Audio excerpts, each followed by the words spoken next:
I wake up every minute with the fever dreams. I push my mind to a limit.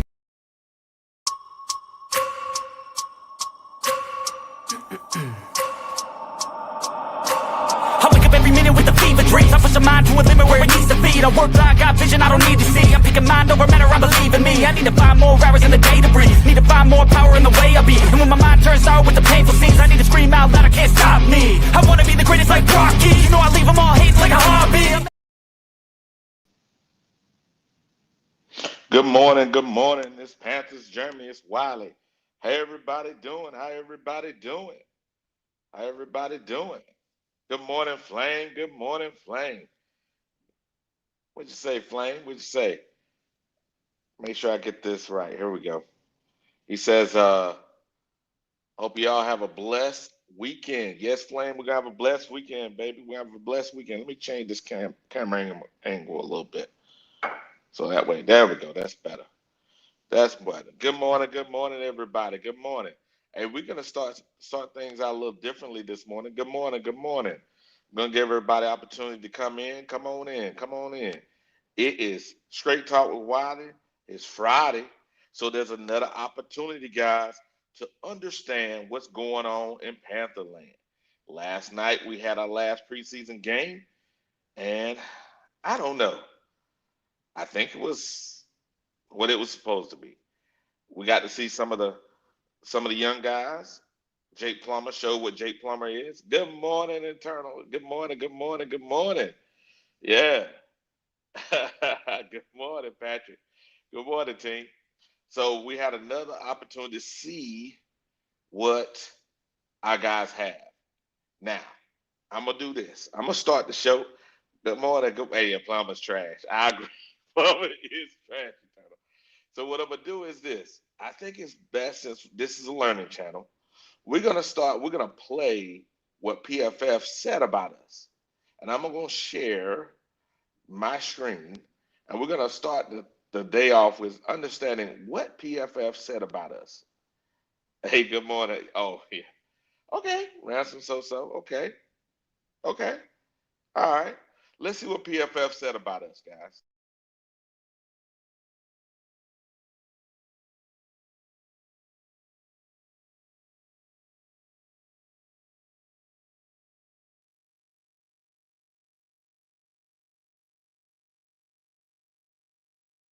In 2023, we gave them for their offseason an A+ for their draft, a phenomenal draft for Carolina. We'll talk about that in just a second, but also a B for free agency too. So a very good offseason for the Carolina Panthers. We're looking to make a jump in Bryce Young's year 3 there in Carolina. What is the biggest strength, Dalton, of this Panthers team right now? So I'm going to kind of repeat myself here as what I did with Atlanta. Now, it's not quite as elite as the Falcons' offensive line, but Carolina last offseason spent a lot of resources fixing up their offensive line, getting 2 new guards in Damian Lewis and Robert Hunt. They've got Austin Corbett. They just named the starting center. And then Ike Ekwonu and Taylor Moton at tackle. I think it's really one of the more underrated offensive lines in the NFL. They played a lot better last year. Bryce Young was allowed to be comfortable. And for as much as we've talked about Bryce Young and the wide receivers this offseason, this is a solid rushing football team too, with Chuba Hubbard in the backfield. Now they've signed Rico Dowdle as a second guy, Trevor Etienne in the draft as a third guy, and maybe a guy who can take some pass catching work. So I think this offensive line, as they really started to gel into the second half of last year, really was a big reason that this offense as a whole got better. It's a unit that we really shouldn't forget about. They might not have a lot of household names, but to me, they're a borderline top 10 offensive line in the NFL, and they really make things go for this offense. Yeah, we ranked them the 11th best offensive line in the league. So, yeah. Okay, team. Okay, team. As you can see, they rank us. They rank us number 11 offensive line. Now, here we are. We're starting the year. PFF is saying one of our strengths is our offensive line. They rank us number 11.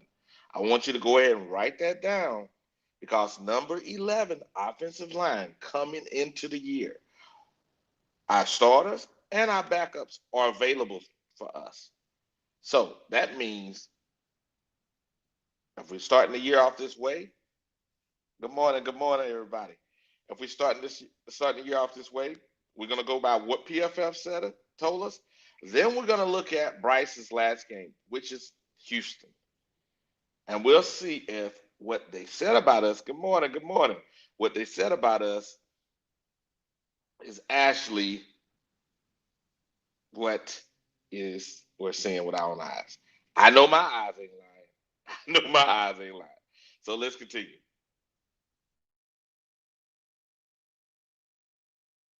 A really borderline top 10 right now. Now, the question mark is defensive front, so the kind of the front seven for Carolina, but there is some hope for that front seven because I mentioned the draft before. I love the strategy the Panthers had in the draft of not taking an edge rusher at number 8 like everyone thought they would. They took Tedero McMillan, we'll talk about later.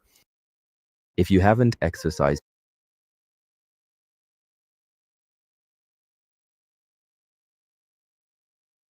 in years, you have to start small with my beginner-friendly Tai Chi class.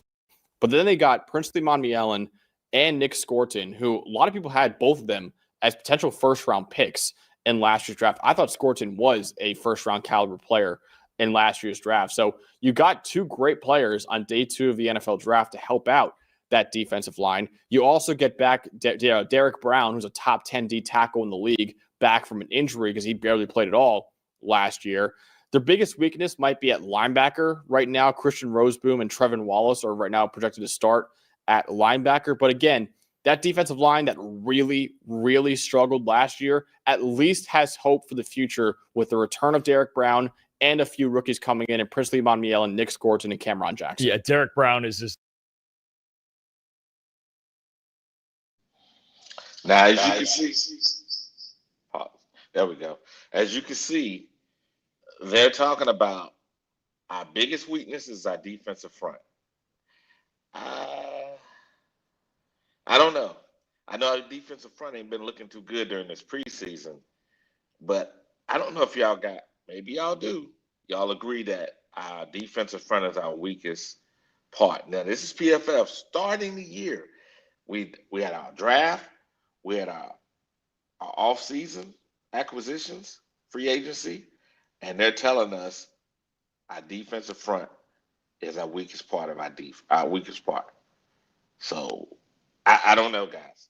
I don't know. Let's continue this because what I'm trying to do is set the bar because now we've seen all 3 preseason games. Now we're going to listen to what PFF told us about our team. Then we're going to look at Bryce's play based on our outstanding offensive line we're supposed to have. And we'll see where we're going from there. And as important in addition to any team, considering the Panthers' weakness, that they have in run defense in football. 2 years ago, he was the second highest graded defensive tackle in run defense behind Quinnen Williams. And then again, you talked about it, Monmielen, Scorton, Cam Jackson. This is a team also that was last in the league in pass rush grade. They were basically last in the league in any defensive category last year. So this offseason, they really focused on the defensive line. They re-signed J.C. Horn to an extension. They signed Mike Jackson on the other side across, who had a pretty good year. I think drafting even Lathan Ransom at safety, Trayvon Merrick at safety is going to help them. So I think, everything, that linebacker spot is the biggest question for me. But if they get major improvements along this defensive line, I think their defense could be a lot better. All right, so tell me more about Bryce Young, who everyone thought he was going to be an outright bust in Carolina, the number 1 overall pick in the 2023. Now, did y'all hear that?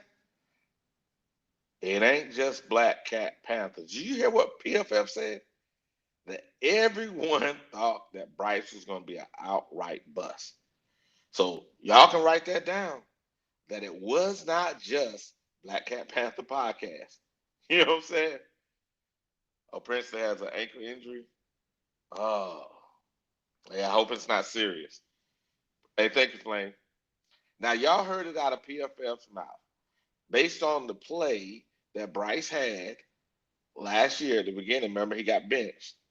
They're saying everyone thought that Bryce was going to be an outright bust at that time. Now, please listen to the rest of the interview.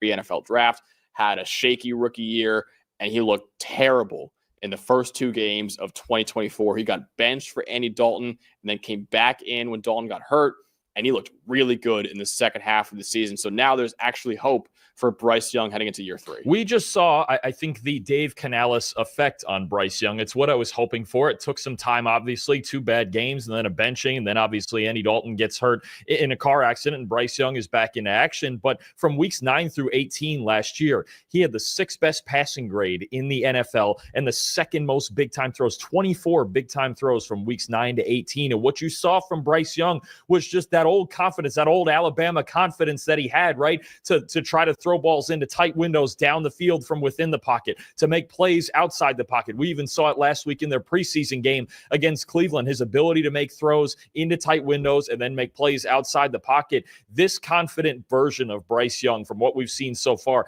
doesn't look like it's going away, and that's the best thing they could have done. Dave Canales needed to instill confidence in Bryce Young because he had lost that in his rookie season. It was a disaster when it came to the coaching staff, the offensive line, everything really as a whole in that offense was a mess. You see it starting to come together. You see Dave Canales' vision for Bryce Young coming together. And the one thing I want to see now with a better receiving core, all of a sudden you look at this wide receiver unit, you go, okay, Tedero McMillan, Adam Thielen is reliable. Jalen Coker, I think, is an emerging playmaker for them. We'll see what they can find at tight end. Maybe somebody like Jatavian Sanders, right? But maybe Xavier Legette. Last year's first-round pick, if he can get over some of the drop issues, he's another guy who can get vertical. Bryce Young clearly wants to throw the ball vertically down the field. The Panthers are doing a nice job of surrounding him with weapons that are able to do that. And I think the biggest thing for me on a week-to-week basis, the second half of last year, you saw confidence. Yes.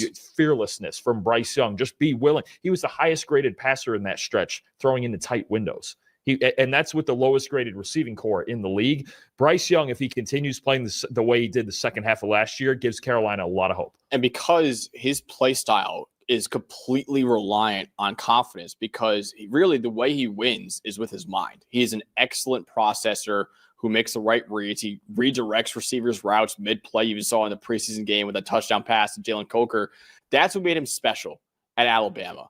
And when you're in the NFL and he wasn't confident, he doesn't have a huge arm. He doesn't have a huge size or great mobility. So when you don't have confidence in that kind of play style, that's where you see Bryce Young look like one of the worst quarterbacks in the NFL. But when he came back in, he found that confidence again, and that's what made him special to Alabama. That's what made him special in the second half of last season and why he was one of the best quarterbacks in the NFL over the second half of last season. One of his star players on that offense comes from that offensive line, and Taylor Moton, his right tackle. He's been the right tackle for Carolina over the last 7 years. Now, guys, we're going to look at, since they said Bryce is so confident now, and we're going to look at the results this year, just this year, of Bryce. Let's see here. Let's change the view here. I'm going to share a new screen. Stop sharing. I'm going to share a new screen.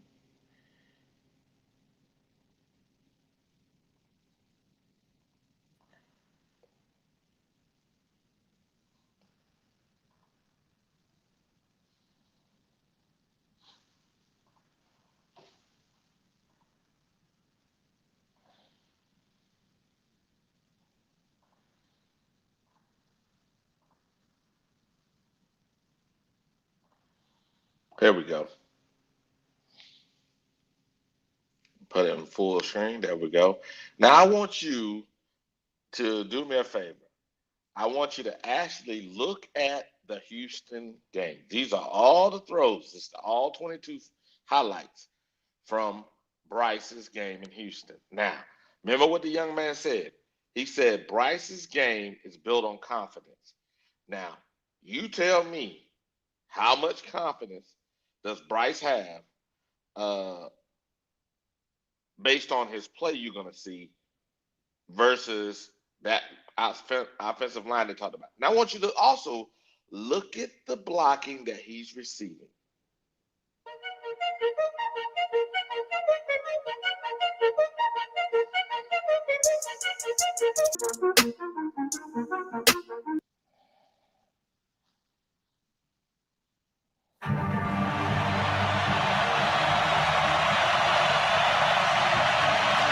snap was a little low. Young loads, now throws late, got it complete, first down. He has almost a sixth sense about where that line of scrimmage is. Now, as you can see, just like I seen, I'm not blind now. As you can see, like I seen, hey, that I don't know. I don't know.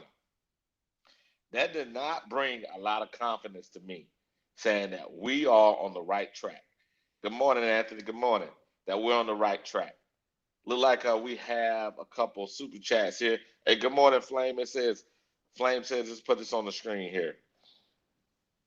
Jake Plummer was on the other side of the 50, the other side of the 50 3 times. One time, our twos against their ones,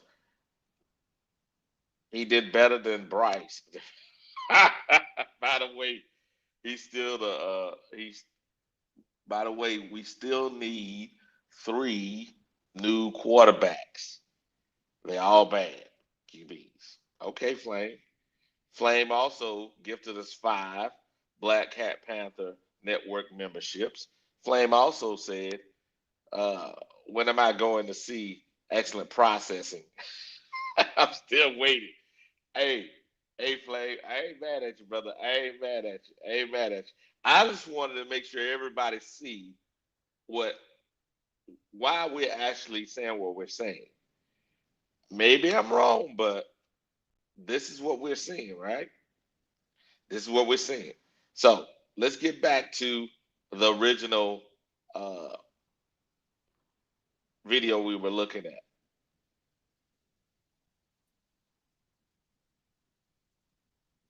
And he played some of his best football last year for the Panthers. 77.7 PFF grade, his highest PFF grade since 2020, and he only allowed 1 sack. That's the 3rd time in the last 4 years he only gave up 1 sack in the entire season. Since 2018, he has an 84.9 pass blocking grade, and he's only allowed a hit or a sack on 0.6% of his pass blocking snaps. So we mentioned before, Bryce Young looked really confident back there in that pocket. A big reason for that, he's got an outstanding right tackle blocking for him and Taylor Moton. Really an underappreciated player for a long time, a really good veteran right tackle. Right tackles are people too, Max. And I think even in years when Carolina offensive line as a unit was struggling, it wasn't Taylor Moton. He's been a constant on this team for a long time. And with the younger piece on the other side, and Ike Ekwonu at left tackle, and then the veteran additions at guard, again, this is a very, very solid offensive line, but Moton's been the one constant there for a long time. So one guy who barely played at all last year, Dalton, was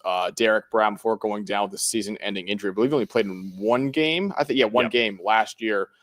Hi, ich bin Leon von Paste und das ist die All-in Pro.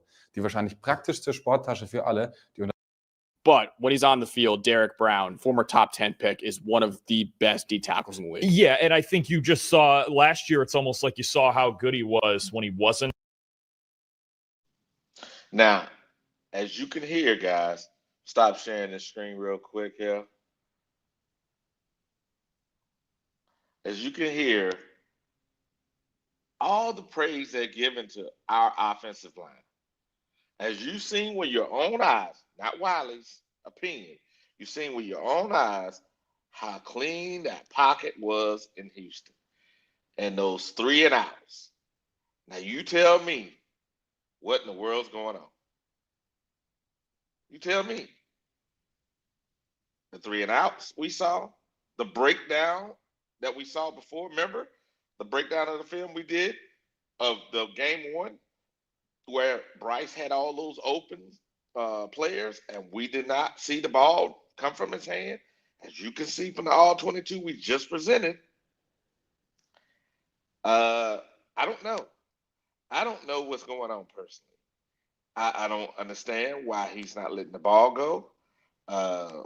Hey, good morning, T. Thompson. He says, I see great blocking. Unnecessary movement in and out of the pocket from Bryce Young.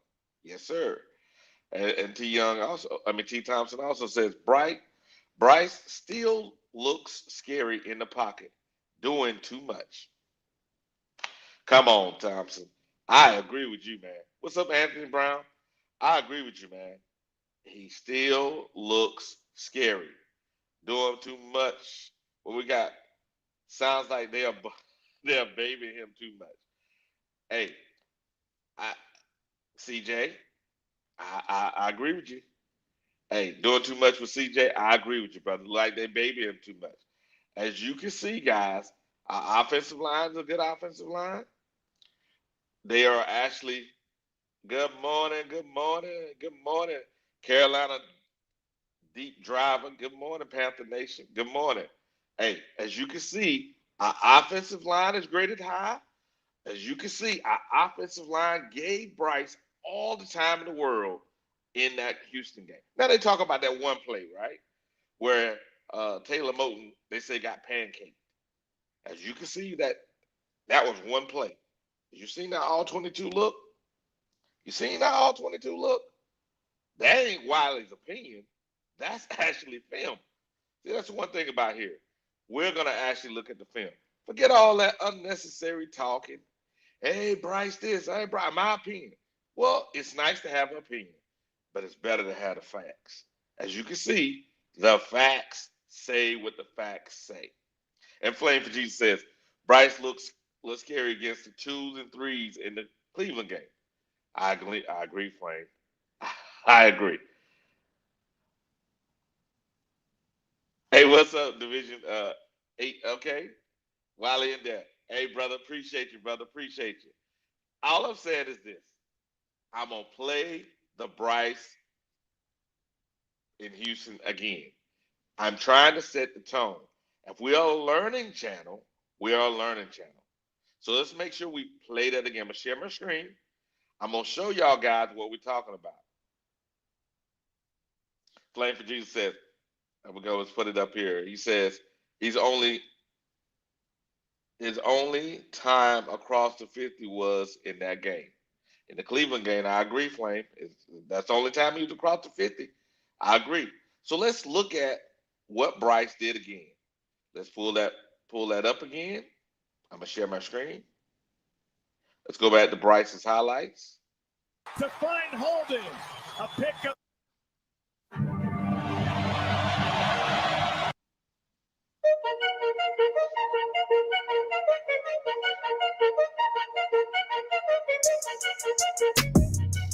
Look at the offensive line, guys. Look. Uncan't look. See? Look at that. Come on, guys. Let's stop sharing our screen. Okay, I wanted to make a video talking about Bryce. Now, you tell me what in the world Bryce is doing. Okay, D, what do you say there? The opposing defense this year is going to make Bryce beat them from the pocket. That is very true. They're going to have to. They're going to have to make Bryce beat them from the pocket. I agree with you completely. As you can see, though, PFF said the offensive line was a good offensive line. You saw it says it's ranked number 11. Number 11. As you can see with your own eyes, that pocket looked good. And you seen Bryce do unnecessary movements within the pocket. Now, I'm going to play another couple videos for you. Here's the reason why. I believe that our fan base is being split. And some of this goes back to this. There's podcasters, true, that are wanting to make some money. Ain't nothing wrong with making money on YouTube. There's nothing wrong with that. But if you're making money and you're causing division between the fan base, I think you're not responsible with your mic. And number two, I think there's a whole bunch of people out here that are saying a whole bunch of stuff, but they actually ain't watching the film. Remember, this is a learning channel. So let's listen to a couple people as they're speaking about the Panthers. You tell me if they actually are doing the work.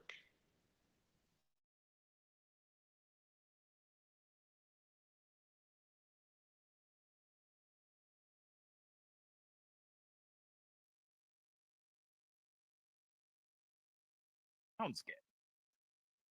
Yeah, I think like for me, I think I've talked about this too. For me, if I'm doing something to practice it, I always want to end it on a good note. I just do. If I'm shooting free throws, back when I was playing basketball, I would never go out on a miss. I would never have that be my last shot ever. I would always have to go out on a make. And so I would go. And so for me, like, yeah. And I think like, I guess I get it with the third game, but I would almost rather see them come back for one or two more series. I agree. I agree. And look, it's been a trend in the NFL, not just with the Panthers, with everybody, that those joint scrimmages have sort of replaced the fourth game. And so those stats kind of, I guess, tell the coaching staff what they need to know. I know and I get that. I do too. And I know that, you know, Canales and his staff are in the business of winning games. They are not in the PR business, right? But I feel like to satiate the fan base, it would not hurt to play them another 2 series in game 3. Well, and like, I get what you're saying. Like, they're in the winning games business, but there is a lot of copycatting in this league. Yeah. Like, so, I mean, yes, there is that aspect of like, they're trying to win games, but like, I'm naturally suspicious of when every NFL team does essentially the same thing. I'm always like, is that the best? Or is it better to do something that's like better for your team individually? Like, why do you have to follow the model of everyone else? It's a good question. I kind of wonder, because I hadn't thought about this until you brought it up. I kind of wonder, given the fact that they have the live scrimmage during the week, I wonder if there's a chance that Canales and D'Amico Ryans kind of agreed that we're going to play the starters X number. A whole bunch of filler. Now I'm going to share my last time. I'm going to share my screen for the day. Stop sharing screen. I'm going to share it one more time. And so that way you can kind of hear what's going on. Plays at times. And look, almost any defense, to be fair to the defense, you're right about what you're saying, but almost any defense is going to be in a not the best spot when you can start at midfield. It's just not good. That's fair. I think one thing that I found frustrating is on 4th and goal, the Texans are going to go to Nico Collins. And Collins just had, I assume, was that horn on him? I mean, yeah. Did y'all hear that? He said that J.C. Horn, that hasn't played the whole preseason, was playing in that game. Now, I just chose them randomly, and I'm going to stop sharing my screen. I'm not trying to shoot no shots at nobody. All I'm saying is this. There's a lot of people.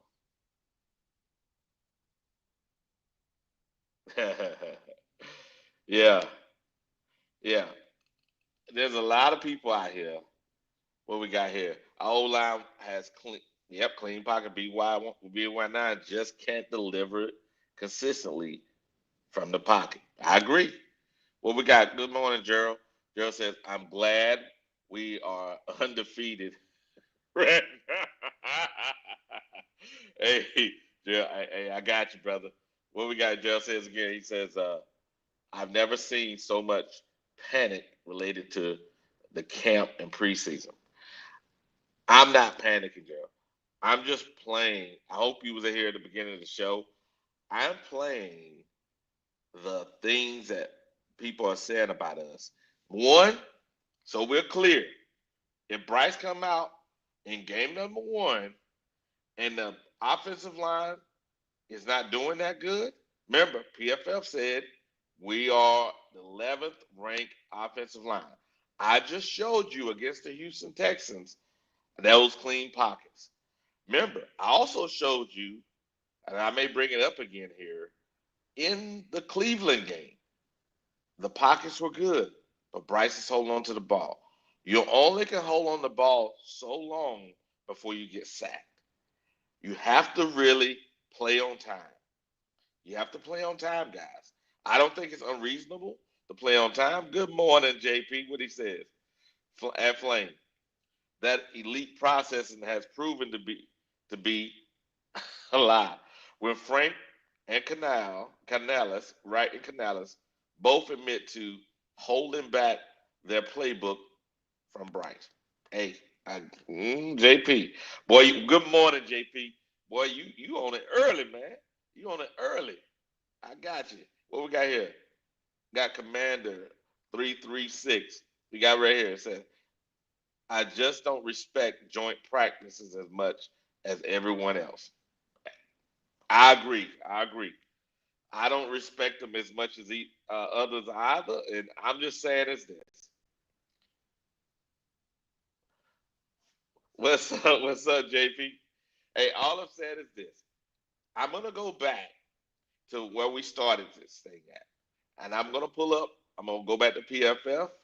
I'm going to pull up the PFF one last time because I believe that the PFF, when we started this thing, is important. I'm not going to start at the defensive line. I'm going to go to the strength of the Panthers. I'm going to play that simply because I think we need to know what we're dealing with here. And as people are coming in here, I want everybody to know what we're dealing with here. Now, I'm going to play this one last time, and then we're going to drop the link.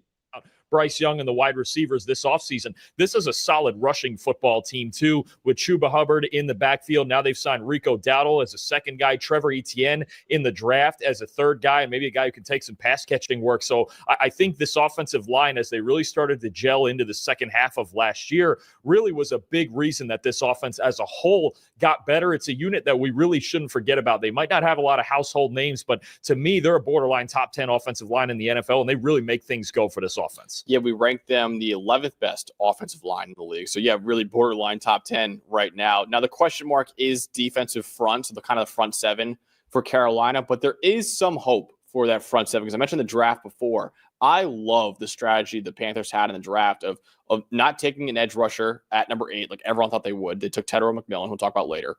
But then they got Princely Monmielen and Nick Scorton, who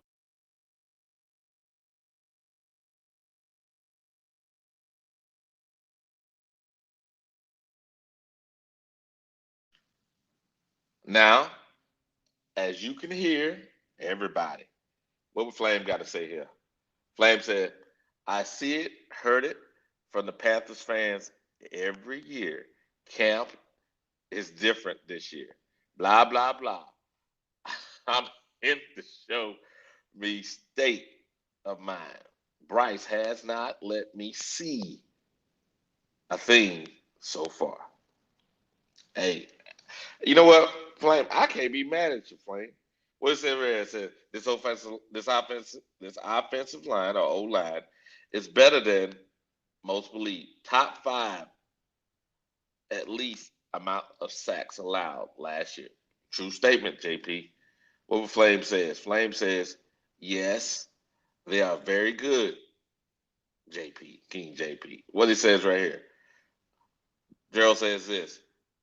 Once the extra camp bodies are out of the way, the 53 will gel and really dial in the timing aspect of the offense. I bet it's hard to really develop that timing with 4 quarterbacks and 12 receivers. You know what, Gerald, I would agree with that. If Bryce and our receiving core had not gone to Minnesota together, you do realize our top receivers, Bryce, that's Thielen, that's Jimmy Horn, that's Leggett, that is Ted. Who else went up there? Coker. That's 5. Oh, and our tight end went to Minnesota together. How's that, Gerald? Tell me this. How is it they have timing issues, but they spent the offseason, some of the offseason together? Remember, Bryce was throwing with Ted in the offseason outside of that actual opportunity they took to go to Minnesota. What we got here? Flame says, I heard that every year, Gerald. When is it going to happen? Gerald says, they're throwing they were throwing on Minnesota. Okay, I'm gonna drop the link. Now this is pretty good, guys. This is pretty good. I'm gonna drop the link, and I want you to come up here and tell me what in the world is going on here. What is going on? Because let me see what we say here. What's up, Des?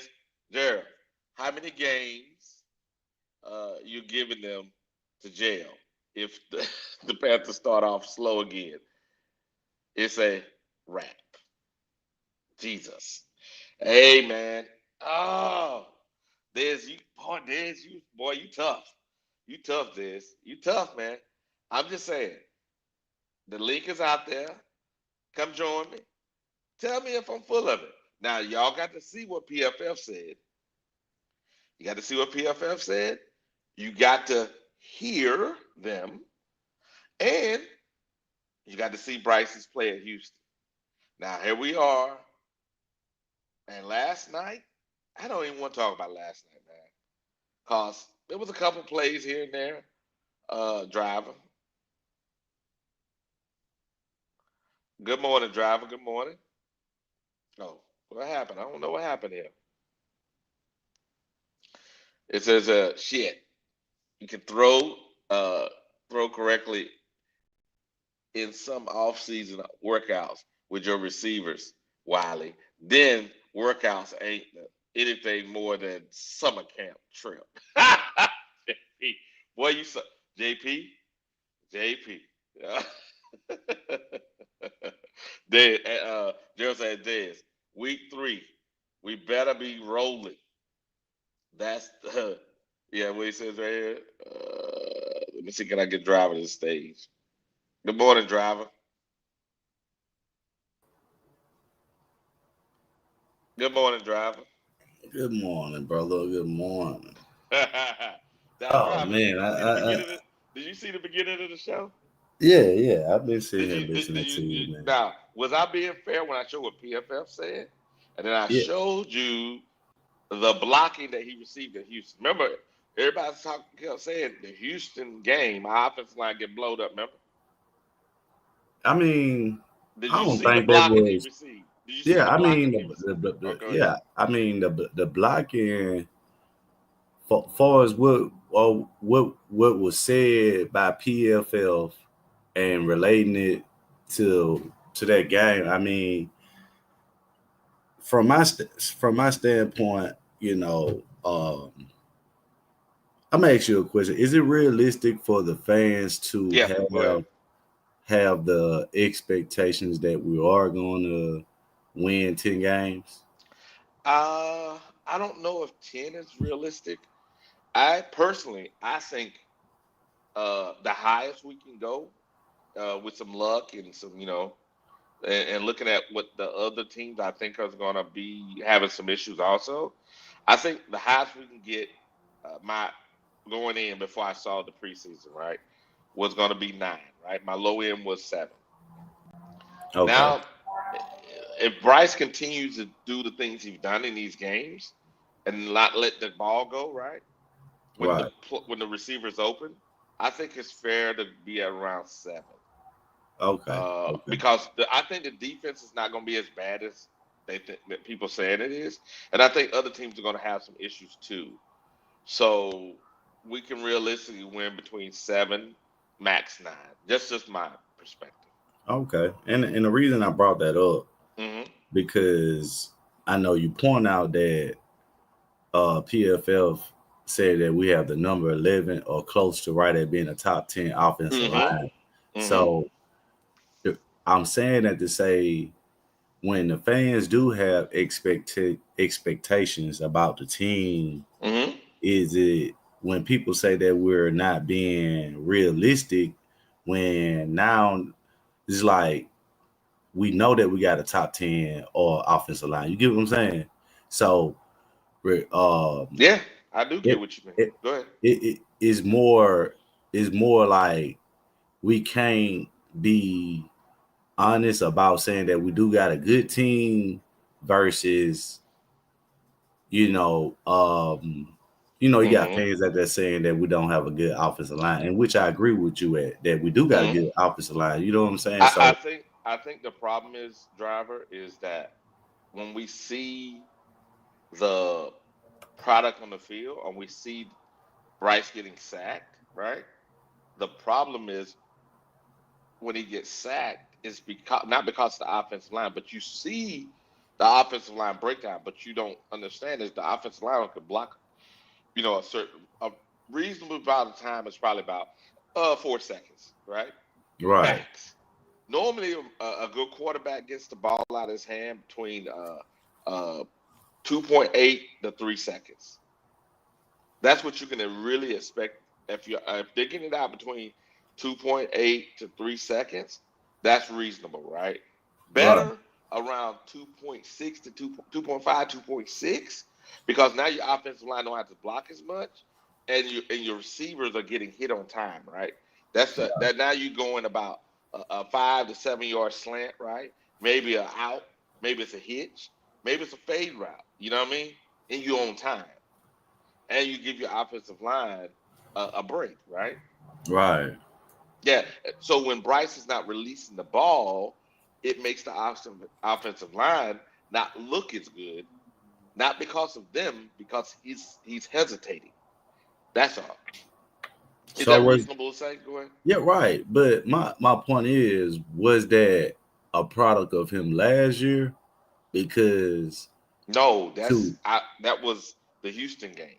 When I pulled up the Houston game, and maybe I can show it to you again here in a second, since it's just you and I, right? I can pull it up again so you can see it. Because they said we got a number 11 offensive line. Then in the Houston game, he had 2 3 and outs. Why did we get those 2 3 and outs? And then when you see for yourself, I'm gonna share my screen again. Before I do that, I'm gonna pull up these super chats real quick. Okay. Flames G says, bottom line is Bryce has a 32nd was 32nd in first downs last year. That was his great improvement. Okay. Last one before we go there.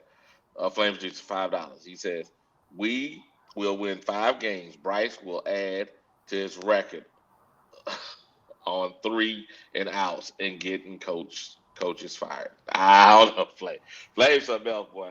Let me do this right here. Then it says, all of them damn 3 and outs. Yeah, well, there's okay. And then JP says this, what JP says. I call it blind fandom. In other words, okay, JP. Now I'm gonna pull this up for us, truck driver. Then we can see how this thing. I'm gonna share my screen. I think I'm trying to be fair here. What we got here? I think it's this one. Nope. Once you started chirping it, like when Hold on a second.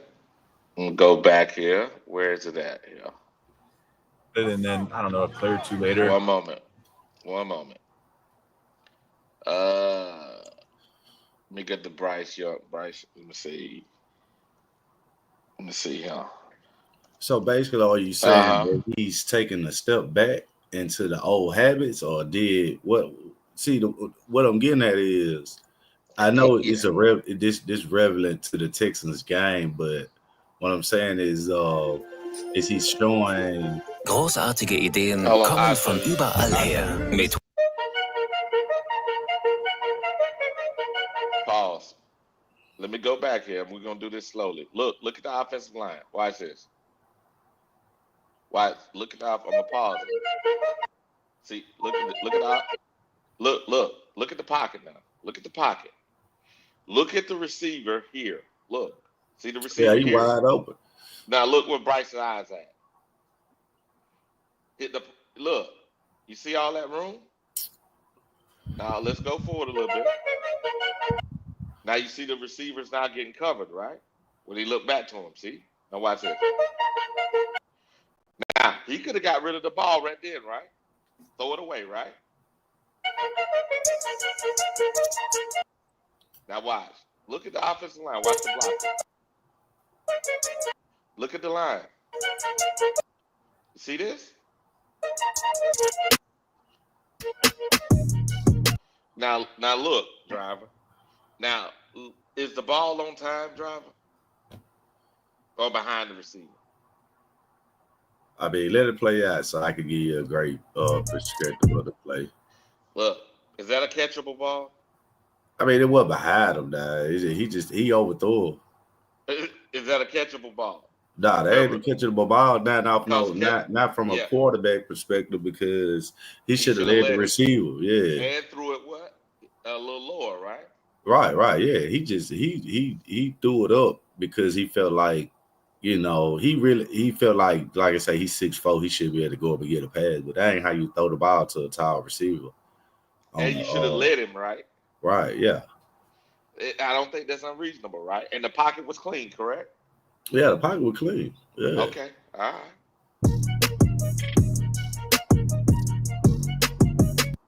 Now here we go again. Next play. Is the pocket clean? Yeah. Pretty good pocket, right?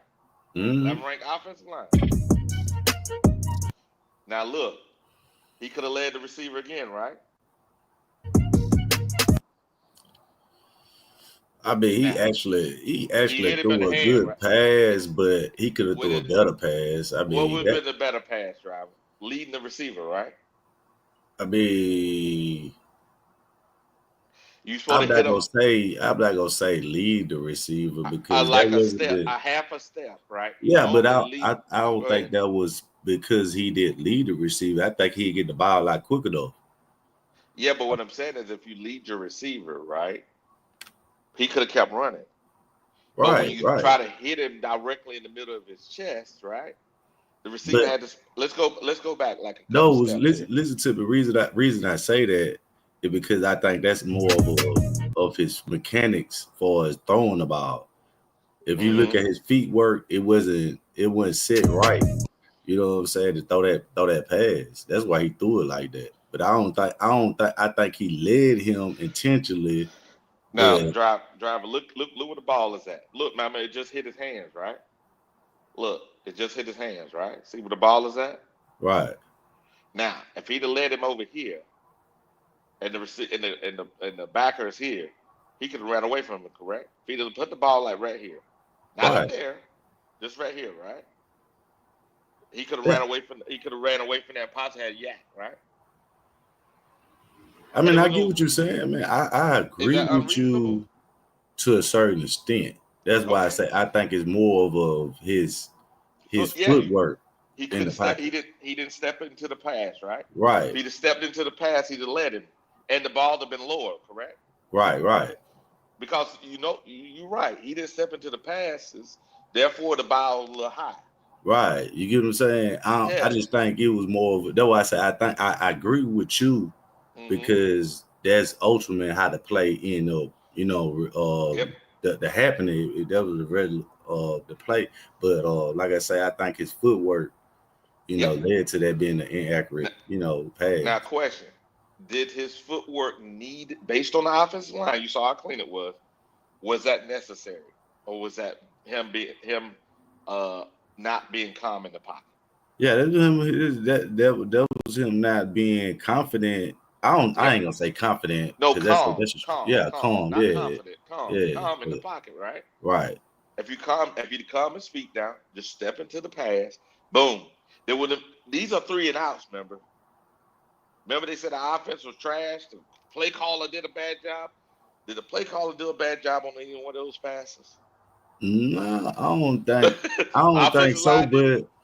But often, okay. Let's go back to that first play with Tech when he read that read option. I mean that zone read. Now, to be fair with not that play, but the play before that, when he ran a shortcut. To be fair with Bryce, Tech actually ran it to he didn't get enough depth. Not that play, the play before that. That's only this. Okay, this is the play. Right. Now that play right there, that was on Tech. Yeah, well, you're right, because in the other view, the view that you talking, you're right. If he'd have ran a good route, that one's on him. Correct. I agree. And Bryce had to throw it away. Correct. Right. Because So- remember, we watched the game, and the game looked different than this. This is all 22. But this one, watch. See, look. He stepped into it. Look, this one he stepped into. See, it's planting his foot. Mm-hmm. He planted his foot. See that? No happy feet, right? Look, but he didn't lead him. Watch, and he overthrew him. Watch. See? Yeah, that's what I say. I give you that right there. Now that's on him. Yeah, that's just a bad throw.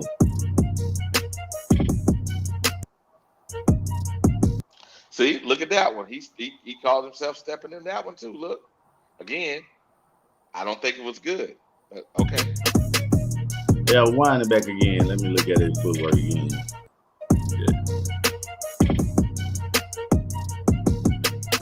Yeah, he still ain't really take the right step because he stepped towards the defender instead of stepping straight in the pocket.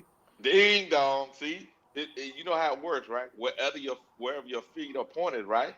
Right. Yeah. Yeah. You can see that correctly because that's why the pass was off. That's why I say that was his footwork mechanics.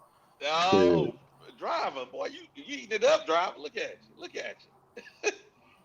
Oh yeah, I'm gonna be real about it now. I ain't gonna. Yeah. Now you see what we're saying is, if the offensive line is blocking the way it's blocking, the receivers are getting open, right? Reasonably open, NFL open, right? Why not? Right. If he can just deliver the ball, he ain't got to be spectacular. Just deliver the basic balls where they're supposed to be. We should win 9 games. He ain't got to be spectacular. If he's spectacular, we may hit your 10. But if reasonably, 9. You know? Look at the pocket now. Now, was that necessary? Was that necessary to run out of the pocket? I mean, yeah, if he was gonna run the ball. No, look. I mean, he had a wide open. He could have got 15 yards if he was just went straight. Yeah, straight up the field 1. Yeah. If you're gonna run the ball, right? Yeah, if you're gonna run out to break that pocket then like run the that, ball, right? run the it, ball. Right? But if not, he could have stayed in the pocket, couldn't he? Yeah. He should have stayed in the pocket if he was going to intentionally throw the ball. Now look, see that? He let a safety walk him down for 15 yards back. Again, look, is that guy open at that time? He was open, was he not? Why? Let's go. I mean, that play right there, I think he should have threw it to you because I remember right watching here. that play. Look, right here. Look, he's open, right? That's his outlet pass, right? Pocket's breaking down. The guy's getting through right here, right? So it's the outlet pass, right? But he tried to run. His outlet pass was still open. It was open earlier, but now look. Now the defense can catch up, right?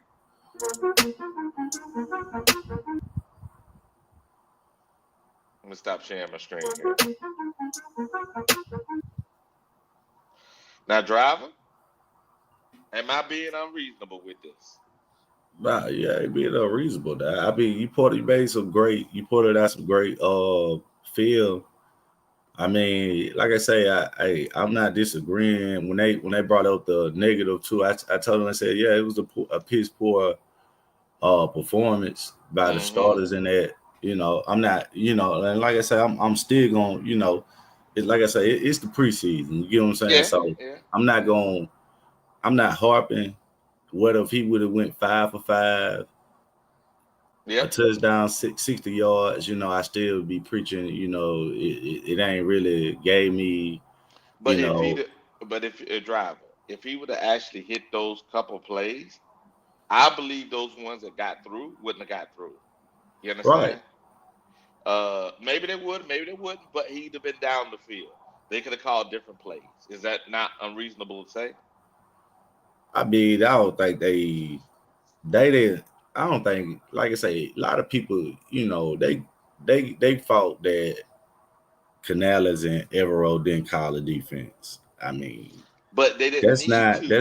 That's not football because even if someone else calling a play or giving the duties to call the offense or the defense, they still gonna call some type of form of script that you normally, you use in practice or whatnot.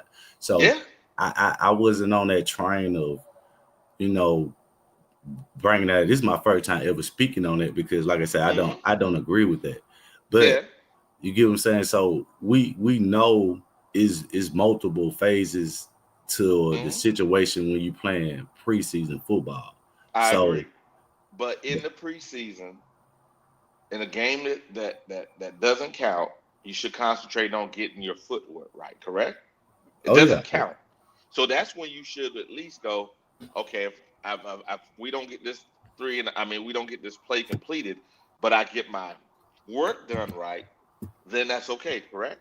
As long as the work is done right. Yeah, correct. It's practice, right? Right. All right. So JP says this. He said, $5 super chat. He said he did not step back into his old habits. Driver, the bad habits never left. Some of the fans just had on shades during the 10 games. Hey man, JP tough this morning. What he says here. Good morning, Tico. Nitpicking on the drop. You can micromanage any player. Tico. See, Tico the driver. Am I being overly critical, driver? I mean, I don't think, you know what I'm saying? That's why I'm here. I'm giving you pushback on what exactly. you get what I'm saying? It ain't like, I mean, your perspective of far as just evaluating, our offensive line and showing that we do got an offensive line, which I agree. So I'm not disagreeing with you on what you're saying, like I say, just just giving a opinion or more of a eye on what other people may want to say or have spoken on about Bryce. You get what I'm saying? So it's just giving both sides of the story. So regardless of, like I told, like I'm sticking with Bryce. You feel what I'm saying? I'm not mad at you. I'm just saying, I'm just trying to say this is the reason why some people are saying what they're saying. You know what I mean? Right. We got, hey, good morning, Agent 704. He's been playing like this since last year. Since year one, excuse me. Here we go. JP says this: breaking the pocket is another bad habit of his, but that causes him cause he cannot operate from there properly due to his shortness. Well, Murray does not do okay. I don't know. Maybe because he doesn't have superior athleticism. Maybe that's so. But being short, he didn't have to break the pocket there. Those are pretty clean pockets. Now, I've seen other all 22s driver in that Houston game where literally the whole middle of the field is open and the receivers run directly in front of Bryce. Because there's multiple films out there. These are only a couple plays here. But there's multiple films out there where he literally had the guys running directly in front of him. I didn't want to do those because those look too ridiculous. You know what I mean? Right. Because then people think I'm being biased. I'm trying not to be too biased. I'm trying to be fair. Red Swan. Good morning, Red Swan. Red. Good morning, brother. Good morning. But like I say, it's gonna be a very interesting year, but I would say I'm not concerned about Bryce at all. I think the timing of the game is, they're still trying to catch up because I really feel that they're pressing for this season. And like I said before, I feel Bryce playing for his job this season. His NFL career. Right. So it's just hard for me to watch or me to say after been watching sports for this long to know that a guy playing for his job is not going to improve for as just trying to quiet the naysayers. So I mean, come on now, that's where you're supposed to do it, right? Right, yeah. That's why that's why that's when you usually what? That shows you the difference between the ones that are meant for this, right? The one that's meant for this and the ones that are just, they're along for the ride, right? You're either a leader or you're not, right? JP Oh says yeah. this: breaking the pocket is more than his need, or more he needs to cause. He cannot properly see from there, Wiley. He's been that way since matter day, since high school. Okay, what we got here? We got Gerald. Gerald says if Latham Ransom is not the starter, Nick Scott or Richardson is more concerning, especially with the history of bad defense. Hey, I'm saying give Ransom an opportunity. Between Ransom and Richardson, they should rotate. I believe they should rotate, and that gives us a better opportunity than Nick Scott. That is true. Nick Scott is an emergency. Everybody's Yeah, hurt. I think they want to start Ramsey, but I mean he's a rookie though, man. Y'all gotta allow some players to grow at least for a few games. Then play. What I'm saying is play Richardson, right? He was a rookie last year. Play him, and then bring in Ransom, and then rotate those guys so he can get some experience. Because like I said, I don't like Nick Scott at all. I don't think he should even be on the field. But I'd rather him start the first 2 games than just throw Ramsey in the 5. Yeah. You get what I'm saying? No, they should start Richardson. Richardson got some playing experience last year, so they should start him. Hey, good morning, Buck. And we got Red Swan. He's going back and forth with Gerald. What we got here? Flame for Jesus, $10 super chat. He said, my concern is about the whole team. We do not do enough on we didn't do enough on defense. I saw the unofficial depth chart. Tuck is starting at nose tackle. That can't be right. Bobby Brown is backup defensive end. No way. No, man, that can't be right, Flame. Yeah, that was a preseason. We both know that Turk is a defensive end and Bobby Brown is a nose tackle. We both know that. Come on now. Now, Flame, you know you wrong for that. You just trying to start some stuff early this morning, Flame. Come on now. Come on, brother. Be real now. Come on now. Be real. Be real. Now, yeah, Ramsey, I'm gonna tell you the difference between though, man. Ramsey, like I told him, man, Ramsey could hit and he could cover. Yeah. So they don't need to worry about nothing. Once he get the job, he ain't losing it. So he ain't losing it. Yeah. I don't think he's losing it. I think that how would I say this? What we got here? Did I miss anybody's chats here? Boom. There we go. JP says, no, Richardson is over Rams. Okay, for free safety. Richardson is our coverage safety last year. That's true.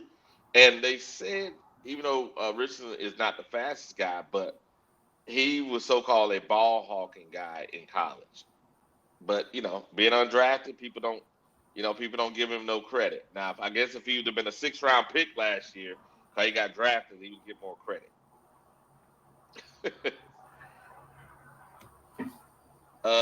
JP said this, Driver, he says, right, Flame. Playing both totally out of position. Yeah. They should play Richardson at free safety and Ramsey at strong safety. But the problem is, I guess I knew safety is a combo, so they could play him with both of them. What you think there, Drive? What you think? I mean, I don't know, man. I mean, Moorhead, he coming down. I mean, Ramsey, I see the reason I would play Ramsey and Moorhead because Ramsey is gonna do everything it takes to stay on the field. Oh yeah. You get what I'm saying? So whether they tell him to be a cover safety, which he showed last night, he got some type of instincts. Yeah, he does. If he have to be the cover, more of a cover safety, that's good because, like I say, he still could tackle. You need somebody who fast and who could tackle, even if they covering. Yeah. You know what I'm saying? We don't got no great linebackers. They acting like our linebackers pulling up. You got to have two good safeties, and especially when you're running in that type of defense that Everett run, he need to have two great hybrid safeties. Correct. And the thing about it, you're right. It's better to have the hybrid safety. So Flame Jesus got a $5 super chat. He came at me, man. He said about that depth chart. He said that was the one that came out. Ayers Claire put it in Discord yesterday. Hey, Flame, I ain't mad at you, Flame. I'm just saying until it's official. Flame. Yeah, you got to wait till and Ayers Claire is 99.9% right. But maybe it's the 1%, Flame. I'm just saying. Driver. I don't know, brother. I mean, go ahead.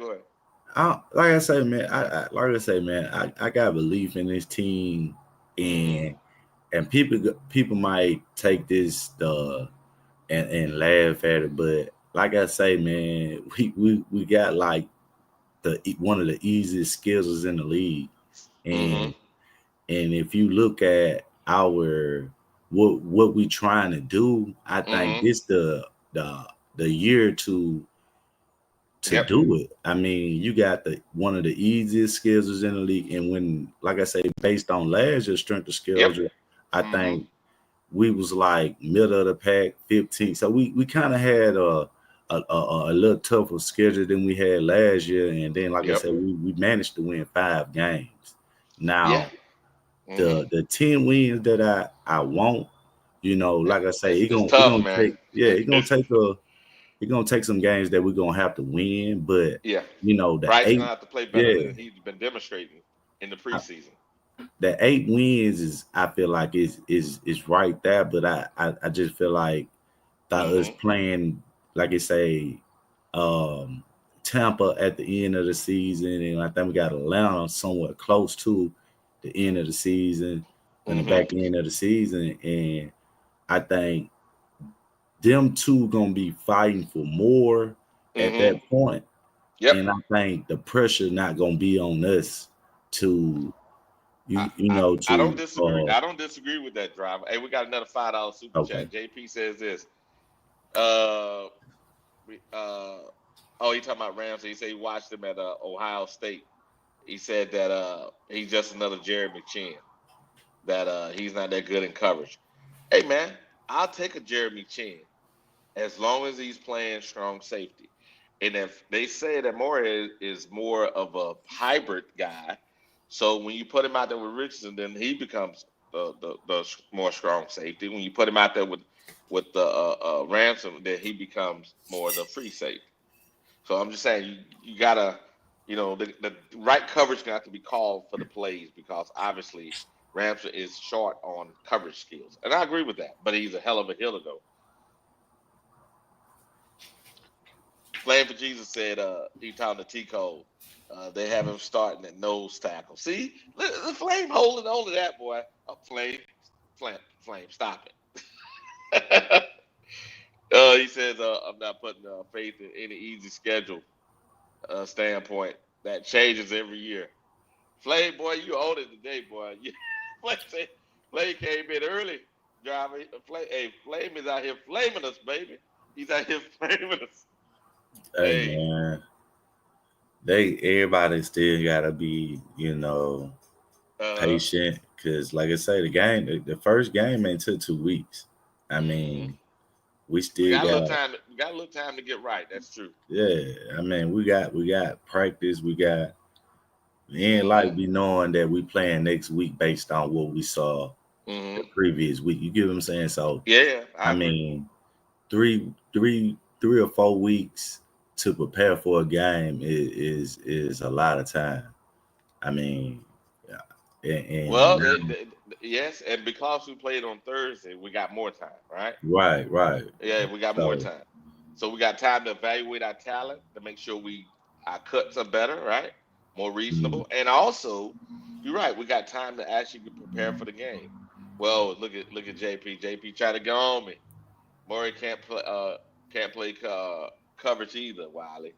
He allows 73% completion rate at quarterbacks when he's targeted.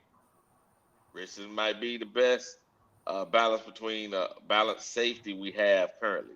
I agree. That's the reason why I say play Richardson with Murray. Now, if we bring in Ramsey, then we have to make sure we call the right play. It can't be a whole bunch of cover. Says cover one. Can't do single high safety on that. Especially with those guys being on the field at the same time, JP. I'm trying to be reasonable, JP. JP, click on the link, baby. You out here talking all this smack like you want to just guide us along this way. Click on the link. What's up, Driver? You think JP saying something good, or he just out here crazy, Driver? Talk to me. Man, I think JP got a point. I mean, but the difference between saying that he's giving up 73 completion to a quarterback is you got to look at the system that he playing in versus the system that he playing in now. I mean, he's probably gonna be asked to be more of a tackling safety than to be a covering safety. They're gonna try to play him to his strength. Yeah. Right. So if you saying he allowed 73% completion, I mean that might be right. I mean, if people put you in a position to play something that ain't your strength, that's just what it is. And if you think about it, last year, the Raiders had better linebacker play than we did. So right. Yeah. So I think what they'll do is they'll make sure he's out there with Richardson. When they do that, Richardson's gonna be the single high safety, and then the blitz are gonna be Murray. So I think that's how they're gonna do it. That's why I say he's gonna be more chasing on running backs and playing. Yeah, I mean, if you saying he getting a pass caught on him for 2 yards, every game, I mean, come on, bro. It depends on your scheme. I mean, yeah. You can't just say somebody giving up 73% completion. I mean, it's some of the variables that goes into that. You get what I'm saying? They're gonna have to hide it. They're gonna have to hide that skill. They're gonna have to hide that any defense though. Remember, all players have flaws, right? So it's up to the defensive coordinator to put the person into the right position to actually put them in the right position to actually accentuate their best skill set. What's up, JP? Good morning, brother. Hey, what's up, Wild? What's up, Driver? What it do? Hey, man. Figure out join up for a little while. All right, let's see. Hey, we got a $20 super chat. A Flame said this: we have been practicing for the last 8 years. Jesus, Flame boy, Flame been on it this morning. What has changed in those 8 years? 5 wins every year except for Wilkes' year. Nah. Let me answer this question here. Hold on a second. That ends up with averaging out. Wilkes got us 7 wins, and we turn around and won 2 the next. Well, that's not unreasonable. Go ahead, Driver. Talk to me. I mean, you could say that, but I mean, everybody been in that situation, man. The Chiefs been going to the Super Bowl for the last 4-5 years. All these teams practicing to get well. Yeah, we could say we got a chance because guess what? They couldn't even get to the Super Bowl. Yeah, they've been practicing for the last 7 years and still ain't get to the Super Bowl with souped up teams. Yeah, Driver, but come on. I don't know if I'm just saying, man. Talk to me, JP. The Driver saying something crazy. Come on. Yeah, I mean, of course, it's hard to make a Super Bowl for anybody, of course. But at the same time, we have seen franchises turn around a lot quicker than 8 years. The Washington Commanders, as of right now, they just picked second overall, last year, and picked Jaden Daniels. Boom, NFC Championship run. Like, that's in 1 year's time. And that's just 1 year's time. Like, it don't take forever to turn around a franchise, especially if you draft one. That is true. That is true. But, it's just how would I say it? And I was trying to say this the other day. I think we've been trying to rush it, and every time we try to rush it, what we do is we sabotage ourselves. I know we want to win. Go ahead. Mm-hmm. Yeah, we never take the proper steps to actually doing it the proper way. Like, for years, Tepper is since Cam has left, is like, get a quarterback in here, get a quarterback in here. Okay. As soon as you got there and you gave Steve Wilks a chance as an intern, he showed you a formula for being stable until you could get better at the quarterback position. But we did not Tepper did not listen to it. The team went to bat for Steve Wilks. Steve Wilks should have been that hire, not Frank Reich. Hey, JP, but I'm the owner. I want somebody to listen to me. Yeah, okay. Well, guess what? Now you got the losing franchise in the last 8 years. Hello. Obviously, doing it your way is not the proper way of doing it because we slow rolling it. I'm gonna hit you. Like, we could have been turned around as a franchise, at least challenging for our own division in 8 years. Watch this. I'm gonna hit you with something deep, right? And I didn't know this. Jason Williams, remember the point guard at Duke? Oh yeah, of course. Okay. So Jason Williams put out something yesterday on Facebook, and I was like, no, it's either Instagram or Facebook, I can't remember. He was talking about Michael Jordan and his ownership of the Hornets, right? You know, Michael Jordan, I believe he bought the Hornets for around, I don't know, $3 billion or something like this. He had like an ownership group or something like this. You know, he sold them for about 30, right? Uh-huh. And he still owned about 40% of the minority shares. Uh-huh. Now, he turned that money, he 10x'd it, right? He 10x'd his money. Not one time in that time frame, because I thought it was hard because I'm a Hornets fan. When he actually broke it down and we looked at facilities that are better now. You know, there's a stable, actually, he went from Bobcats to Hornets. He lists all these things, all these stable things that we were overlooking because we were emotional as Hornets fans. And I had to think about it. I said, shit, yes, we're in a better situation now. And then he handpicked these guys that took over now to make sure that they wasn't going to take them out of the Carolinas, right, out of Charlotte. Now, I may not understand everything that Tepper is doing, but one thing I can say, he is building infrastructure.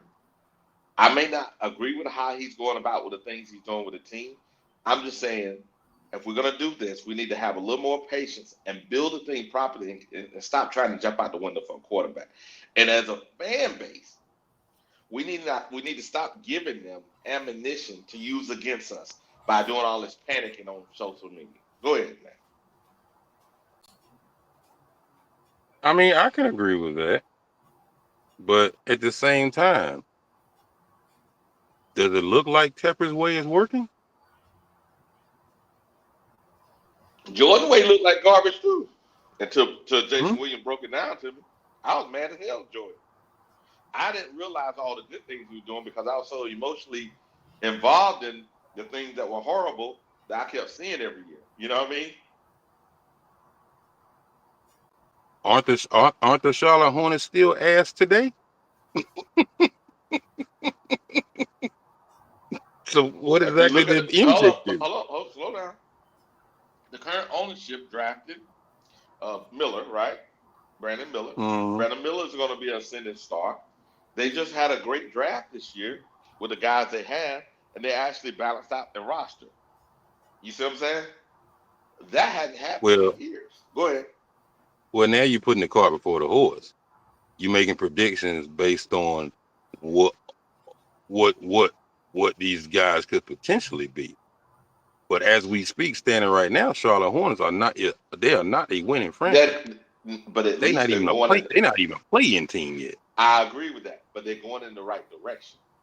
If you can say, how can you say they're going in the right direction? How can you say they're going in the right direction when you don't see results?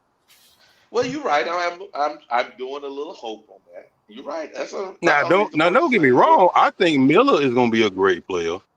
I think Khan is going to be the 3-point shooter that you need. Yeah. I think Sion James is going to be the big defensive guard that you're going to need to put on these two guards and these point guards in the league. Now notice how you were able to do that with the Hornets, right? Now the problem those are predictions, though. Yeah, but what I'm trying to say is this: if we could do that with the Carolina Panthers right now, I think the fan base will be, me and you both, I believe we'll be in a more reasonable mindset. But because we can't do that with the Hornets, right? Excuse me, do what we just did with the Hornets, with the Carolina Panthers, we all are very, I guess you want to say it, I wouldn't say scared, but cannot appreciate their point of view. Does that make sense? Because the team is saying, hey, we got you, and we're going, prove it. Well, at least with the Hornets, we can say we ain't seen it yet, but we can see a path forward. Does that make sense? Okay. All right. Okay, so the Carolina Panthers. What can we say positive about the team right now? I would say the receiving core. I believe the offensive line is good enough to win. I believe the running back core is good enough to win. I think the wide receiver core is going to be pretty solid once these young guys mature a little bit. Yep. Not unreasonable. And for what it's worth, I don't think Canales is a stupid coach. No. I think he's soft around the edges sometimes, but I don't think he's a stupid coach. I think his scheme could work because I've looked at film plenty of times and seen where his scheme has schemed open wide receivers. There you go. Yep. So, okay, those are the positives. Correct. Now, pause for a second. Now, I know we got a longer list of negatives, but here's the thing. I want, and I don't think this is unreasonable, that if we start building the team properly, we can have a longer, we may not be winning yet, but if we can just turn towards the right direction with a few more things, like I said, next year, draft the right players. This year's what it is. We get 9 wins, we get 7 wins. It is what it is. If Bryce develops more and he looks better, okay. If he doesn't, I'm saying stay focused on the plan. The plan is build your team out. Then you pick up his 5th-year option, so be it. Draft your quarterback then. Now your team is built out. You're going in the right direction. Is that unreasonable? No, that's not unreasonable. And I would actually probably agree with that segment, even though I don't believe in Bryce. But I'm not. You notice I didn't make it about Bryce. I said whether he make it or not. Yeah. You can give him his 5th-year option, so that way you can see if he's going to. If he doesn't, you draft your quarterback. It's okay, but your team is built out. You got you can replace your guards. You can replace your tackle. Like next year, in the first 5 picks, if we're number 6 in the draft, right? We could draft Taylor Moton's replacement, give Taylor a 2-year contract, and guess what? We got Taylor Moton's replacement, right? Then in the second round, you see what I'm saying? Okay, well, I can understand being stable with Bryce for that reasoning of building out a team. Yeah, because we do need other things. We do need a middle linebacker, a captain in the middle of their defense. A replacement for Taylor Moton. Yeah, we do need a replacement for Taylor Moton on that replacement for right those two end because guards. he's getting kind of long in the tooth now. So we need to draft those replacements for those two guards too. Yeah. Yeah. Technically, we still need another long-term center because Correct. Austin Cole ain't that he could be healthy the last 3 years. So Correct. So we can in Yeah, the next so- two drafts we can focus on the right tackle, the center, right?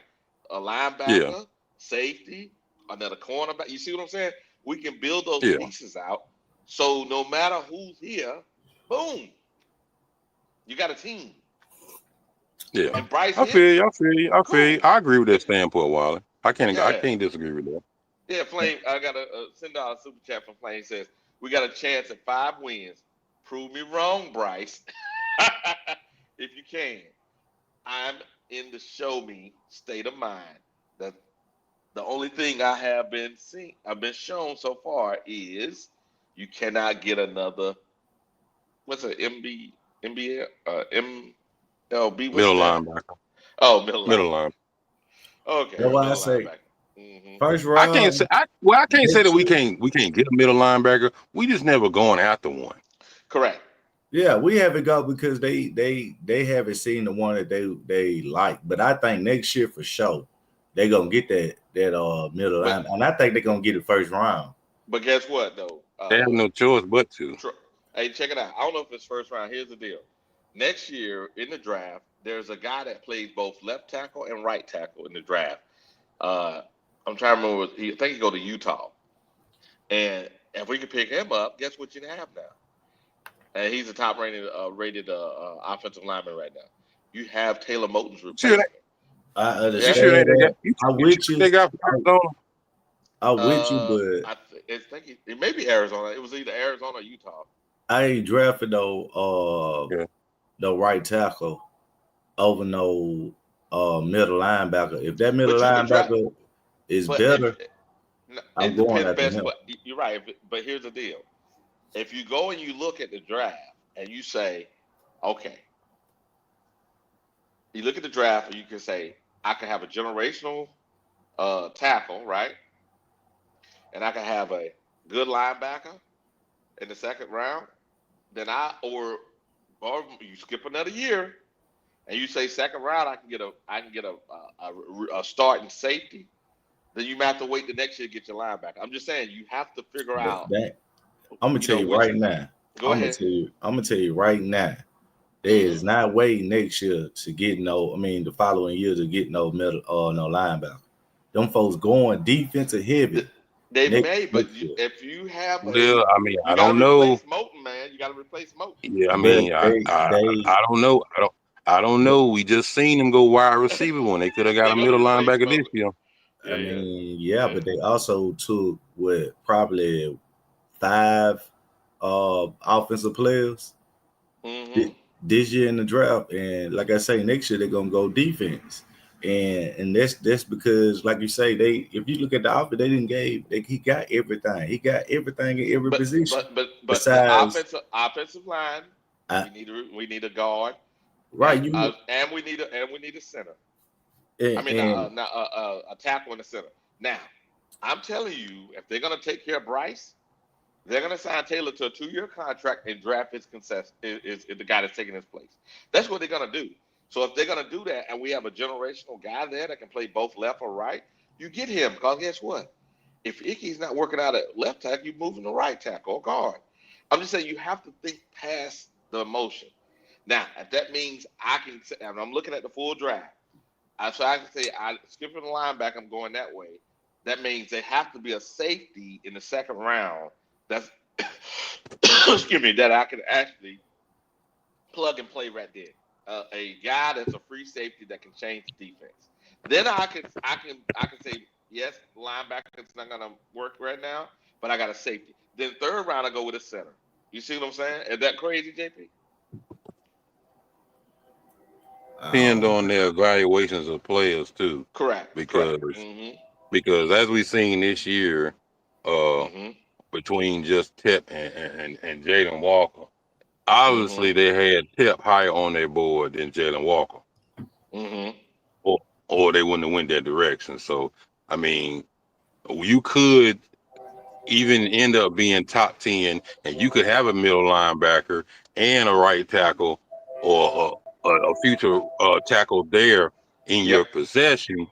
Mm-hmm. But will they value that tackle over that middle linebacker, or will they value that middle linebacker over that tackle? Like, it'll all depend on, their evaluations of the player and things of that nature. So, but I mean, I feel like either way you go, you can't go wrong, because both of them are positions of need.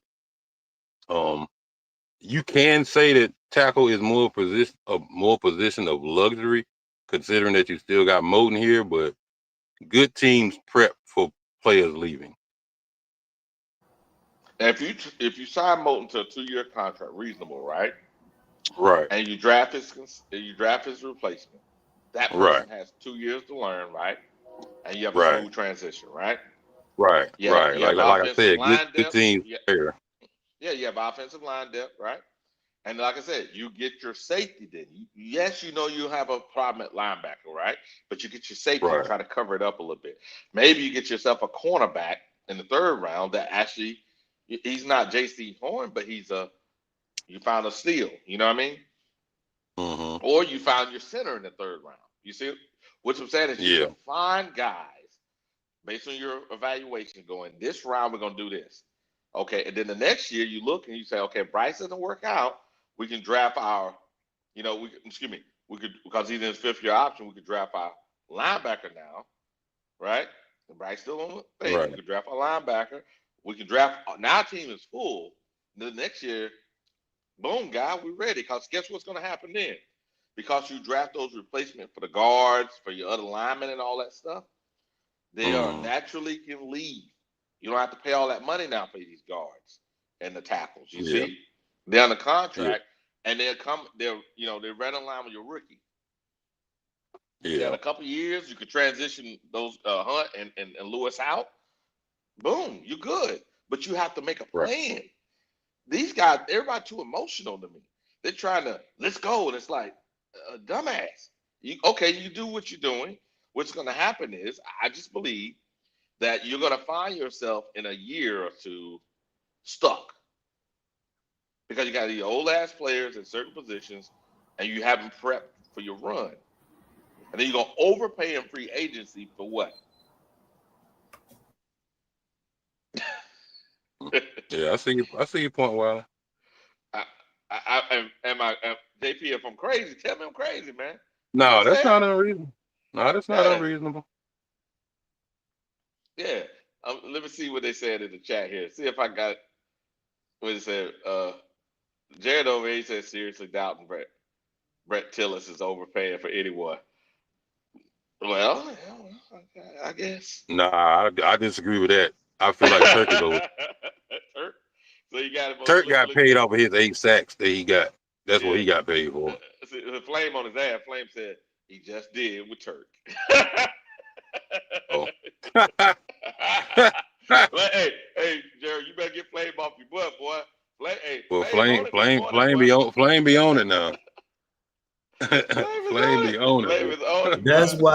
That's the reason why I agree with that they go draft a middle linebacker. If you look at the money that they spent on this D line, right, and the years that they gave them fellas, it really evolves around drafting around that, so you can proceed to draft where you need it on the offensive line.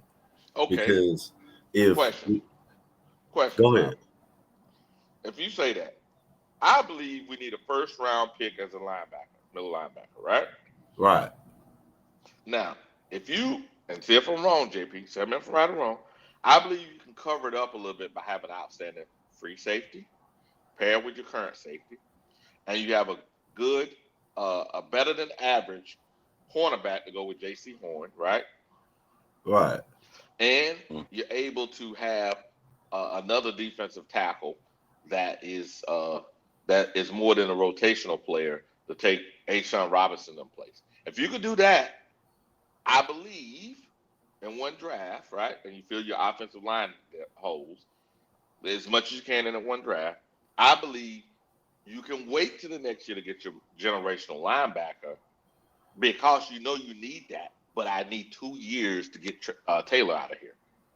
I understand that, but this where it gonna hurt you at because you just signed Taylor Bowden. See, this is what I'm getting at. You ain't go, even if you knowing right that Taylor Moore, they before they signed this man, they knew what his coverage skills is. You get what I'm saying? So they knew where the direction that they're going in, and to take the pressure off the safeties from being able to have to cover a lot, you got to have a middle linebacker.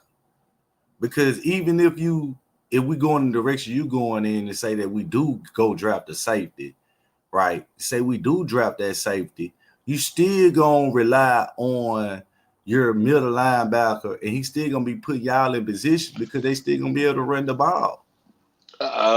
Yes. You also got to keep in mind too. Mm-hmm. What we're keeping in mind currently is the current defensive scheme that we're in. We may not even be in the same 3-4 next year because Evero is on the last year of his contract. We also got to keep that in mind too. But you got to go with what you got. You get what I'm saying? And I get what you're saying. Yeah, I'm with you now. Next year though. Yeah, but with this situation, we gotta go with what we got. You get what I'm saying? I mean, we can't go off if he's gonna be here or not because that's here to be determined. But for what they showed with with the defensive line and how they approach that defensive line and sign safety that who gonna take the ball, that shows that they know that their weakness is the linebacker. So if the season go out to what they projected to be, they only really, like you say, while it like, you got your offensive line and you got your middle linebacker. I mean, you get what I'm saying? So you're gonna need a generational guy at both of those positions. I'm saying regardless of, I'm not saying I agree with it. I'm just telling you, based on them wanting to protect Bryce, that's why they're going to do what they're going to do. Yeah, they're going to always lean towards Bryce. Am I saying something crazy? And like I say, if you look at the last 3 drafts, that's where they're leaning towards protecting Bryce. Right. So, what point of your team? If like you stated, Evero is on the last year of his contract, right? They didn't really emphasize helping him unless it was through the free agent. So they don't want see what people understanding is they're not going to allow him to coach rookies to say that's the reason why you lost or we fired you. No, we're gonna sign veteran players. No. And if you can't coach veteran players, you can't coach my rookies.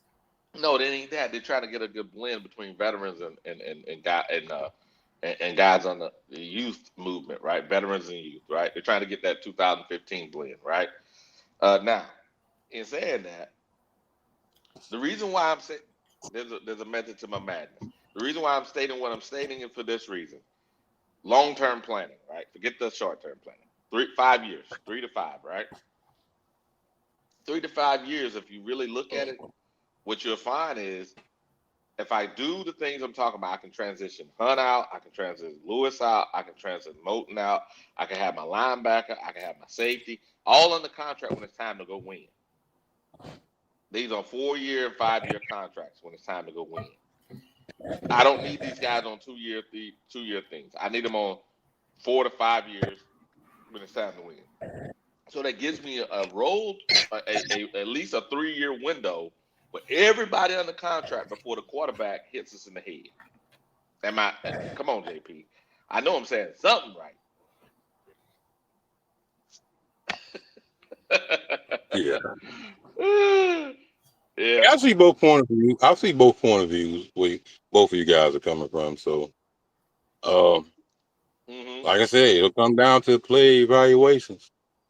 Because if I feel like that middle linebacker is more valuable than a tackle, I'm bringing his big ass to Carolina. But if I feel like that tackle is probably going to be better than the best middle linebacker available in that draft, then looks like Moulton getting his backup. There you go. Hey, we got another $5 super chat from Flame. Flame said the question is, can Bryce carry the team? If he can't, we'll continue to lose. My opinion, we have not done enough on defense. See,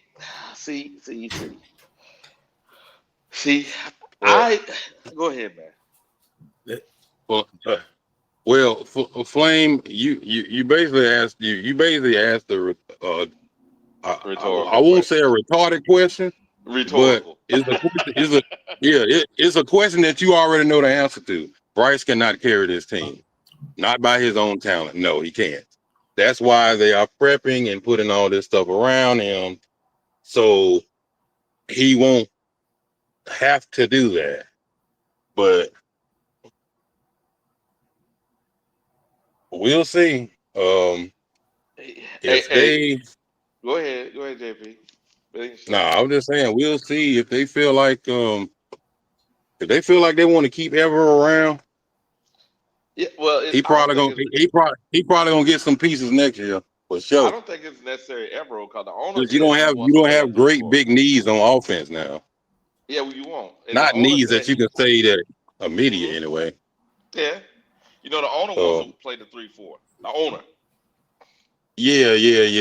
Tampa want to stick with that 3-4, which is fine if that's the direction that you want to stick to. Yeah. But at the same time, you can't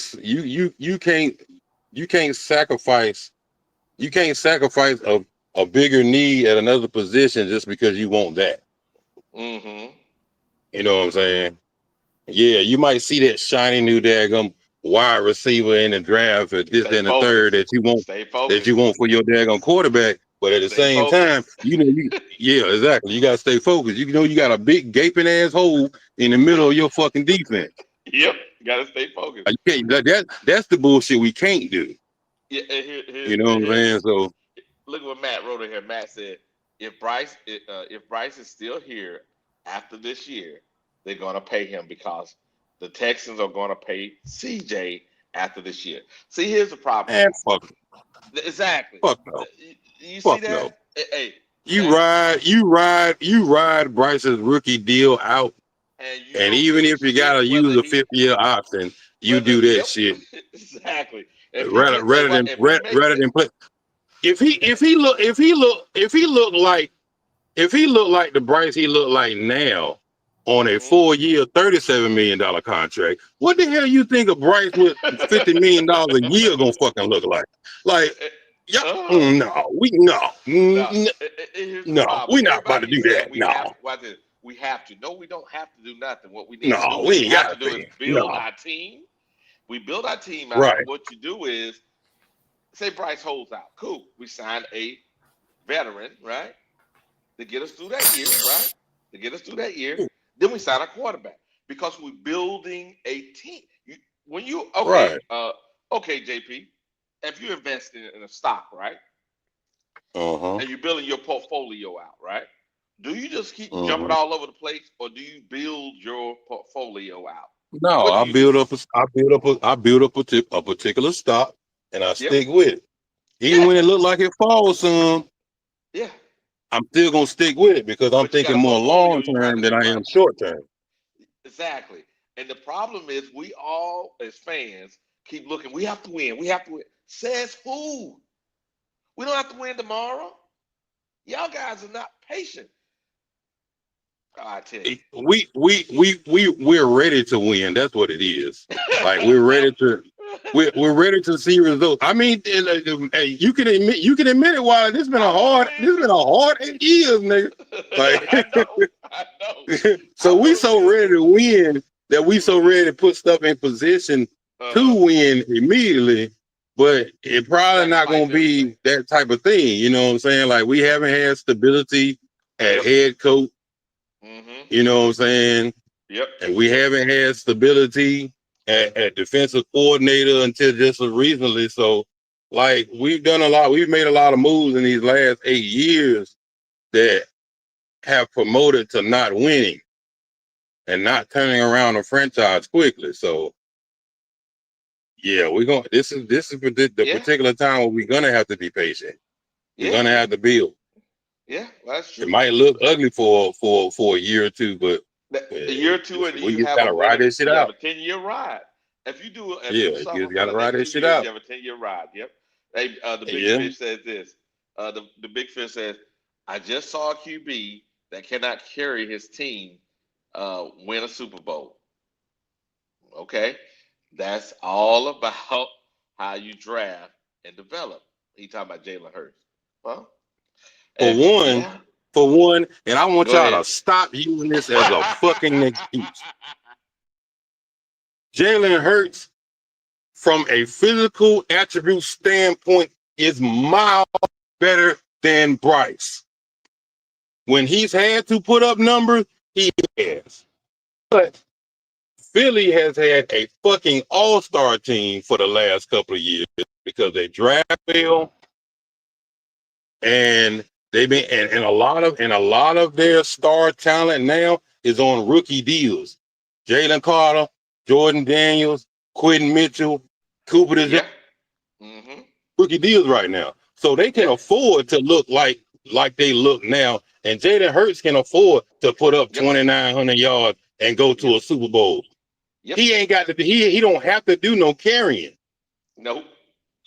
We have never drafted that fucking well. We have never been in that position to have that much talent on a team all at once. So let's stop using Jalen Hurts. Because you look at his past years before he got all those fucking years, his numbers still look better than Bryce. Stop it, big fish. Leave that shit alone. Hey, Flavor Jesus said this. He said, CJ and Bryce are different QBs. Houston went from second worst team in the league to playoffs. We went from ninth worst of the worst teams one year, and Bryce is not getting paid. Hey, here we go. What was Matt's retort? He says they should not, but I believe Tepper will. And then Gerald says Canales needs 3 years. Then we got right here, we got Eternal. Eternal said, name me one team that does not have one elite receiver. I will wait. Be patient. We have 31 teams. And then we got, hey, good morning, Tom. Tom says, Jalen Hurts is a great QB. I don't know why people underrate him so bad. Oh, look at Tom. Tom for the win, baby. Tom for the win. I mean, Hurts is, to me, my thing is with Hurts, I think he just does what requires to win games. You know, like he ain't gonna put up the biggest gaudiest numbers because for one, he don't have to, as long as they got that team together. He don't have to put up these big gigantic numbers to win games. You know what I'm saying? So I just think he does what's required to win. If that's what makes him a great quarterback, hey, by all means, hell, he got what most motherfuckers ain't got it, and that's a Super Bowl ring. There it is, baby. A flame over there, burning them up in the chat. Look at it, man. He says Houston coach needed 1 year. Look at it. He getting at him, Doc. Oh, we got here. Okay. What we got here? We got Gerald. Gerald says we will be better. We'll be a better team around the same time as the stadium renovation is complete. Jesus. Gerald, stop it. Stop it. Damn. Stop it. Stop it, Gerald. We gonna be renovate every year. Stop it, Gerald. Stop it. Big Fish tried to come back at you, man. He said CJ wasn't the sole reason that made that. CJ wasn't the sole reason. Do not make it seem like that. Do not be disingenuous. They had a good free agency and a good draft with 2 first. Hey, man. CJ hits the wide open guy. He said right here, Dom said everybody makes points. Okay. Then Gerald tried to come back and said Houston had 74.5 first round picks. Okay. And then Eternal, if you know we have underrated, we have an undersized quarterback, only one fool would expect him to carry the team. You play to his strengths. Okay. And then lastly, Dom said, we can win with Bryce Perkins. See, there we go. Here we go. Keep it long Well, term. the thing about playing to Bryce's strengths, all of his strengths are supposed to be brain related, the quarterback things. When it comes to the game, none of it is connected to physical attributes. He's not the biggest, he's not the fastest, you don't have the best arm.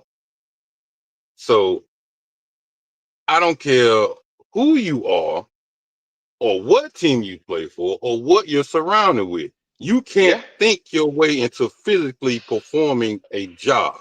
You can't. You can't. JP, you can't. You need physical attributes in a physical sport. JP, and that's where he comes up short at. He didn't need physical attributes in where I was showing earlier. I'll show it to you again because that just had to do with processing the field. That was not about physical attributes because he just didn't anticipate and pass on time. Hey, Flame for Jesus got the $5 super chat. Question is, can Bryce carry a team? If he cannot, we will continue to lose. In my opinion, we have not done enough on defense. That last super chat we had, I'm telling you, man, and we got Ken on, he just came in. Ken says, y'all need to get off. My team. I ain't worried about the Panthers keep me. Hey, cannot throw the damn ball. Hey, man, Ken, stop it, Ken. And we can talk about anybody we want to talk about, huh, JP? Yep, pretty much. Everybody's fair game. Everybody get it. Everybody get it around here, baby. Everybody get around here. Yeah. Hey, I'm just saying, this what we've been going through is it is actually a lot of it is our own fault, and we do team building correctly. We do team building correctly. We can actually, we can do it right. We can actually, we do team building correctly. We can actually fix it. You talking about physical attributes, right? Physical attributes. I don't think those physical attributes were the problem, personally. I don't really think those physical attributes was a problem. I think it had to do with other stuff other than the physical attributes. But that's just my perspective. I mean, from the film that you showed that he did have few issues processing some of those plays. But the physical attributes come in when you see him put balls slightly behind receivers, or when you see him throw a 10-yard out route to a receiver when he has a 25-yard post that's cutting towards a touchdown. But he elects to take the 10-yard out because he know he can get it there physically. Like, that's when it comes into play. Just his footwork. His footwork depends on him being this short quarterback. Like, because he's not physically imposing so far as strength, he needs to throw with his whole entire base from his feet to his legs all the way up.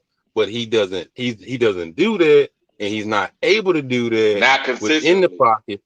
Yeah, not consistently within the pocket primarily because he really can't see from the pocket. That's why he always gets outside of the pocket. And even when he does get outside of the pocket and tries to throw on the run, he doesn't naturally have the physical strength to like fling it like some quarterbacks can. Even then he needs to get back to his base and throw from his base. That way the pass can get there and it's on time and it's properly, but you can't always do that when you're like throwing on the run. So very true. That is very true.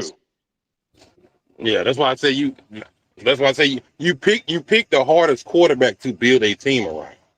Yes, Because and that's a us problem. because you picked him as your quarterback, which is fine if that's what you wanted.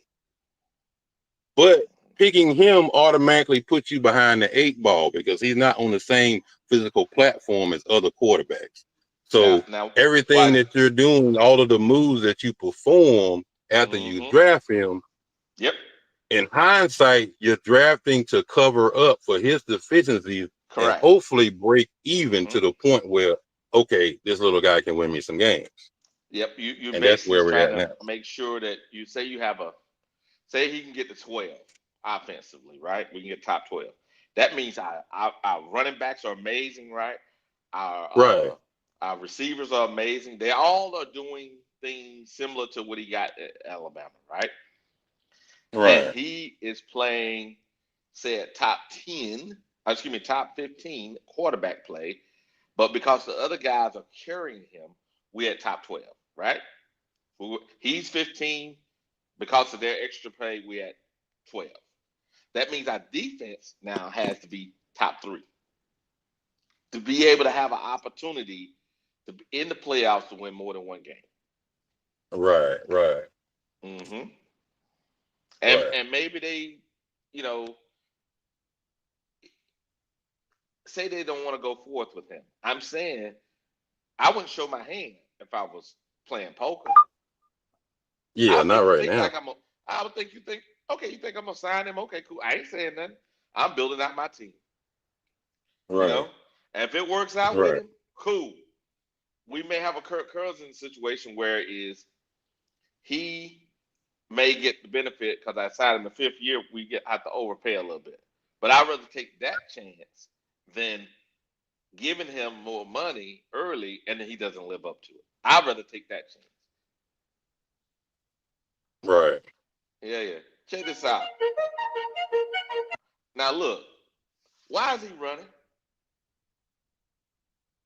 If he pause right here, if he'd stay right here, right there. Look at the receiver. See the receiver? Mm-hmm. Why? Why was he running? Look, he faked the pass, right? I mean, faked the handoff, right? They moved. He didn't have to take off running. Look, he keep moving. If he just stayed right here in the middle of the field, right? The guy was coming open right here. Look, it'd have been right down the middle because this guy was moving. Boom, we could have threw it right here. I don't get it, man. He do a lot of moving. Watch, look. Then he has nowhere to go.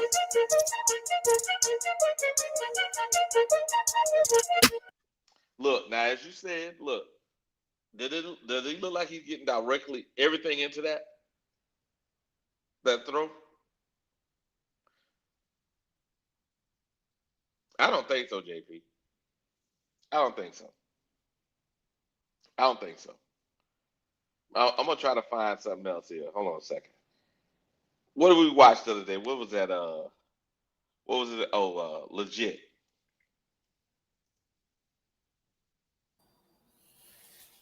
All right, now that's enough on this Bryce Young slandering now. Hold on. God, wait. There we go. I'm not trying to slander the young man. I'm not trying to slander. I'm trying to set the base so that way when we start week 1, right? We start week 1. And we win, then what? No, if we win, we win. Then we look at What you gonna go back? You gonna go back? We'll evaluate the film. Yeah, we'll say what he improved on. Einer von 4 Männern über 40 erlebt unfreiwilligen Harnverlust. We'll evaluate the film, right? We'll evaluate the film. We'll evaluate the film. That's what we do. We'll evaluate the film. That's all we can do, man. That's the only thing we can do. We can evaluate the film, and then we go from there, right? Oh yeah. You can evaluate the film. All right. So now we looked at week 2. Now let's go back to week 1. since we have our eyes open now we can actually look at week 1 again with clear eyes. Listen to this. What do we have in 2025, Bryce? As you can see, did that ball go behind that guy again, behind Chuba? The timing was off. Now watch Chuba again. Are we getting better? Are we changing the tide? See that? This is another guy who was drafted with number 1 pick. See? Not drafted as early as you can go. And I'm unsure about this guy still. Entering year what? 4? 3, 4? See? Now, driver. But now you broke. No, see, he ain't being completely honest, to be honest with you. Then if he really gonna evaluate that play, he should evaluate that Chuba Hubbard was off timing and he threw Bryce timing off because. But hold on, watch this. Watch this guy now. Still look entering year what? 4? Now look.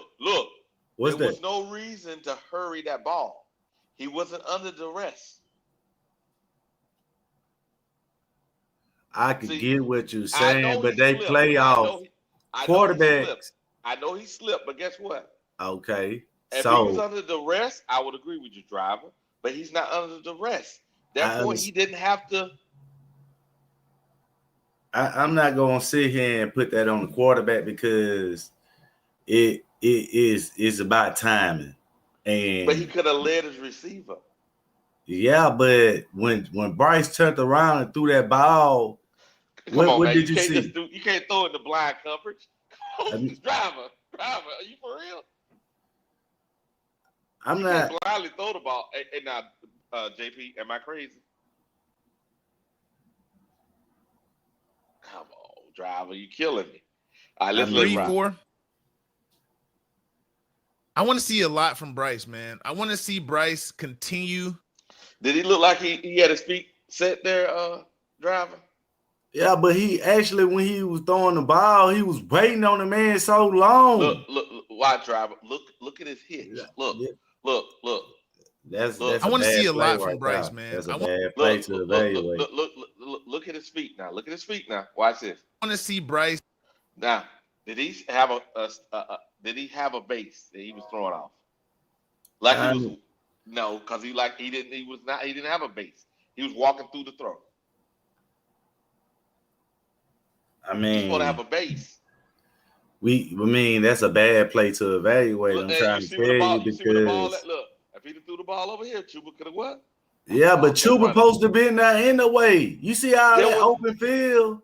Yeah, but what I'm trying to say is he did slip, true, and that's gonna happen in every game, right? There's not every wide receiver that run routes. That's not happening. Chuba is a bad cute web guy. Okay, all right, okay, but I'm gonna let you blame Chuba on this one. Let's keep going there. Yeah, you got it. Yeah, you can't get it. I play how he ended the season last year.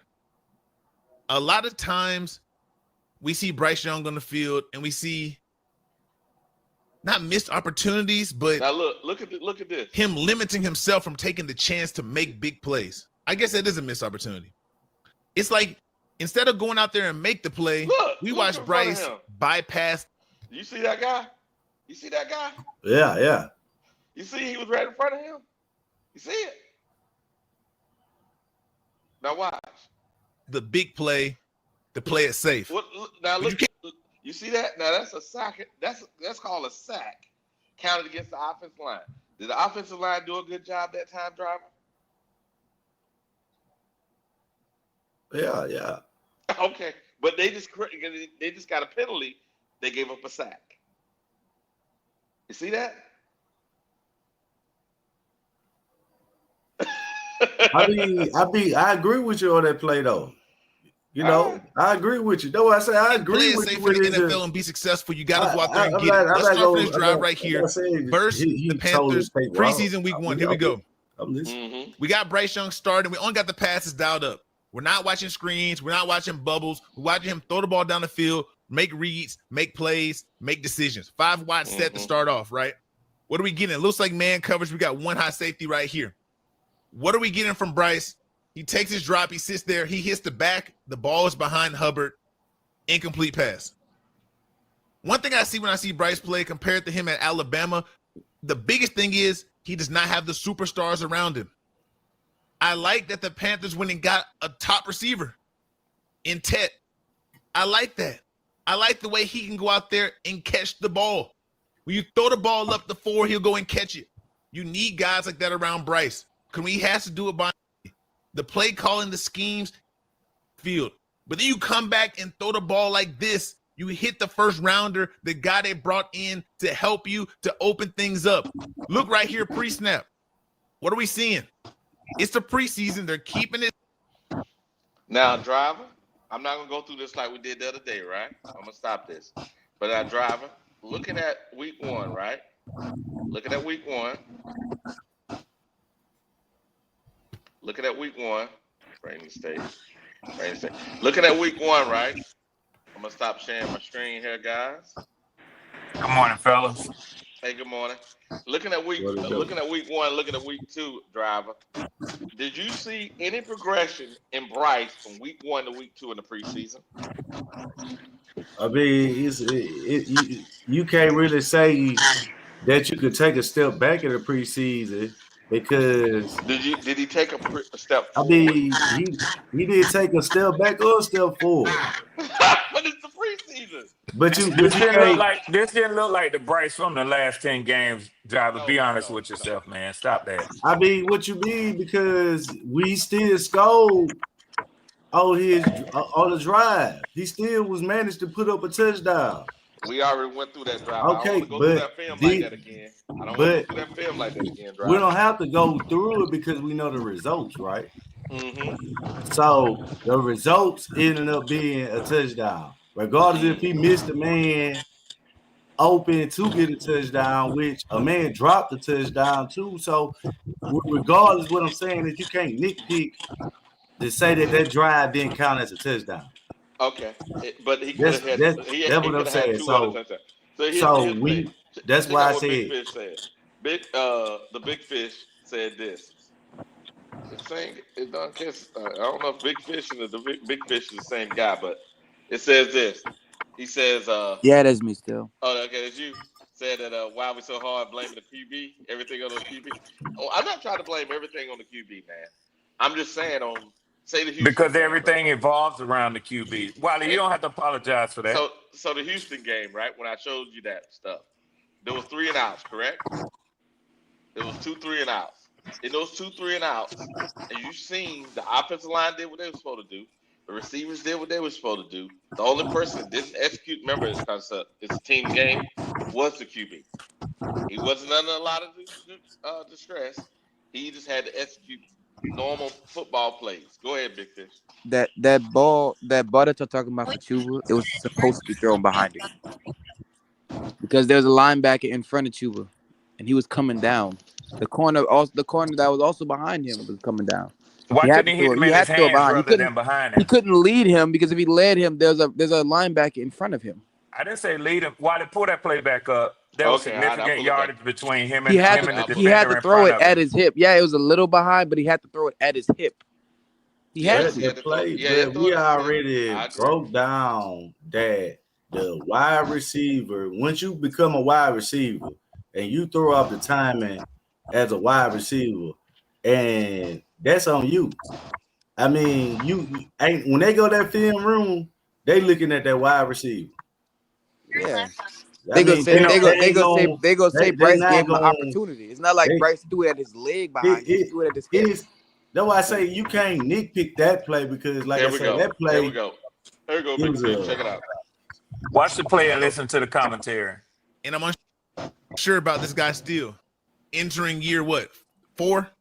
Stop. Now remember, you say he couldn't lead him. Please, now watch carefully. Look where the defensive backs are at, linebacker, defensive back. Watch. 3, 4. Now, if ain't nobody near him, Fish. You telling a lie. You telling a lie, Fish. Yeah, ain't nobody in front of him. Ain't nobody in front of him. That's why the linebacker is in front of him before Bryce throws the ball. No, where at? I'm gonna go Fish. If you may not be seeing the screen. Watch.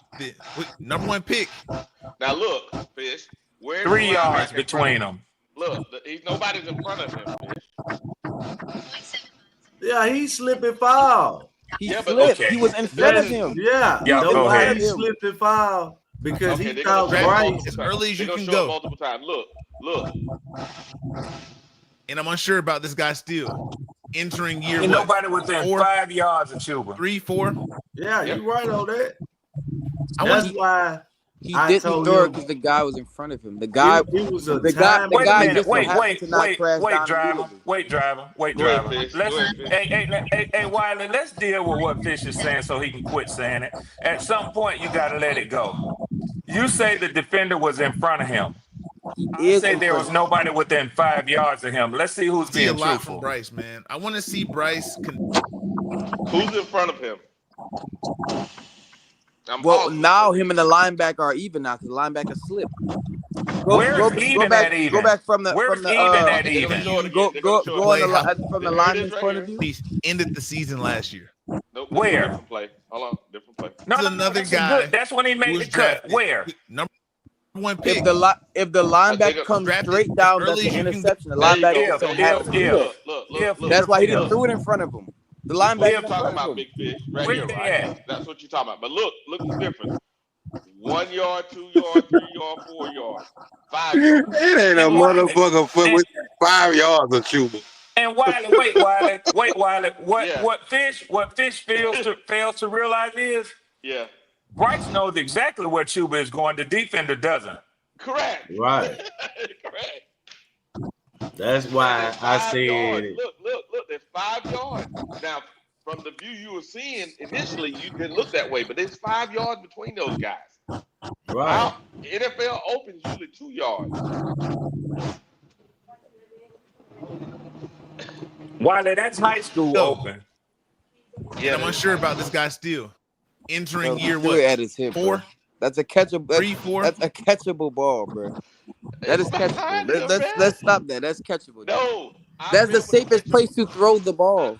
Bryce doesn't know. Bryce doesn't know what that linebacker's going to do as soon as he sees Chuba. No. As soon as he sees Chuba, that linebacker could have cut Chuba off. That's why he threw it at his hip. So, Big Fish, if this was the only film we looked at, I would agree with you. But in the Houston game, he was behind the receivers also, and there was nobody in front of those receivers.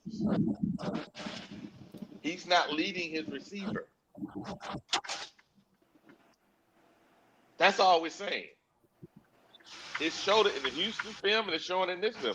He's not leading his receiver. I want to see a lot from Bryce, man. I want to see Bryce. I'm going to skip forward. I'm going to show you how he did it correctly, right? Watch this. Dave Canales, this is how you pronounce his name? He's leading his receiver. Watch this.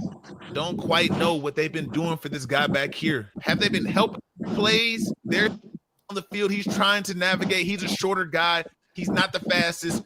And hit the back, nothing. You Watch get sacked. Go lead his you're off the receiver. field. Look. But then you come back. Look, Big Fish. He led his receiver. Look, Big Fish. Back and throw the ball like this. You saw that? That's leading your receiver. He threw the fade, but he didn't throw the fade. He led, and he put it in a spot where only the receiver can get to it. But he put it so the receiver didn't have to slow up. You saw that? Yeah, but those are two different types of throws. We're talking about one throw between two defenders and another throw with one defender. But in the Houston game, again, Ted was open. In the Houston game, when somebody else was open, he threw it behind them. He threw it too high for Ted. And behind. Then he hit Sanders too high too. It's like he's not. But that's not going. No, the Sanders one was not too high. That was definitely catchable. You telling me? The Tech one was a little harder to catch. But he could have. Both of them were too hard to catch because if he'd have led the receiver by a yard, both of them would have been having yak. A half a yard. You know I'm telling the truth. Plays like that make you realize why his uncatchable rate is so high. His uncatchable rate was 18.9, man. And you know the uncatchable rate doesn't go to the QBR. So y'all always talk about QBR, but that does not count towards QBR. I think they do that because it will make the QBRs go lower. Yeah, I can agree. Hey, I'm just saying, let's skip forward here because Hey, I'm Big skipping forward. Fish. Yep. Big Fish, do Wiley a favor. Whenever you're not talking, mute up. I don't know if you're driving or what that is. Oh yeah, there's some noise, background noise. Yeah. Yeah. Hey, but Wiley, can I say something? Go ahead. Just a Go ahead, point, man. and it's probably going to be viewed as a point of contention, Go ahead. but it is a point of observation. Consistently since Bryce has entered into the NFL, people like to talk about Bryce in high school and Bryce in college. Stop that. This ain't neither one of them. This is the professional football ranks, meaning every player out there is a professional at the football level. They're not high school players. They're not college players. Stop drawing that comparison. These are professionals. They get to the ball quicker. They're smarter. They're faster. They're bigger. What Bryce Young cannot do is with velocity, squeeze the ball into tight windows. Like it or not, you have a quarterback who's going to always have to take the layup. He's not going to drive the lane and dunk on somebody. That's what you do where you have superior talent in the NBA. He is a line drive hitter in baseball. He's not a home run hitter. Like it or not, that's who your quarterback is. When he throws behind, that's because he was late on the read, point blank, period. When he anticipates Bryce can excel, that's his game. Yes, sir. When the receiver knows where he's going, when he knows where the receiver is going, and he releases the ball early, that's why Dave Canales, all the commentation you heard about Bryce as a quarterback, we got to get him to get the ball out quicker. That means before the defense reacts. Ain't nothing wrong with getting the ball out quicker. No. Every quarterback should do that at the NFL level. But if you think that Bryce has the arm strength to see a receiver break open at the last minute, show him hands and drive the ball in there, that's not him, guys. That ain't gonna happen. That ain't gonna happen. And watch this. Yeah, that ain't gonna happen. So I'm gonna show you this, Big Fish. And then reason why I'm doing this, this is week 1. Then I'm gonna go back to week 2. So what's supposed to happen is the things you do from one week get corrected the following week. We can see if he has the same tendencies from week 1 to week 2. And then when we get to the games, we'll go week 1 to week 2, all the way through every single game. Then if he's improving on his tendencies, great. But if he isn't, we're just highlighting those. That's not, if the offensive line is porous, okay, cool. We'll talk about that. If the defense, we'll talk about that. All I'm saying is all of us have to improve. I'm asking this question. Go ahead. So do you believe the questions that you breaking up about Bryce, was those the same question you was having last year? No. Okay. Some of them, no. Some of them, no. What I'm saying is I saw him improve last year, right? I saw him improve. Why are they not sticking? If he was, say he picked up from where he was at last year, which was on his way, then he should have been improving in the offseason. That means these things we're looking at now should not be here. Then we look at the last 3, say the last 3 games like everybody like talk about. If he played like that and his footwork was correct like that, then we wouldn't be talking about this. We would be saying, okay, what do we need to give Bryce so that he can win more games versus this stuff here, which is basic football plays. I mean, did I say something crazy?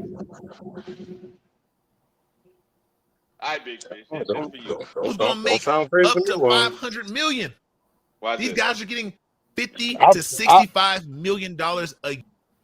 Nine's getting outside. I want y'all to pay attention right here, though. Look at 18. Look at the corner. Look at 18. The corner's hips are parallel to the sideline. What does that tell you? He can't open up. Yep. He can't turn and run. He is beat. He must wheel out and go chase. You're chasing. What is this right here in the NFL? This is open, dog. Go and get the touchdown. It's the preseason. Take the shots that they're going to win you the game. You might say, hey, he hit Thielen. Here's a big play steal. Do y'all think this is a hard throw? Confident quarterback who's confident in his arm. Now watch this. Bingo. A quarterback who is confident in his arm throws that ball to Coker right there. That. I'm glad you said that. Watch this. Watch this. Watch this. Hold on before we go there. Watch this. I'm going to play this for a reason. Watch this.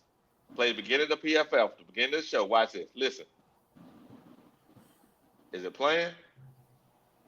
No, it's not playing, Wiley. Not playing.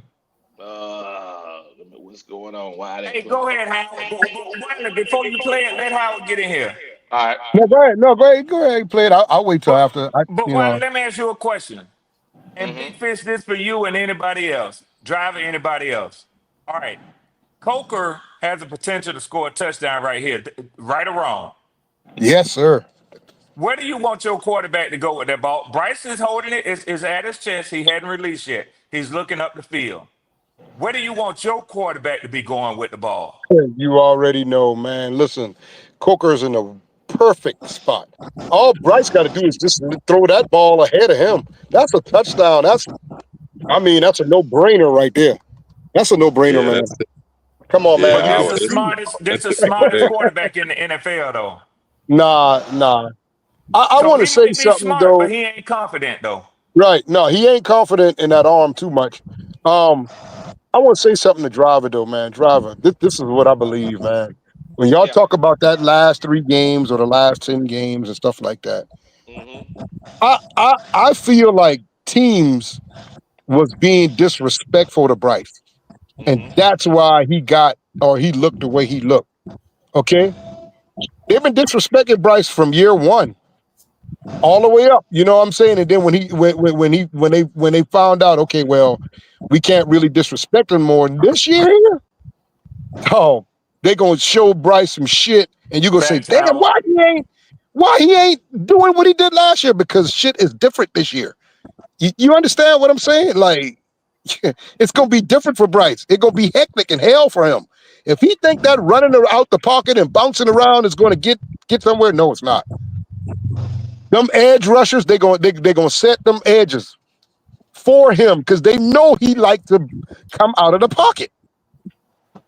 The defense is going to do that to him. That's all I got to say about that. And while another way of saying that is real easy, Howard. It's real easy, Howard. Another way of saying that.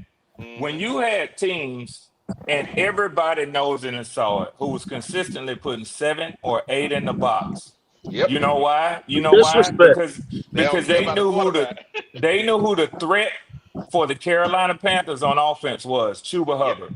Yeah. Chuba was absolutely. a threat. Now, what y'all are saying, and what teams are going to be saying is Bryce Young is a threat.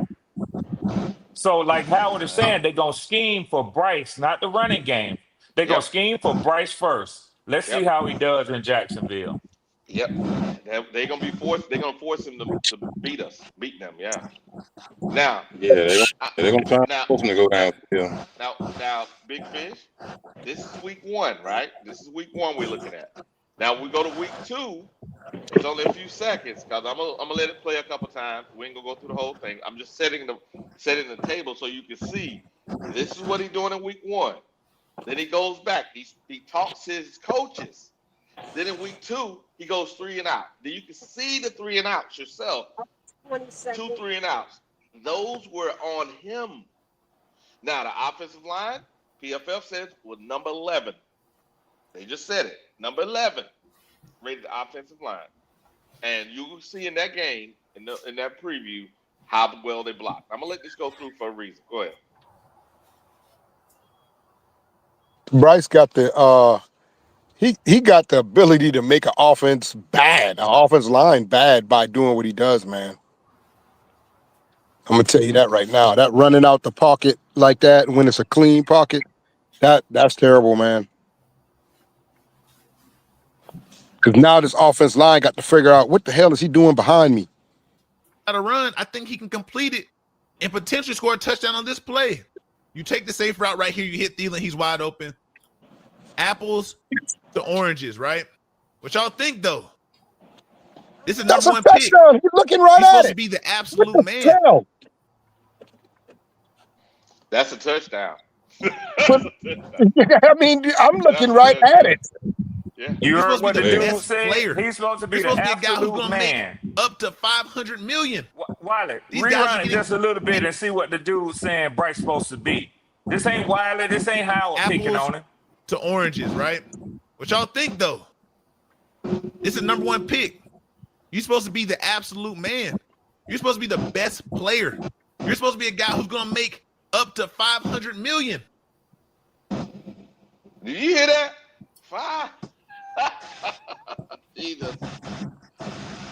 That's why when I hear stuff like that, that is why it surprises me that you have a lot of fans that is okay with Bryce just being a Jag. Just okay with him being a game manager. You're okay with him not excelling anybody around. JP, they don't even stop to think what that dude just said and how that affects the money and what you can do with the rest of your team. But they laugh at me about Kirk Cousins. Kirk Cousins had the Falcons 6-3. Bryce ain't never had y'all 6-3. But you laughing. And you finna go out here and pay this guy $50 to $60 million a year. And here's the choice. Look, Coker's open. All he had to do, let the ball go. Look, right there. Let the ball go. Boom. Boom. Look. Boom. So here we go. These guys are getting. I'd look for Coker all the time. Coker's always open. $65 a year. Yeah. Come on now, just think about it for a second. This one, a cross your body dump off. Hey, cross your body dump off is a hard pass. That's a harder pass to let it go to Coker. Not for a number 1 pick. But what I'm trying to say is, no, when he passes the Steelers, it's the harder pass. No, I disagree, Wiley. Okay, I disagree. Right. You got to put some oomph on that ball to Coker. Okay. You got to put some oomph on it. And you agree with me, JP? You agree with me, Howard? Yeah, all you gotta do is sail it out there. Yeah, you agree with me? Yeah, I agree with you. Yes. So you agree with me, Driver? He got to have some oomph on that ball to go to Coker right there. Okay. But he should have that sort of oomph. Yeah, I mean, he got it. I mean, I'm not disagreeing with that he should have went to Coker. I mean, watch this. Hey, Driver, let's count the yards. 1, 2, so that's 5, 6, right? 11. I mean, he's behind the 20. That's 10 to Thielen and 15 to Coker. He got 2 options. So that's 15 yards, right? So 15 yards. It's not a 30-yard bomb. 15, maybe 16 yards. 15, dog. Where's the Brainiac? Where's the Mr. Brainiac at? Where he at? Where his football knowledge at? Like they say he got. I don't know, man. Y'all tell me. IQ and all that shit. Where's that? What I see right here is the corner's beat. He's turning his hips. Right? Corner's beat. Look at it. Look at it. Beat. Back to the quarterback. Coker juked him. Coker got Hell, he could have been through the ball right there if he wanted to. Exactly. He know where Coker going. He know when he coming out his break. He got him. Coker done sauced him up. Coker done sauced him up, man. He done sauced him up. He got him. He got him. Now you're out the pocket. Where are your eyes? Agree. You see 18. You know where he's going. Lead him to the pylon. Let's make this money. You hit the easy one, which is cool. But like I said at the beginning, playing it safe is not going to win you what you need to win. Yeah, that's crazy right there. Playing safe is cool, but right here, I think you got one. I think you got one if you put the ball out there, safety inside, corner running for his life, separation, put the ball out here, let your receiver run and go get it. We in there. So Wiley, check this out, Yeah. Wiley. You know what the difference in that selection is by the quarterback in the NFL? That's the difference between 3 points and 7 points. And I'm going to tell you why. I'm going to tell you why. You lead Coker on this play, you get in the end zone, you got 7 points. You throw it to Thielen at the 10, you got 1st and 10, but it's in the red zone. A defense can bow their back. There you go. We ain't good at the red zone. That's what I'm saying, Howard. And now you got to kick a field goal. Oh man! Hey, shout out to Canales though. That was a damn good play call. Oh, it was. He gave him 2 beautiful. That was beautiful, options. man. That was That beautiful. was good blocking by the line. Was. Well, that's why I be telling fans like they holler about scheme his first year, his rookie year with Frank Wright. Okay, Well, Canales is showing you I'm glad on you brought the that up too. yeah, Canales is showing you on the film that his system can work. His system is scheming open wide receivers. Yeah. From yesterday when y'all was talking about Frank Wright, I ain't no Frank Wright fan. Okay, but y'all got to remember, Frank the Wright thought he was getting C.J. Stroud. He had this thing set up for C.J. Stroud, y'all. I ain't no Frank Wright fan now. I don't care for the dude too much, but I knew where he was setting up for that for a specific quarterback. Because what kind of receivers did he get, Howard? Big, tall, fast. What receivers you could throw over the top, like Chark and who else you Those had? guys are not fast, twitchy guys, are they? Nope. You can No, they down the field. Chark is down the field. Correct. Those are the kind of receivers they picked up, and those receivers didn't match Bryce Young's skill set. Right. I mean, anybody that's honest can say we did not get the quarterback that we did the offseason pickup for. They didn't even give Frank. Somebody was saying Frank shouldn't have signed on the dotted line. I mean, I don't know what he signed up for. I mean, that $50 million. Yeah, man. Like, $50 million. what is he supposed to say? I know I would have took the money. I take the money. And listen, especially at Frank Wright age, because if it don't work out, he can really consider retirement after all the years he done played in the league and coached. You think that I wouldn't want to have a $10 million check coming every year? I'm taking it. Think about the quarterbacks Frank Wright had in his coaching career. Think about their height and size and all that. Think about that. Bryce is the first time he ever seen something like that. Walking up to the man, looking down at him while you, the coach, looking at him, talking to him like, what the hell is this shit? Is this a joke? Man, Frank Wright and his wife be on a cruise every other month. Enjoying life. Grandkids. Chilling. Oh yeah, they chilling. They kick back. Frank was drinking though. You could have tell. You could have looked in his face. Howard, He was you drinking, said man. that from the beginning, Howard. You said Drinking, that from the man. beginning. Because he knew what he was having to deal with when the public didn't see it, Howard. You're right. Hey, check it out. Let's finish this and we'll get to the Houston and then we'll take and talk a little bit. See this one. You want to take the one underneath, right? Now, pick your poison, man. Pick and choose what you think you're going to do. But I think there's money to be made up top. That's all I'm saying. Got me out here sweating, looking crazy. I think there's money to be made up top. You feel me? Here we go. They got me out here sweating. Once again, great anticipation. Great anticipation hitting. Now, that ain't Bryce's fault there, guys. No, that ain't his fault. But this the man with the good hands and everything. Why he ain't catch that? Yeah, well, he was surprised. y'all would have jumped all over Leggett if he did that. Remember now, this is the first game. We're trying to give him a little grace. That's a fact, Howard. But you know, they got to get that timing down. This right here wasn't Bryce's fault. Four knows. But I'm just saying. On me. Hold on. If that was Leggett, what would y'all be saying today? He drafted you to make the tough catch. He led his receiver too. What a route! He led him too. What a route! Break him off. I admit it. That was XL. Him all over. Sauce. They would have jumped all over him. Y'all know it too. Right here. They jumped all over. You looking beat. Great anticipation. I hear people say Young on this play. If Jet get that perfect pass, there's no way he's going to drop the ball. Just start. The top receivers. See, this is what happens. Is when you're going to get the best from Bryce Young. You're going to get the best from your guy when you give him pieces. He is not the true superstar. He's a guy to get the ball to the superstars. He can do it. When you give him the pieces, you give him the plays.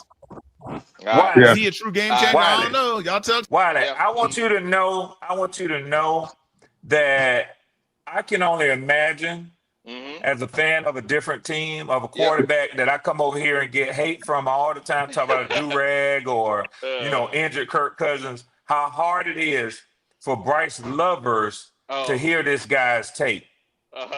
But all I would say is just look at the film and listen to the dude, man. Yeah, this is good. It's a good breakdown, man. Great. It's a good breakdown. Watch this, Red. We're going to finish this, right? The reason why we're doing this is so that way, this is week 1. We're going to look at week 2. We're going to see, did he progress? That's what it's about. It ain't about insulting Bryce. It's about, did Bryce progress from this week to the next week? To me, y'all tell me what you think.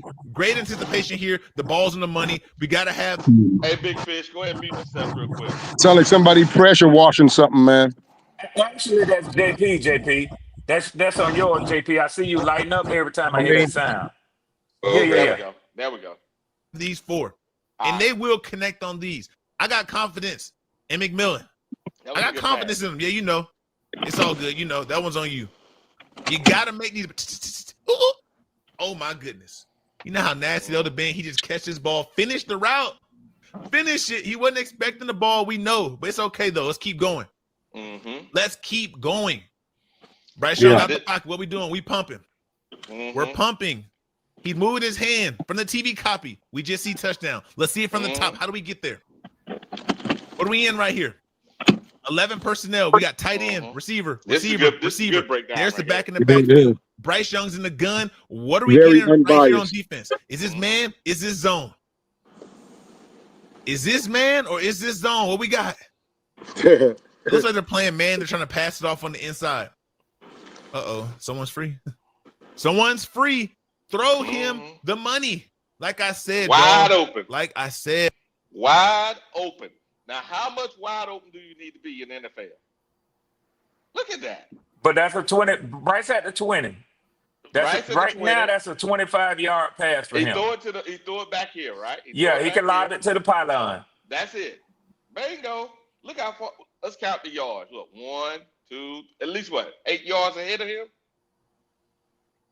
At least something like that. Watch this. If Bryce wants to take the throw, he is guaranteed to make. He's not trying to take any chances. There's a lot of starting quarterbacks in the NFL who would just throw the ball to the back pylon and call this a day. But instead, Bryce Young wants to get comfortable with what he's doing. He continues to roll out. This guy is still open. Carson Schwarzenegger has no chance of adjusting. He's not even looking at the man. He's looking at his guy in coverage. Exactly what he should be doing. He's plastering his back. This receiver here is wide open. But Bryce is rolling. Now it's too late now. Now you don't know if this guy can get there or not. The ball got to travel a long way. So now you got to get creative. You push him back, you throw the ball. My point is, when he's playing against other top competition on defense, is he going to have enough time to hit this one? Or should he just hit the guy who's wide open now? What do y'all think? Should he just hit the guy who's open now? Or should he wait and see, man, I might get a chance. It works here.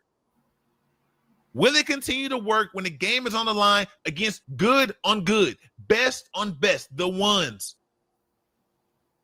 Because remember, guys, this wasn't Cleveland first team defense. No, there's no Myles Garrett out there. Myles Garrett out there. Come on now. There's no Myles Garrett out there. He's not playing against the ones right now. When Myles Garrett is off the edge, when he's hunting, are you going to have time to roll out, not throw the ball to your open receiver, and come back and wait and then toss it? I don't know.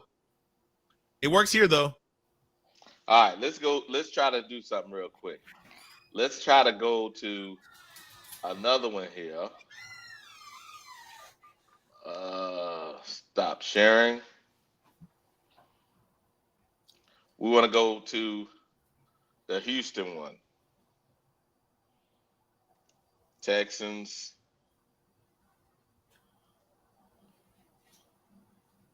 versus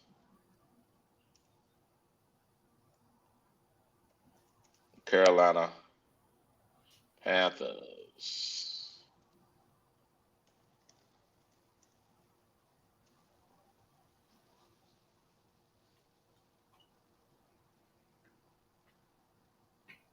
Now, did he improve?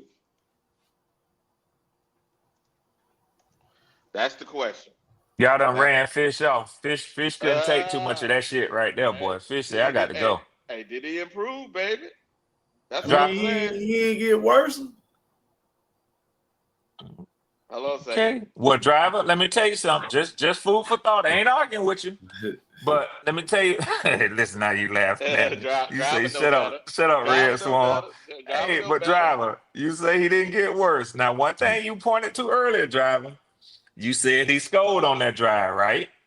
Oh, yeah. Okay. Did he score on that drive in Houston? Nah, he did. That's why I say it's a give or take. So, you know, if what preseason game he did. Here we go. Here we go, driver. Look at that, driver.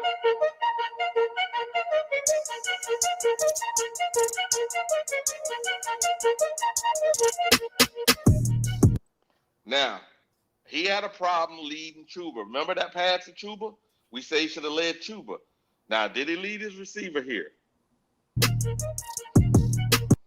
Did he overthrow and not lead his receiver? Or my eyes playing tricks on me? That's good defense, though, either way. But if he'd have let him, though, if he'd have threw the ball out here in front of him, right? I see what you're saying. He'd had a better chance of catching it, correct? So you're saying he could have created more room for the receiver? Yes, if he'd have let him, yeah, 1 foot. Half a foot. I mean, I agree with you on that. That's though, how you get yak, man. That's how you get yards after the catch. I mean, but with what you saying, that I mean, if you were saying that about X, Allen, you know what I'm saying, or one of the other receivers, then I can understand. But I mean, this man is a rookie. You finna say it. We finna get to one of them. Hold on a second. I got you.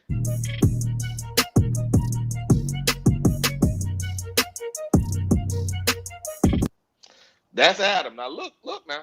Look. See, this is Bryce. This is the receiver. The receiver, lead the receiver, right? Wow.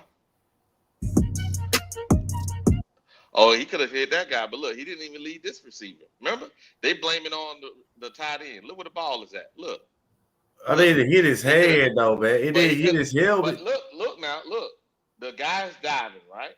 If he'd have let him, Red, right here. See that? What you think, Red? Could he get he got him. He got him. He could have had yak. Could the receiver had yak? Yeah, he could have led him. Yards after the catch is there. Is that unreasonable, Red? Ain't nobody in front of him. No, but I think that's it. If a quarterback is, and so let me say something that might sound a little controversial, Wiley, because I'd be on Bryce Young. But hold on, let me say this, Wiley, real quick. Look at the pocket. Yeah, but Wiley, I kind of sort of agree that maybe you don't get that in the preseason because, in fairness to Bryce or any other quarterback, 2 series. You know, you may be on the field and out, and then we'll be like, damn, they ain't doing nothing. But he might pick it up towards the end of the quarter. If he's in a rhythm, if he's in a flow, maybe he is hitting them sort of shots. You know what I'm saying? But I don't know. Yeah. Maybe I'm just feeling generous this morning. I don't know. I think you got to give him this one, Wiley. Give him a little grace. Give him a little grace. Give him a little grace, man. All I'm saying is this. We saw week 1. He ain't leading the receiver. Get a little nigga a drink. Give him a drink. I'm with you. That's why I agree with what you were saying, and then I rather evaluate it from what I wanted to see from Bryce. If we see this though, week 1 in the Houston game, mid the game, we got a problem, Houston. But this the issue I have. With assessing a game where I'm only playing 2 series. No, I'm saying if we're looking at this now as a trend and we get to the breakdown of the Jaguars game and he's doing the same thing, I'm doing this to set the baseline, driver. So if we're going down this road during the season and we're looking at his play and this is still there, then there's a problem, driver. Well, while if he go down to Jacksonville and he look anything like either one of these first 2 preseason games, and Trevor Lawrence looked like he did last week when we saw him, there's a problem. That's going to be a 35-10 game, bro. Yeah, I know. And what I'm trying to say is, driver, now when we get to the end of the game, so we win or lose, right? And we come back and we look at the film. And while evaluating the film, we see these tendencies. Even if we win, this is not winning tendencies. Am I wrong, Red? No, you're gonna lose the game if you playing like this consistently over 4 quarters. And that's all I'm saying, driver. This is not. And driver will agree to that. I think driver will agree to that. Yeah, but I mean that's why I said, you know, it's something you can't evaluate because some people play for the flow of the game. Some people just come out and just play. Every great player ain't just always come out and just looking good now. That's just that's so come on now. We gotta Hey, be honest. Wiley, I'm not sure if he is, but 3 might be in the backstage. Okay, let me. I don't know. He might be. I see him in the chat. I know he normally hit the link. Let me drop the link. Yeah, he may not be. I just saw him in the chat. He texted in the chat. Good morning. I figured. Yeah, I just dropped. Okay, cool. There go the link 3 if you're gonna join, man. Yeah, but what I'm trying to say is this, man. We looked at week 1. Now we're looking at week 2, and in week 2 he has some of the same tendencies. And again, not leading his receiver, right? Not leading the receiver, and the balls are too high unnecessarily, because in both cases, Peter led the receiver and threw the ball at a reasonable height, catchable height. Remember, what is catchable ball? That's not too reasonably low, not too unreasonably high, right? And not too reasonably in front or behind the receiver. That's a catchable ball. Now watch. Now, mind you, they'll blame that as a drop pass on the receiver. I mean, it's his fault. You can't take it away from Wiley. See, what you can do is point out Bryce Young mechanics, but you can't take away from a drop pass. Now that's a sack that's counted a sack. Is that against the offensive line? That was on the offensive line. That's a sack. I mean, we already. But the thing about it is, let's go back a little bit. Hold on. Let's go back here. Let's see if the offensive line was doing their job. Now look where he's at. Now look. If he'd have backed up, he'd have been in the pocket. I mean, he held the back, but Wiley, Yeah, you ain't showing Jalen the whole backstage, play. Wiley. My bad, driver. Jalen back there. Okay, I'll pull him up. Yeah, they ain't showing the whole field, because the point of that play was for him to run. He just tried to pass. Yeah, but he should have passed the ball out of bounds so he didn't lose on yardage. That's what I'm saying. No, look where he started at. Look. Go back and rewind it back. Oh yeah, he got outside. He got right outside the pocket. I mean, Wiley. That's why I say it's hard for you to compress what he gonna. What's up, fellas? What he gonna be with that? Hey, good morning, guys. Good morning. Let me read these last couple super chats and we can get started here. All right. What we got right here? We got Playing for Jesus. Tom DeMay says Nico Collins had 400 yards a year before. Yep, before CJ showed did. So CJ was the sole reason why Houston turned it around. Nico Collins is a star because of CJ. That is true. He's a star now because of CJ. And then right here, Flame for Jesus says, it's if 35-10 game, Bryce lovers will say it's everyone's fault but Bryce. Hold up. Jesus. So he go point out that the guy is a superstar now, but he ain't gonna point out that Adam Thielen had 1,000 yards. But Adam Thielen was already 1,000-yard receiver. Listen to listen to how he made that statement. He said he was a 400-yard receiver before. Correct. Adam Thielen wasn't 1,000-yard receiver. Yes, he was. Yes, he was. Hold up, not the year before. No, but you don't get what I'm trying to say. No, you can't have it both ways. No. Collins had never reached 1,000 season. 1,000 yards. Yeah, but what quarterback was playing? Davis Mills. Yep. Okay, you get what I'm saying. So why do you got to take Adam everything Thielen context? had 2 years prior. I think it was 1,200 yards, 1,100 yards. Then before he came to us, he had 800 yards. Who was Adam Thielen quarterback when he caught 1,000 yards?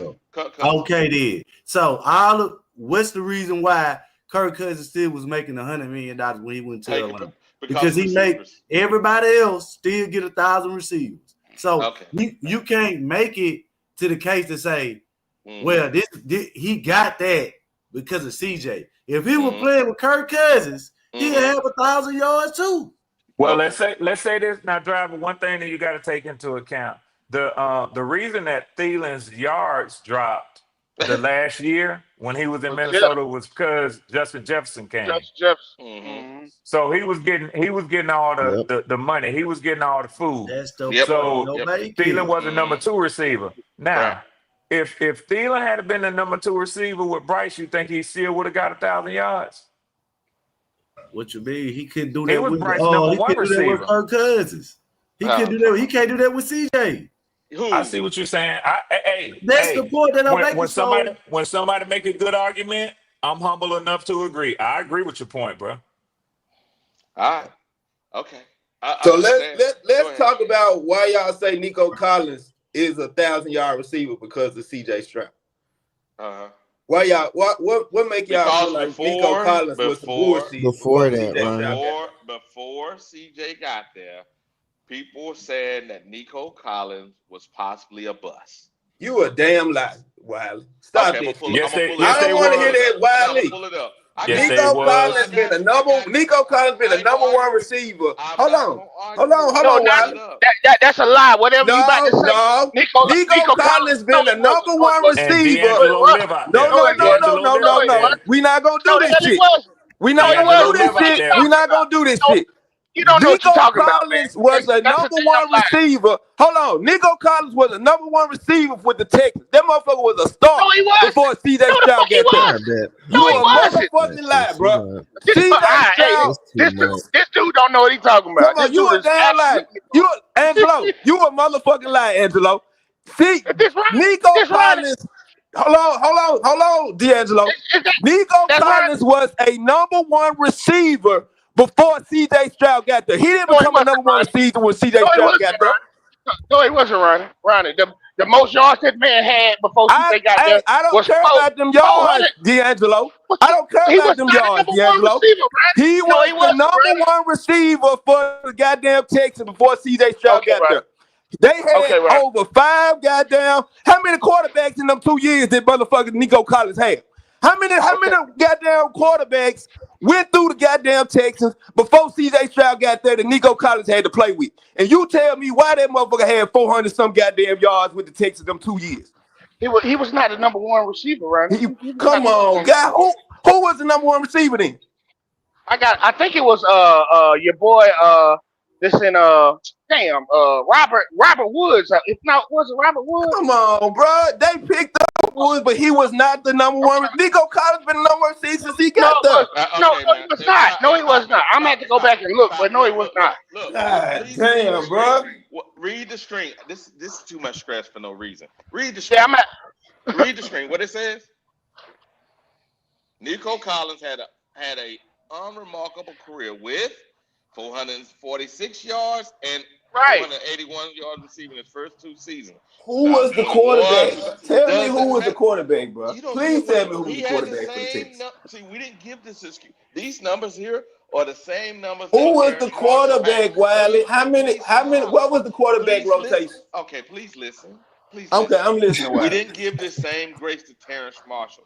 Terrence Marshall had these same numbers.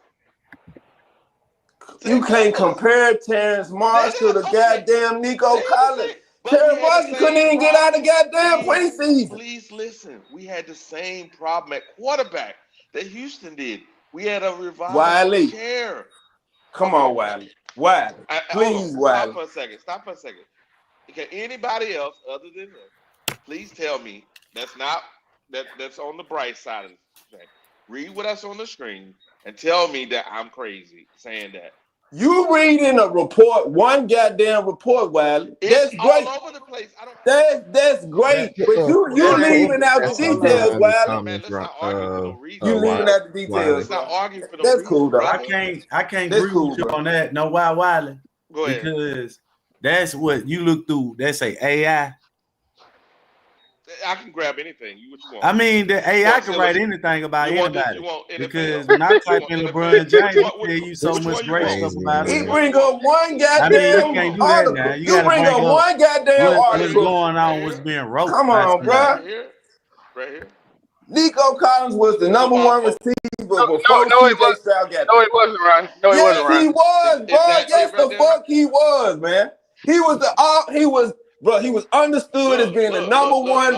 Look. Come on, bro. Look at his numbers. Look. Who else was the receiver? You can't even talk about another receiver. Brandon Cook. Yeah, Brandon Cook. There you go, Jalen. Where the fuck is he at then? If he was the number one receiver for the Gap Texas, where the fuck he at? Come on, bro. You seriously finna say Brandon Cooks? Brandon Cooks ain't been a number one receiver with nobody. Other than the motherfuckers they drafted him. Collins was a rookie. Come on, bro. And he took Brandon Cook's spot. That's why they got his ass. Come on, man. No, he didn't. Hey, come on, bro. Discussion, brother. You talking about a nigga that's not even there no more. Can we have a reasonable discussion with We are, Wiley. I'm arguing the fact that you said Nico Collins didn't become a number one receiver till CJ Stroud got there. A star. Just because you're the number one receiver, like for example, let's go with that. He wasn't even number one receiver though, Wiley. He really was. I know, but let's say we'll say that when Marshall got drafted, right? He was supposed to be our number one receiver. Got drafted, remember that year, but he got hurt, so he didn't get to play. Following year, when we drafted Mingo, right? Mingo was supposed to be our number one receiver, right?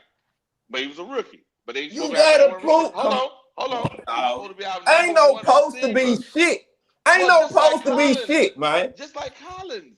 It ain't no post. You can't compare them two. You can't compare Mingo. You can't compare them motherfuckers to Nico Collins, bro. Nico got Look, right? Nico got drafted in the second round. Second or third round, one of them. He didn't go first round. He was second or third round pick. What are you talking? That's the same thing, just like what Nico. What the fuck does that mean, Angelo? What the fuck does that mean that he got drafted in the second, third round? What the fuck does that mean? Here you go running here with this bullshit this morning. He is telling you he is exactly like Mingo. They drafted him just like Mingo, Ronnie. That's what he's telling you. But the results are different. What the fuck does it matter that they drafted him? Every receiver drafted like Mingo, they go in the That's what second, they third trying round. to tell you. The results are related to the quarterback. That's what they trying to tell you. Red, we both watched them 2 years. So y'all didn't see them 2 years where they had a goddamn graveyard of goddamn quarterbacks that Nico Collins had to play with for the first 2 years. Yeah, but he's a third round pick. He's a third. Listen, if we'd have came into that year, Bryce Young's first year, with only Terrence Marshall, right? Only those guys we had, not drafting, not bringing in Thielen, none of those other guys. Remember, that's what they did to CJ. This guy's a third round pick. Do you know why Terrence Marshall didn't? Do you know why Thielen had 1,000 yards? Do you know why Thielen had 1,000 yards that year? Look at the screen, right? Look at the screen. Do you? I'm asking a question. Do you don't know? want to look at no numbers. Y'all know that. He don't Do want to y'all? use facts until they work for him. If that's the only thing y'all using to prove y'all point, other than the reality of the fact that Thielen had 1,000 yards that year because Terrence Marshall didn't fucking show up. He say other than the fact. That's how to make him shut up. Come on, it's a fact. So Thielen didn't have 1,000 yards due to Terrence Marshall. Terrence Marshall not showing up that year. I got you, Ronnie, but here's the deal, Ronnie. I'm asking. No. I got you. Is that true? No. So Thielen didn't have 1,000 yards the year that Marshall didn't show up. No, Marshall was here. He had yards. I'm not saying he wasn't here. I'm saying the year that he didn't show up where he was projected. If Thielen didn't get hurt last year, he probably would have had 1,000 yards last year. That is true as well, Red. I agree with it. Hey, Ronnie, let's be factual. The year that Thielen got here, that was Mingo's first year, and they have relegated Terrence Marshall to the fourth or fifth guy off the bench. So they were throwing just like they did last year for Leggett. They were throwing the ball to either Thielen or throwing the ball to Marshall. I mean, not Marshall. What's his name? He just left. He's at Dallas. Mingo. They were throwing it to Mingo. So Marshall didn't get that many balls. Now the year before. Why didn't he? Hold on, Wiley. Why didn't he? I'm not finished. Why didn't he though, Wiley? You can't say that and then move on as though that statement is true. He was the fourth or fifth option, brother.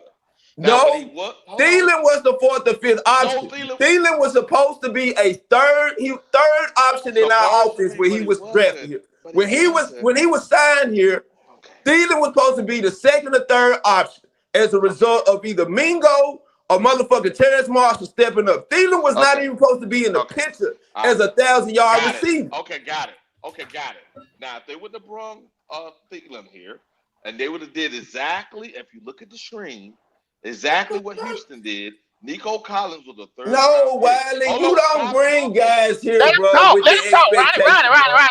Let him explain to you what he's saying. I'm through, bro. I'm finna mute, bro. Because y'all say shit and then move on as though the statement true. That statement ain't true, Wiley. Okay, all right, Ronnie. Cool, Ronnie. Cool.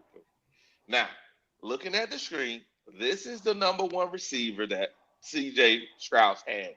Then he had Tank Dell, and Tank Dell was a fifth round. Third round pick.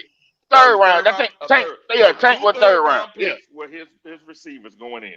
Remember, they did not sign a big time free agent CJ's first year. They signed the free agent the following year. So here we go. This is the baseline.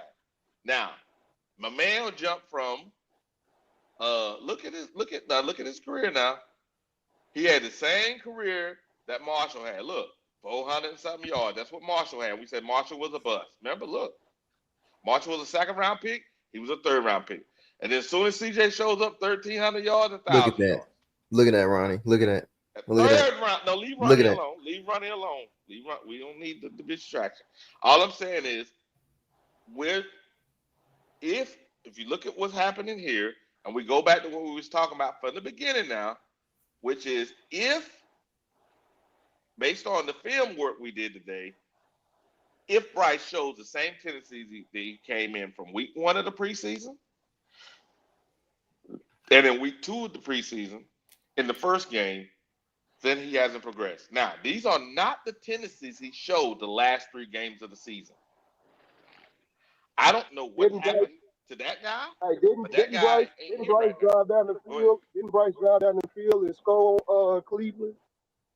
We broke that down. It showed in that same drive that 2 plays earlier, he had Coker wide open for a touchdown. The next play, now Ted dropped that touchdown, and then the next play, wide open in the field, wide open was Coker. Coker was wide open by 10 yards. Bryce failed to hit him. Coker had to run back so he hit him on the touchdown you saw. But if you were looking at the actual video or looking at what we were playing earlier, you saw that Coker was open by 10 yards or more the whole time. He ran back. Yeah, but quarterback, but he made the play harder than what the fuck it should have been. He made that play. Now, if Myles Garrett had been there, he wouldn't have had all that. He ain't got time, right? He wouldn't have had time to get that. Those second and third string guys. That wasn't Myles Garrett. He wouldn't have had that time with Myles Garrett. He couldn't do all that rolling out shit. Myles Garrett have been on his ass. Didn't he have what y'all gonna do when Bryce ball out? Like, what's gonna be the topic on here? Anything. Be more Bryce. No, they gonna analyze it. That's what they when Bryce ball out, guess what the topic gonna be? We're gonna be talking about how Bryce balling out. That's what the topic will be. What I did. You mean what the topic gonna be? That's a dumbass question. It's not a dumb question because I didn't just play about Bryce. It is a dumb question. It's not a dumb question because three. Let's not get distracted. Let's not get distracted, man. Let's not do all this arguing today, man. All I'm saying is this: when I played the PFF earlier, fuck that. While I know you're the host, but listen, you talk about let's don't do all this arguing. You better get this ratings up in this content. What the hell you talking about? Let's don't do. All I'm trying to do is one day, my third cousin Q ain't here, but I'm gonna say it for him. Powerful niggatry. Shit. I'm trying to have one day, only one, to set us up for the season. So when we actually have those Mondays, when we start breaking stuff down, people not coming to all this emotion. We can actually be reasonable people and look at this stuff and go, is this person the right person for us? Whether it's Bryce, whether it's the middle linebacker, whether it's the defensive lineman, whomever it is. So y'all hear what Wiley's saying? He said he want to be an AP school teacher. But they gave you the class with the thugs, nigga. Okay. All right. You ain't nobody finna sit out. Hey, I'm just having fun, y'all. Trying to lighten the mood. Bring a little humor. $5 super chat. He says Bryce got beat 48-10 those 3 games. Had a high QBR. How do you have a high QBR while getting beat 38 points. Wiley say, y'all settle down. Y'all settle down. No, it ain't that. It ain't that. I'm just saying it's this. I mean, but We people can talk. be reasonable. We can be reasonable. Go ahead. We can be reasonable. Go ahead. Are they using preseason games to say Bryce lost 48? I know they not using no damn. No, I'm not. Maybe they shoot some shots. I'm not worried about that, man. Let's stay focused, man. Go ahead. Go ahead, 3. No, I was just saying, I don't know what games he's talking about. Is he talking about the last 3 games of the? It doesn't matter. Really, I'm telling you, we looked at what we were doing today. We looked at the film from week 1 to week 2, and he was showing the same tendencies, which wasn't leading the receivers, right? He wasn't staying comfortable in the pocket because the pocket was clean. PFF said our line is rated number 11 according to PFF. Right. So I played it at the beginning of the show, and also played our defense. I played the whole thing, right? All I'm saying is we have to go, guys, and look at. Yes, we have some issues with the rest of the team, but those 3 and outs in Houston, majority of those 3 and outs were there was Bryce. If we'd have looked at those plays, because those if he'd have led the receiver by a foot and brung the ball down by a half a yard, if Sanders would have caught the ball, how about that? I mean, catch the ball. Okay. All right. Okay. I just never seen the analysts of what 4 series. I ain't never seen as deep of analysis 4 series ever. Okay. Preseason. Thank you, bro. Thank you. They want to win the preseason bowl. That's all they want to do. They want to win the preseason bowl. Yeah. They won't win the preseason bowl. That's all they give a fuck about. Y'all said this last year. Y'all said this last year. Go ahead, 3. In preseason. He can't shake the rust off from the offseason in 4 series. He can't do that. He got to come in. He didn't do it last year. I mean, 3 games. Why come y'all won't acknowledge that his receivers got to catch the ball? Exactly. All right, man, I'm done. Oh no, they can't do that because then they'll take the blame off Bryce if they do that. If they acknowledge the accountability of the receiver, they take the blame off Bryce then. Let me wait to Ronnie get finished. So go ahead, man. So you say who is that? Is that D-Stacks? No, that's me, Red. That's me. You want to take the blame? Ronnie, you know I know your voice. I'm trying to ask him, man. Who had a question? Who had a question before Ronnie? The other that's who? Yeah, this is me, D-Stacks. What up, bro? What's happening with your stack? Hey, but listen, this is my question. So you say, why can't you acknowledge that the receiver dropped the ball? Okay. That was a common refrain last year when the games that Bryce didn't look good and y'all didn't win. The receivers didn't catch the ball. If you're having that problem again, and yet you're thinking that this season is going to be better, how can you be confident even if you don't blame Bryce and the receivers are still dropping the ball, you're going to have the same results? Yeah, if the receivers ain't catching the passes, yeah, I agree. But they gotta catch the ball though. So what year are we talking about the receivers didn't catch the ball? Last year, right? Is we talking about last year? Yeah, we were talking about last year. So was the only the reason why I asked that is the only player that had chemistry with Bryce Young was Thielen, right? We had a new tight end. No. Hold on, Wiley. We had a new tight end, and we had Leggett. The chemistry was not built with them 2 players prior to the season. That was their first rookie year, right? So he had to develop chemistry with them players, right? And you do that in the preseason and over the you course do that of the throughout season. the year, Wiley. I mean, Reed, you know both. You know, continuity don't stop in the preseason. Both. Right? You do both. Part of my argument with Penix last year was he didn't have any time to develop any chemistry with his ones. Because see, during practice, during the season, and during preseason, Kirk Cousins took the reps with the ones, with Drake London, Darnell Mooney, Kyle Pitts, and them. So he was thrust into the season having to build chemistry. Bryce has this that's what you're looking for in the preseason. Bryce is throwing to them right now. That was not when you only go out for 2 series. What kind of continuity you gonna get out of that? You only have 2 series. Bro, they practicing every day of the week, That's what not I'm just saying, on the game day. Thank you. Y'all got to understand something, man. 4 series is not enough material to go this deep and to say that Bryce about to have a horrible season. This is deja vu I wasn't all saying over that. again. I wasn't saying that. What I was saying was this: if these tendencies, we go to week 1, and these tendencies persist, because he didn't change it from week 1 to preseason to week 2 of the preseason. He didn't play week 3. We get week 1 of the actual season, and we get to the end of that game, the Jaguar game. We break down the film, and we're seeing these tendencies. We have a problem now. Wiley, check this out. Wiley, check this out. Let me draw a correlation from practice to game day. See, you practice so that you can go out there on Sunday and show what you've been working on in practice.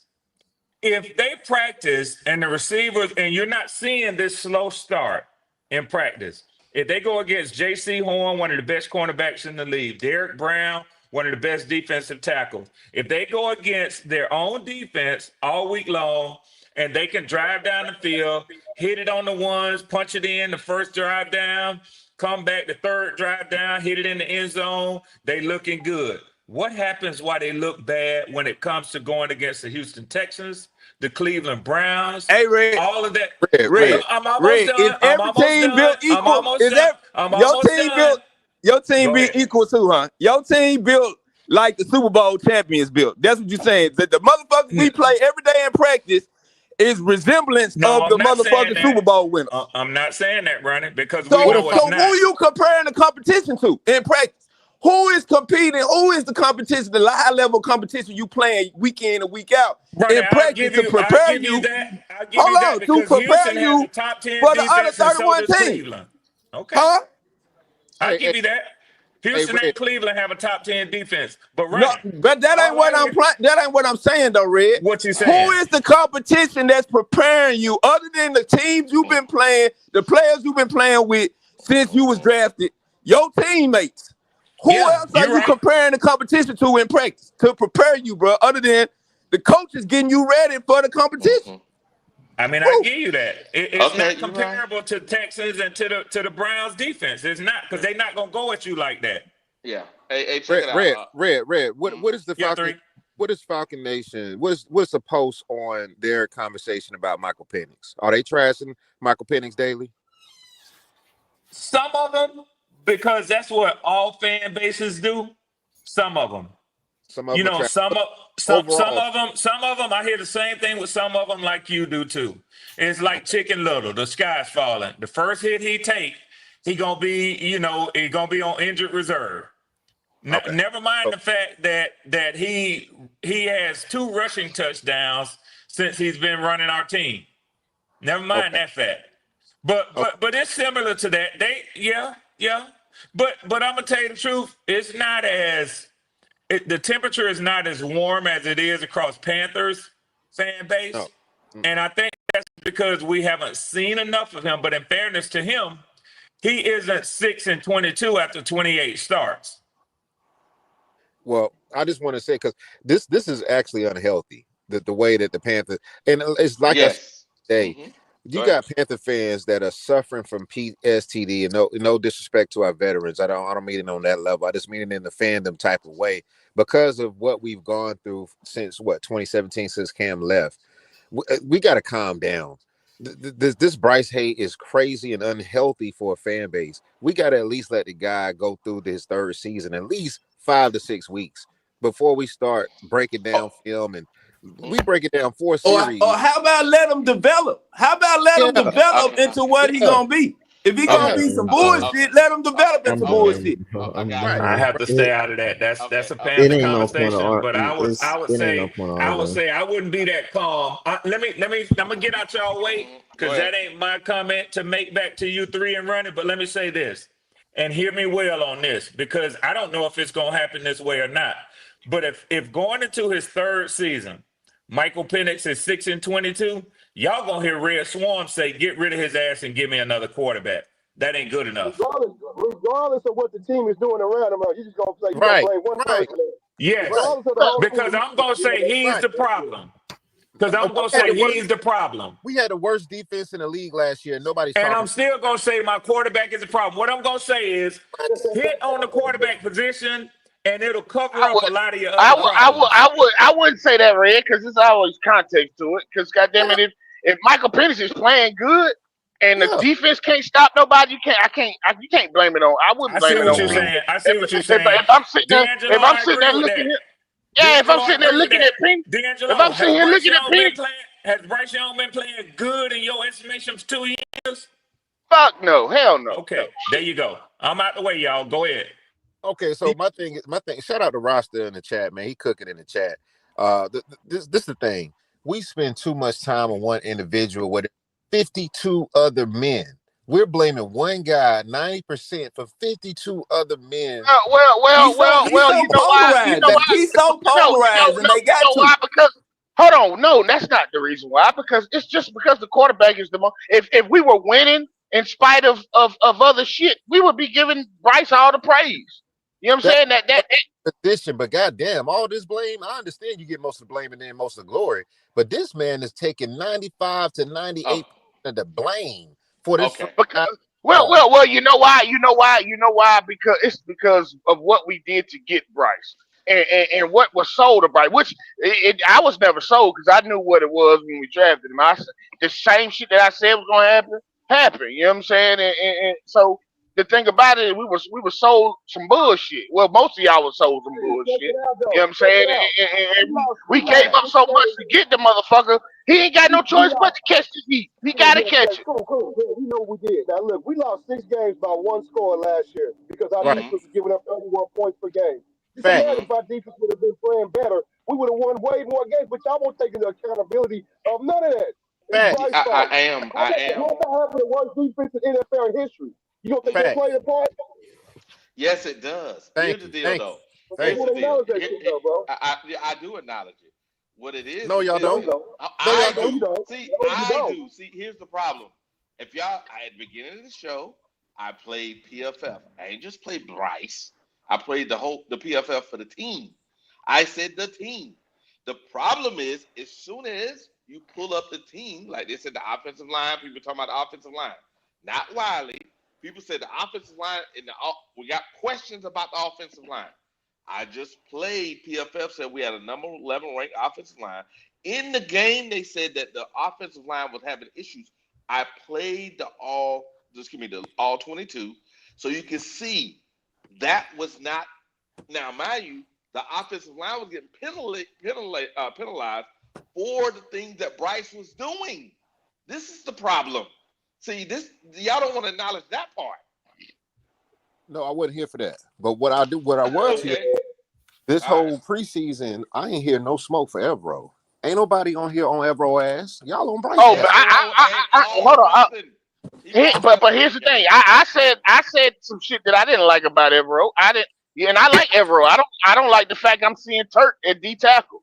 I don't like Nick Scott starting in free safety, so I did give Evero some pushback on that. He should be the topic of all this damn heat. It don't matter how good your quarterback is. If you're giving up 30+ points a game, it's hard to win. You're right, but you got to take into consideration Evero was stripped of his best players. You know what I'm saying? For the most part, I don't want to by the new coach, he was stripped of his players as a result of Frank Wright being hired as the coach. That's why they were stripped. They didn't strip no players until they hired Frank Wright. Let me ask you this. Is that an excuse to be historically bad? Is that an excuse to be historically the worst defense ever? Well, here's the thing. You know, we were playing with some hot trash on that defense last year. You know what I'm saying? So, okay, I mean, could you, I mean, you know, if you are a great defensive coordinator, can you hide some of that shit? Maybe so. Maybe you talking about Evero? We got rid of Chin. He didn't even know what to do with Chin.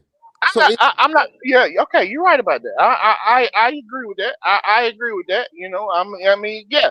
Evero does deserve some blame, but you can't give him all the blame. He does deserve some blame, but not all of it. He deserves a lot of blame. And if this defense is as porous as it was last year, are we going to blame Bryce again? Nah, they want Bryce to start from. I'm gonna blame whoever I see fucking up. I don't. It don't really matter to me. Whatever I'm gonna just call it what it is. Okay. Can I ask y'all a question? Can I ask y'all a question? And I'll be quick, Ronnie. So 3. Yeah. How much blame do you give the defense for holding the offense back? I get because it's a team sport, Red. You know this. Okay. You know. So You let me know ask you a question, and all I'm trying to three. be quick so Rennie can get in here. Go ahead. Why does Cincinnati's offense excel, top 10 offense, with a 26 ranked defense? I knew he was gonna bring that up. Okay, bring well, up deal with it anomaly. then. Because y'all had the 29th ranked offense and the 32nd ranked defense. Your offense won't that much better than your defense. Now let me ask you, Red. That's because we don't have Joe Burrow, Jamar Chase, or T. Higgins. That's why. There you go, Joe Burrow. Correct. You started with Joe Burrow. There you go. There you go. You talking don't about have him. you talking about 3 of the top 20 top 50 players in the So you think? Do you think what do you think would have happened if you swapped Joe Burrow and Bryce Young? You think we would have lost some of those goddamn games if we had Joe Burrow at quarterback? No, we wouldn't have lost. We probably would have been a 10 Yeah, better. we would have lost. Joe Burrow would have been hurt. No. What? No. What you mean? So hold on. I had to mute up so I could laugh at this current discussion. So you want me to bring up these niggas really want to compare Joe Burrow to Bryce Young? No, you brought up Joe Burrow though. Compare the amount of times when he started to get sacked a lot until the amount of game he started to miss. Because he started getting Did you sacked. see the dog in Joe Burrow in that preseason game last week? But once he started to get sacked, would you agree with me on Red? What happened to Joe Burrow? Red, how many championships Cincinnati got with Joe Burrow? None. All right, so why are we bringing up Joe Burrow? Okay. Because I'm drawing a comparison to this argument that y'all want to shift to the defense when they talking about the quarterback. And I'm saying, yes, the defense affects the offense. And but what not caused to the the degree, Bengals? not to the degree that you're alleging. Red, what caused the Bengals to miss out on the playoffs last year? The defense. Okay. But they still guess what? Guess what? They were still fighting for a spot though. I don't care. They didn't go to. They went home just like we did with Joe Burrow. So why are we bringing up Joe Burrow? If I'm talking about this is a 3-phase game, you win this game all 3 phases: special teams, offense, and defense. You can't blame one phase for the rest of the phases. And one of the best quarterbacks in the league didn't go to the playoffs because of the defense last year. And y'all hollering T. Higgins. But hold on. Joe Burrow, but we know for a fact Joe Burrow had nothing to do with that shit. Joe Burrow threw for 5,000 yards. It don't matter. It got his understand what I'm saying. What I'm saying is, in spite of the defense that Cincinnati had, which was a horrible defense, their offense was still a It top don't matter. They 10 went home like us, Red. They went home like us. It does matter. With that quarterback, Joe Burrow went home. Surface. At least they're scratching the fucking surface. Right. Joe Burrow went home. He went home like Bryce did. At least they're scratching the surface. If He they went scratching home. the surface by missing the playoff 2 years in a row. With 4,000 yards, he went home just like fucking Bryce Young. Yes, so they are scratching the surface by missing the playoffs 2 years in a row. How? What does it matter? In the same fucking division with who? Y'all want style points. Division. Y'all want style points. Who cares about how many yards you throw for if you go home at the end of the year? That's about your division. I care. Come on, like y'all comparing. He got because when you fix those pieces on the defense, you can get there. My bad. What's that? Right. All they care about is the numbers. The numbers is what's important. BJ, what up, brother? Not the wins, not the motherfuckers that get to the motherfucking Super Bowl off defense and a complete team. Numbers translate into wins. 4,000 yards least is the recipe for winning the Super Bowl. That's what they think. Right. Y'all think it's only quarterback play. Y'all like to That's keep. Ronnie, BJ. That's Ronnie in 3. Oh, Ronnie today. Okay, but y'all keep giving Evero a hard time, but you got to understand, over the tenure that he's been here, all of the assets with our draft picks and free agency has been going to the offense, and you expect him, like, say in the 3rd round, okay, find you a defensive end that can rise our defense up. You can't do that. That Rule was here. We went you can't blame. That's when not Matt Bryce Rule was Young. here, then we go all defense in the draft. When Matt Rule was here. That's not Bryce. I'm talking about. No. The Canales. I'm talking about with Canales, my man.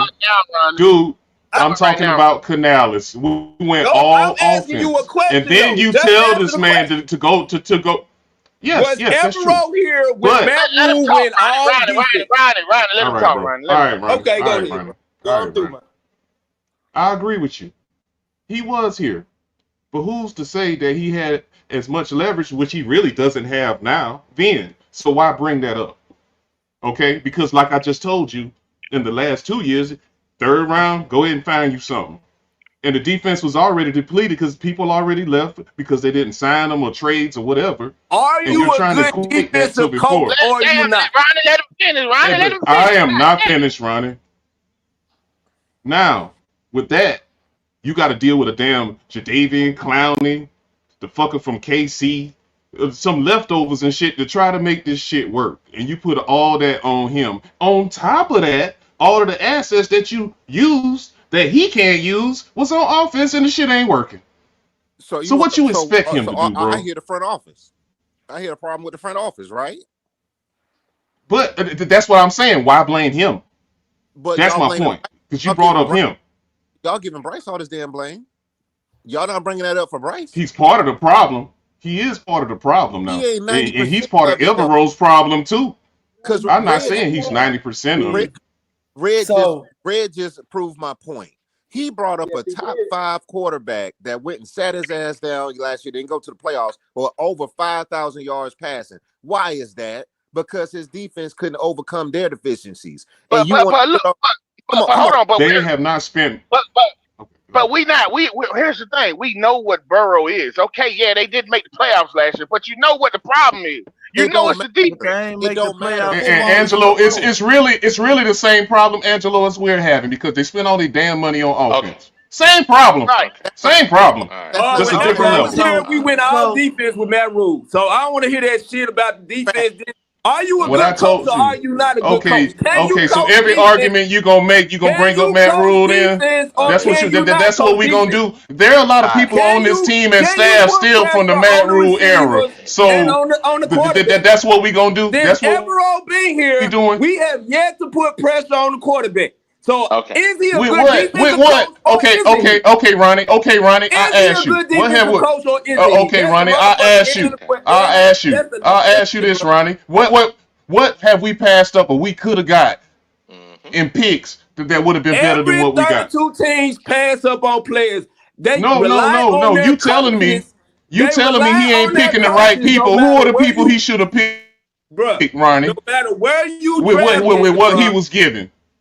You know this man was giving some bullshit all the way through this. You rely on the coach. All right, man. You rely on the coach to coach the players. Look, man, we spent 2 first rounders on wide receivers. Even went to the second. Yeah, first and second. That's a lot of capital, my man, in back-to-back years. Can you coach players? See, you put it up. Not, bro? I'm trying to take Ronnie. He actually is a good. No. Let me finish this, Red. He actually is a good coach because there are a lot of games that you have witnessed that we held the opposing what proof do you have that he's a good coach? No. Please put the proof on the table. I'm trying to explain to you right now. Yep. Go ahead. He worked with what he was given with. A lot of first quarters we held our end of the bargain on defense. Bryce kept going 3 and out, and them fuckers got tired. They was playing really over their heads. That's the mark of a fucking good coach, sir. If you got the right players, you can continue. You can continue doing that. Okay, Ronnie, hold on a second. Come on, man. Hey, Ronnie. Can we or even 3? Can we say those games you said were 1-score games? Those 1-score games, majority of those scores was in either the late teens or early 20s, right? That means I don't remember. You had kind of broke up. Hold on a second. Between the late teens and early 20s, right? I don't remember those games where our offense was like cooking so much. Let's go find it right here. Let's find where our offense was. But he's a bad coach, Wiley. He's a bad coach. But we stayed in those games. With KC and all these dragging. So the defense supposed to say the offense games they bring up Bryce won. We also had to. So the offense say the defense. That's what we're doing. I'm just saying. When y'all done, I got some. Y'all love to bring up that KC game. Somebody held Mahomes back. It was a defensive coordinator over there in that game y'all bring up all the time. So hey, listen to this. Am I lying? Go ahead. No, hold on. Listen to this real quick. 2002. Go ahead. Hold on. 2002, we were ranked 21st in the NFL. We gave up 24.2 points per game. 2023, we were and it's a lot of 23rd. context in those numbers too. No. I don't want to hear context because y'all don't give Bryce context. So we're gonna read. We do. Y'all like this numbers. nigga broke down all these plays on here, and you talk about not context? Are you serious? Y'all like numbers. 2022. That man didn't play numbers on that screen. He played plays with context. And you saying, all right, bro. Hold on. 2022, we were ranked 21st in the NFL. We gave up 24.2 points per game. 2023, we were ranked 23rd in the NFL. We gave up 25.6 points per game. Last year, we were 19th in the NFL at a certain point, and we gave up 20.1. Sound like a good coach to me, don't it? And where was we ranked on offense? So when has Evero ever been ranked in the top 15 when he took over this defense? When is Bryce Young, since you always want to fight for him, been ranked in the top 10?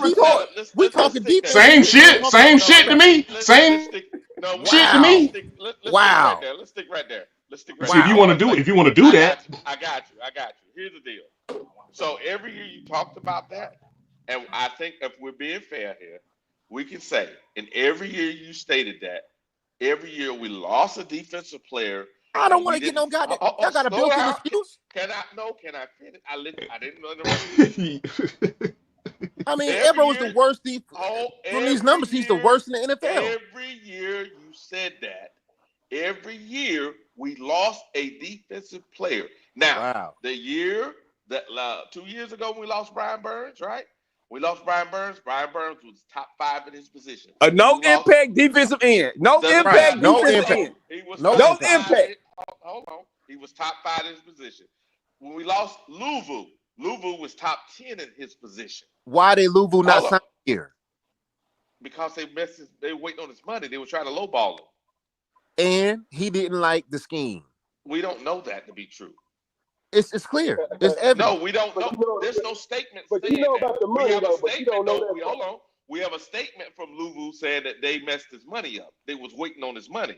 They was messing around with his money. They should have paid. Two things can be true. That's what my grandmother used to say. He never stated Two things can be true. Hold on.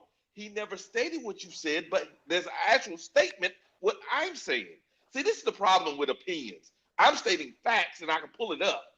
I'm not stating opinion. I'm saying fact. This is craziness. This is lunacy. Y'all up here making excuses for the worst defense ever. Y'all making for the when has Evero ever been good in Carolina as a DC? When have we dominated in defense like we did with Ron Rivera? I told you what happened. He did not have the players or the personnel, and they gave out after the damn middle of the second quarter. They gave out, bro. The quarterback you keep touting, bro. The quarterback you keep touting, keep going 3 and out, and they tired as hell.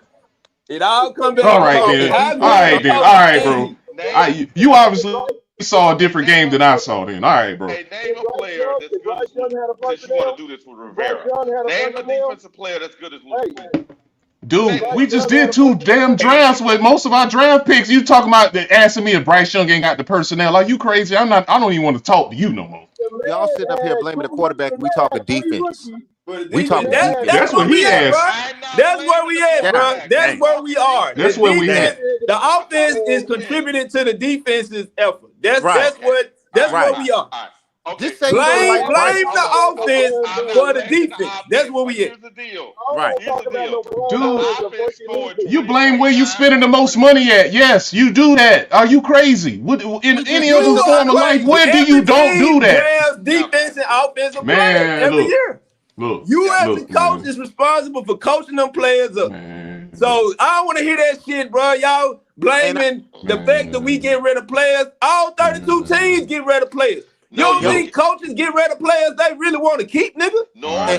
And also, I'll say this. This is what Louvu said. Well, this is what they said about Louvu leaving the Panthers. They said the Commanders' expansive defensive system implemented under head coach Dan Quinn was a significant draw, as Louvu felt it would help him become an elite linebacker. He said Dan Quinn is going to make him what Evero cannot make him. He left because of Evero. Come on now. That's his opinion, and that's fine. Y'all want to know? I'm gonna hold on. Let me say this real quick, Why? So you know. Now his numbers in Carolina. So we cleared on the facts. I'm gonna pull his numbers up, and you tell me what fucking numbers was better. So that way it's not opinion. All right.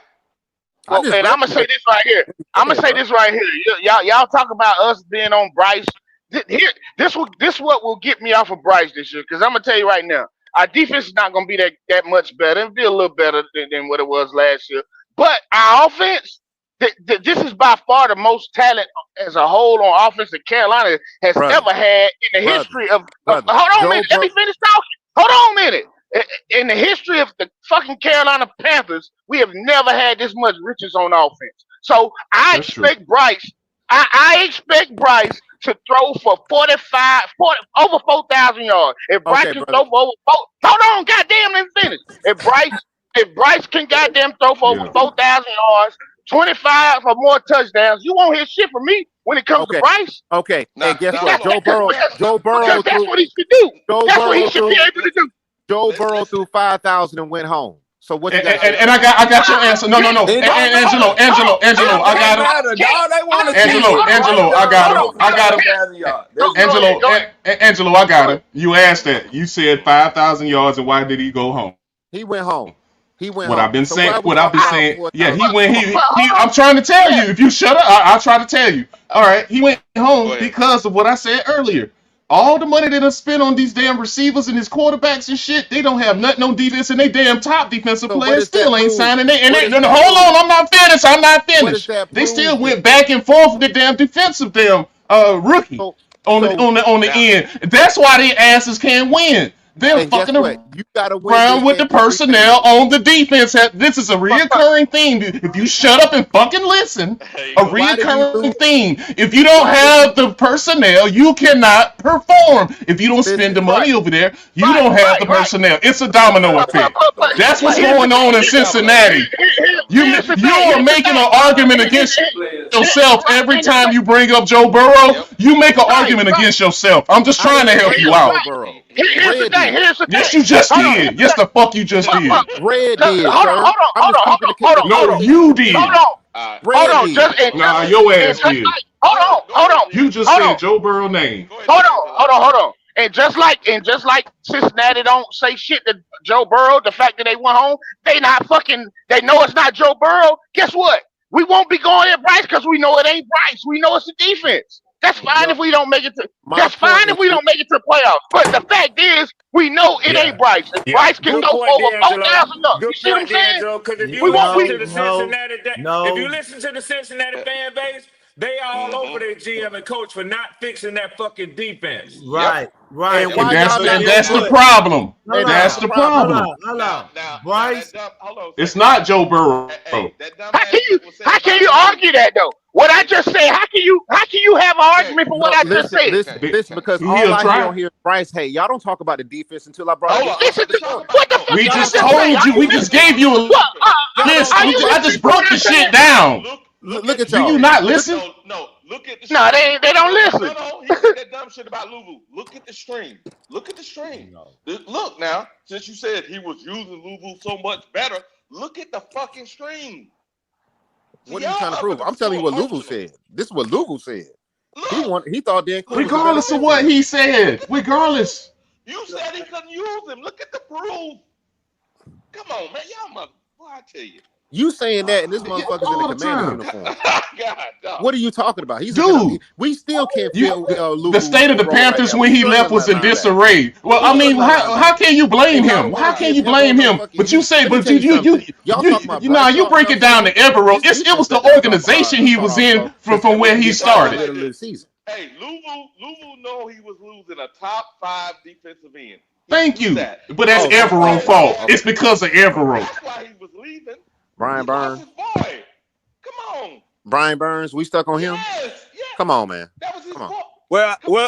Well, we can pick up Brian Burns because he's gonna be gone after this year with the New York Giants. Y'all can put money on that. See, that's you trying to be funny with that, but you know what we're talking about. You trying to be funny. After this year, that motherfucker gonna be gone. Hey, not with that money they paid him versus a rookie contract for Thibodeau. You wrong on that one, Randy. How many double-digit sack seasons did Brian Burns have? Exactly. No impact. Didn't make impact at the end of the game. When he was in the game, didn't make no impact. Didn't get no sacks at the end of the game to close out the game. But in the Steve Wilkes defense, he okay then. Okay. But we crying about nobody Brian crying Burns, about him. We're talking about the for the situation at the 3 to 4 time. years he was But there. y'all want to Didn't make no rewind 2 impact years and at all. try to make comparisons that don't match. That's what y'all doing. I know That's when exactly Brian what y'all Burns was doing. here, he didn't make no impact in the fourth quarter. He didn't close out no games. Well, I'll give you that at the end. I will give you that. Games. Luke Kuechly closed out games. Now we going back more years now. You know Now what we I'm saying? rolling it back some more. Them the motherfucking type of players we need to be arguing about if they get traded And guess what? Guess what, Ronnie? Guess what, Ronnie? Guess what? We can't get them because we spent on the money on the offense. So that's what we've been trying We didn't to tell spend you. money on We can't get offense those until top this year, players. bro.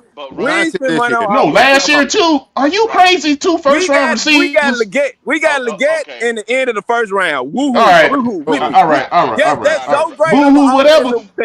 Okay, Ronnie. So you telling me we couldn't got an impact defensive player at that spot? You telling me we couldn't have done that? Are you a defensive-minded coach or not? Okay, it's on the coach all the time, but I keep telling you, it's the personnel. Listen, it's the always be the personnel, bro. All right, bro. You have to coach. All right, bro. Check it out. Look at the stream. All right, bro. Since you talked about Burns, here's the problem. Though we keep saying Burns wasn't this, Burns wasn't that, the problem was that means all the defensive ends wasn't that either, because if he's rated fucking top 5 with the numbers that we say are trash, then what the fuck y'all saying about the rest of the league? Derrick Brown, when he a year before last year, Wiley, Derrick Brown led the team. Did he lead the league in tackles not as a defensive end, but as a tackle? Yes. Thank you. So when has Brian Burns ever eclipsed anything close to them numbers? Never. That is not his job. Hey, bro, you keep making all these exceptions when you make your motherfucking point. When you make your point, you done switched this shit from Evero to Brian Burns argument. This some bullshit. I like how you did that, though. I like how you did. Not in the last 2 years. Ronnie, if I pull up the defensive ends in during this time we say he went shit. If he was ranked number 5 and 7, that means he's the top 5 or between 5 and 7 defensive end in the fucking league. That means you lose that. That means all those y'all giving all these excuses. What about Bryce? No, it ain't no excuse. Oh, okay. In a real world scenario, be real with me, 3. Be real with me, 3. You lose a Brian Burns, however you feel about him, and then you get to the 3rd round and the best available to replace him is DJ Johnson. Are you fucking serious, bro? And that's why Scott. Be real. No. This is the situation you're given. Not even on your coaching ability. What the fuck do you do? What was Bryce giving his first year? No, see, I just asked you something. And you said, all right, okay, I'm done. I just asked you something. Right? Ain't this BJ? Yeah. They're saying this shit. We got some super chats. Who picked DJ Johnson? I'm glad you I just told you the scenario. Got to read the money, brother. Got to read the money. Flame for Jesus. There you go, Wiley. Got to read the money. Flame for Jesus. Let's start here. Okay. Flame for Jesus said Thielen was already a star when he came here. Nico Collins had never had 1,000 yards prior. We already showed that. Then the next thing here, JP said, speaking to Michigan fans, Nico Collins was nothing special before CJ. Next one. Right. He was. All right, next one. $5 super chat. Flame for Jesus. Do you trade a number 1 receiver, right? That where you're talking about trading him before you got CJ. CJ didn't have a number 1 receiver, but okay. We did that with DJ Moore. Then we got $5 super chat. Flame for Jesus. Let's not talk about UDFAs in the chat. Turk is a UDFA. Jesus, he is a UDFA. That y'all act like is the next comment of Julius Peppers. No one is acting like he's the next comment of Julius Peppers. Flame for Jesus says, we already read that one by mistake. And then this one is going to be Flame for Jesus. It's film, not numbers. It's not Bryce hate. It's just the truth. I was trying to be contextual, and I didn't try to be Bryce hate. And I spoke about the whole team at first, but then I heard a motherfucker say that y'all might have y'all's Aaron Donald in Turk Wharton. No, that boy, you crazy. Let me finish this, man.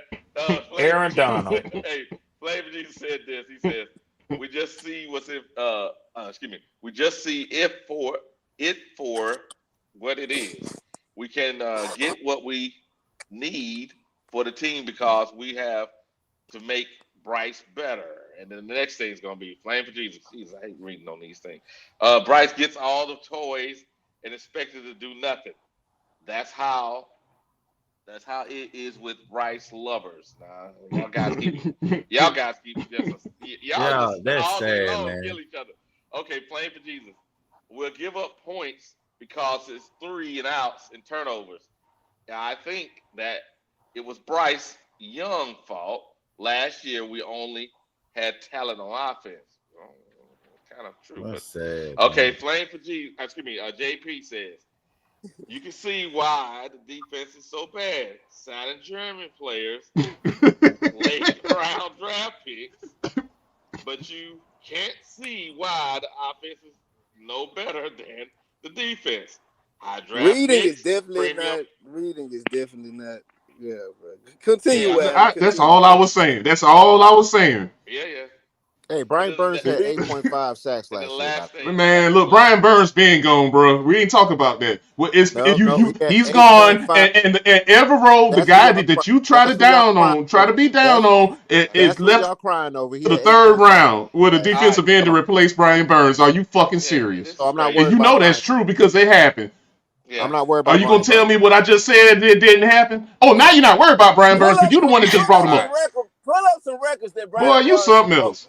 as a No, you don't. See, you keep talking about Brian Burns. He ain't been here the last 2 years, bro. What the fuck is y'all problem? Bring up some stats since y'all We like talk about the numbers so defense much. the last 2 years with Bring up Evero, and some y'all bringing up records. Brian Y'all Burns. Evero's been horrible. Can you admit that?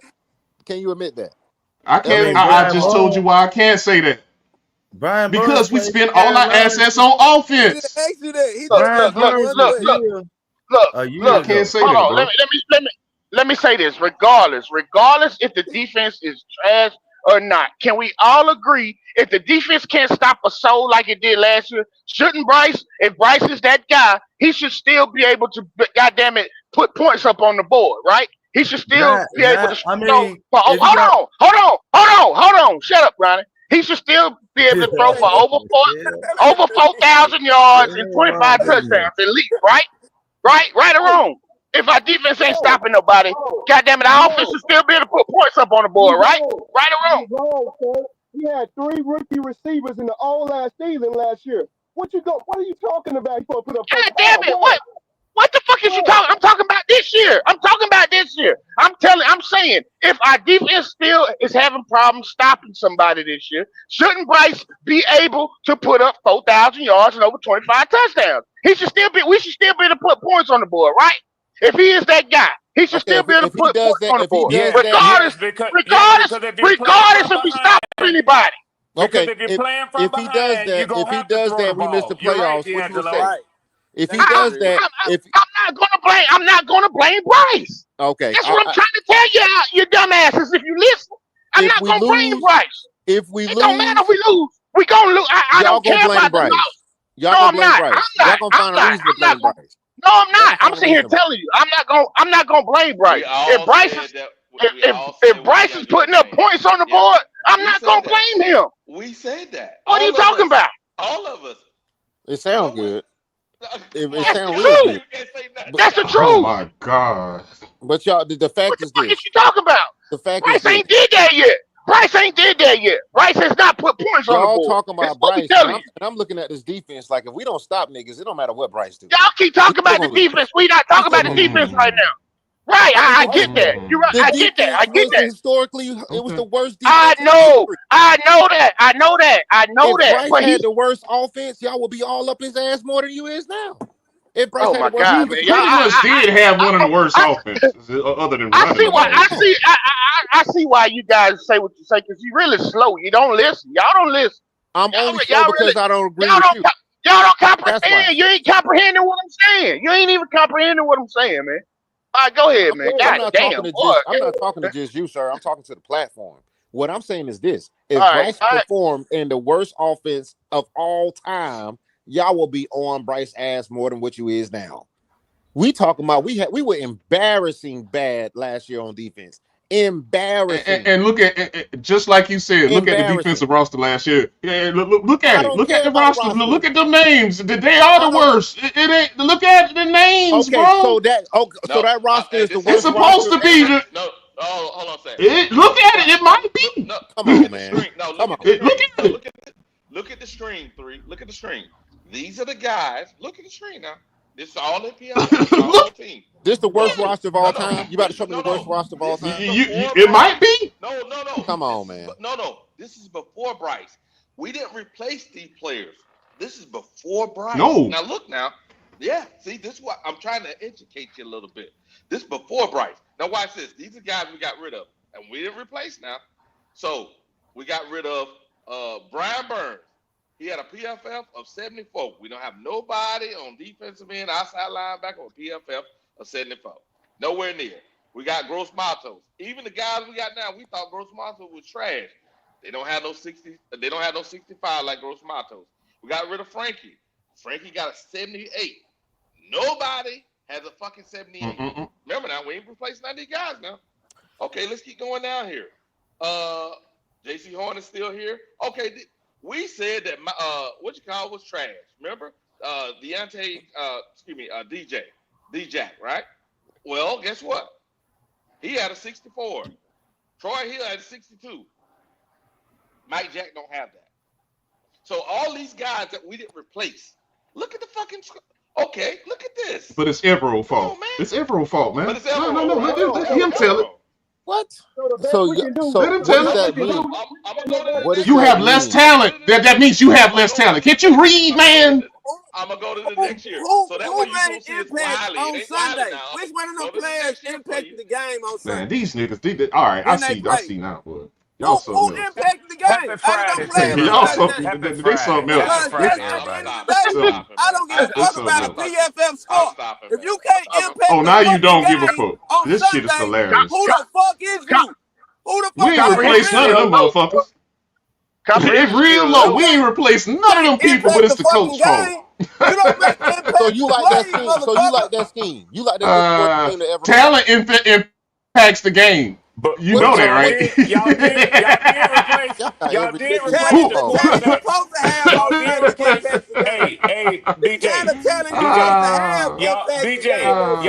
replace the quarterbacks of those teams with a number 1 overall draft pick, though.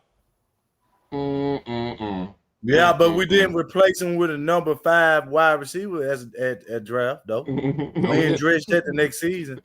Since then, we pretty damn close. Since then, we pretty damn close. Since then, and they have made the effort. No. They made the effort in 2 first rounds, but we ain't do that on defense. Nah, fuck all that.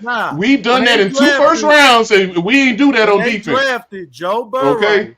The following year, you bring up Joe Burrow again. They drafted a wide receiver with the 5th pick in the draft, Chase. So when you draft a 5th pick wide receiver, right? And what you mean? Where he at now? Because they haven't. He lead the league, but with the defense, they didn't draft nobody and won't even sign the best player. So that's why they're where they're at. Hold on. Okay. Hold on. Ronnie, you making my point for me when you keep bringing up Joe Burrow. Y'all don't listen. Y'all keep making up. Okay. Because they still haven't spent their money on defense. That's why they keep losing, even with that high-powered offense. That's what I'm trying to tell you. I have a question. The man started 1-4. About Trey Hendrickson on the trading block now. That's why they ain't gonna win. Hey guys, question. So do y'all have some breaking news coming out with those players? With those players that I put on the string that we have lost, please give me the equivalent players that we have replaced them with. Right? So we got rid of them. That we replaced them with. So Evero would have a chance. They finished in the 60 and 70%. I want to see somebody in the 80s and 90s. That's 60 and 70. That's not good. Dude, it's not good, but we got worse. So. Hold on. We got worse. This way he died at for real. Okay. Because they finished. Wiley, I got some breaking news for you, Wiley. Go ahead. Adam Schefter is reporting that y'all have extended Taylor Moton through 2027 for 2 more years.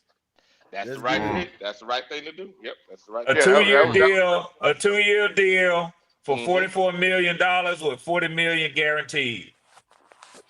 Just to let y'all know, the Panthers defense was historically bad. We finished last in the NFL in points allowed, rushing yards allowed, and total yards allowed. So we gave up 534 points. The team allowed to set an all-time record, and we were ranked 32 in the league in run defense, total defense, and scoring defense. And we giving all the smoke to Bryce. No. I ask you this: look at that whole, look at the roster from that same defense and tell me they should be that. I don't care about the roster. Look at them in every category. Okay, you don't care about rosters now. Do you like football? Do you watch football, sir? Come on, man. Do you watch so is football? This the worst roster in football? Sometimes talent can overcome coaching in a lot of situations. If you didn't know that. Come on, you said it's historically bad. Look at the roster and tell me it's not a historically bad roster. Can you look at that roster as a grown man and tell me that it's not a historically bad roster with those numbers you just said? Is it worse? And then we good.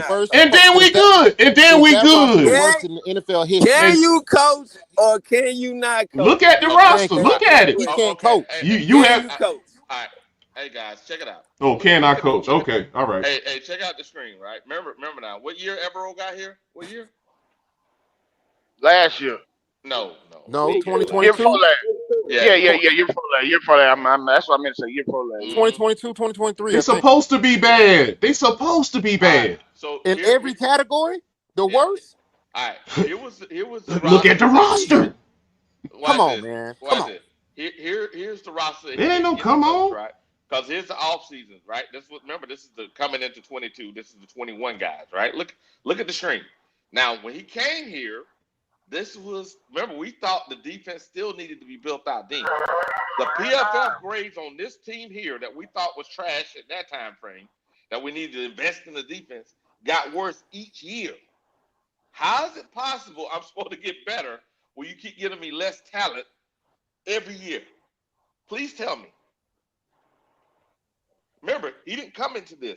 I'm not saying he should be number one with this roster across every category. But the worst in you're last in every category. That's unacceptable. He was playing unacceptable. Practice squad guys. That's unacceptable.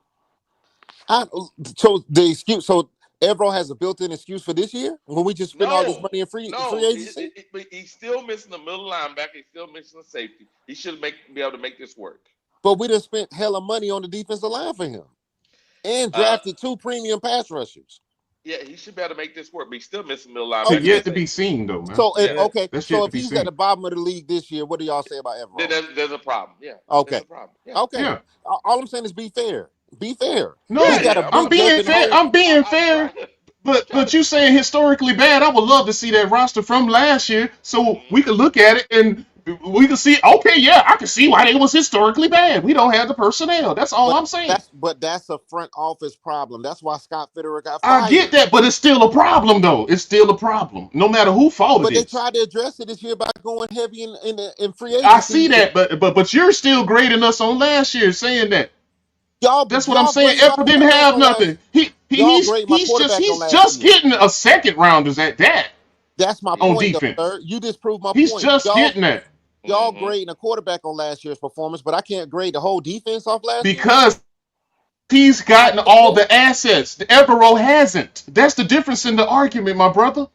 Now, if you gave Evero 2 first rounders on defense and a second rounder, then I would agree with you. Yes, you're absolutely right. But you can't do that. Evero's defense been ranked since he been here. You keep going in rankings and all this stuff. I don't think you don't have good comprehension. I'm actually. I told you don't have good comprehension. I told you. I see now.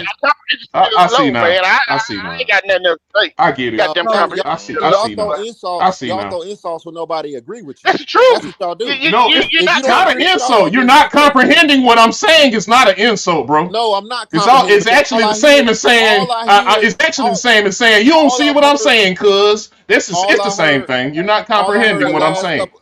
The last couple of weeks, all I heard was this critical analysis of 4 series from a quarterback, and y'all tearing them down. But when I tell y'all that we were worse historically last year in defense, it's actually 2 years and 4 series. You keep saying 4 series with me. It's 2 years and 4 series for me. So I don't know. Check it out, 3.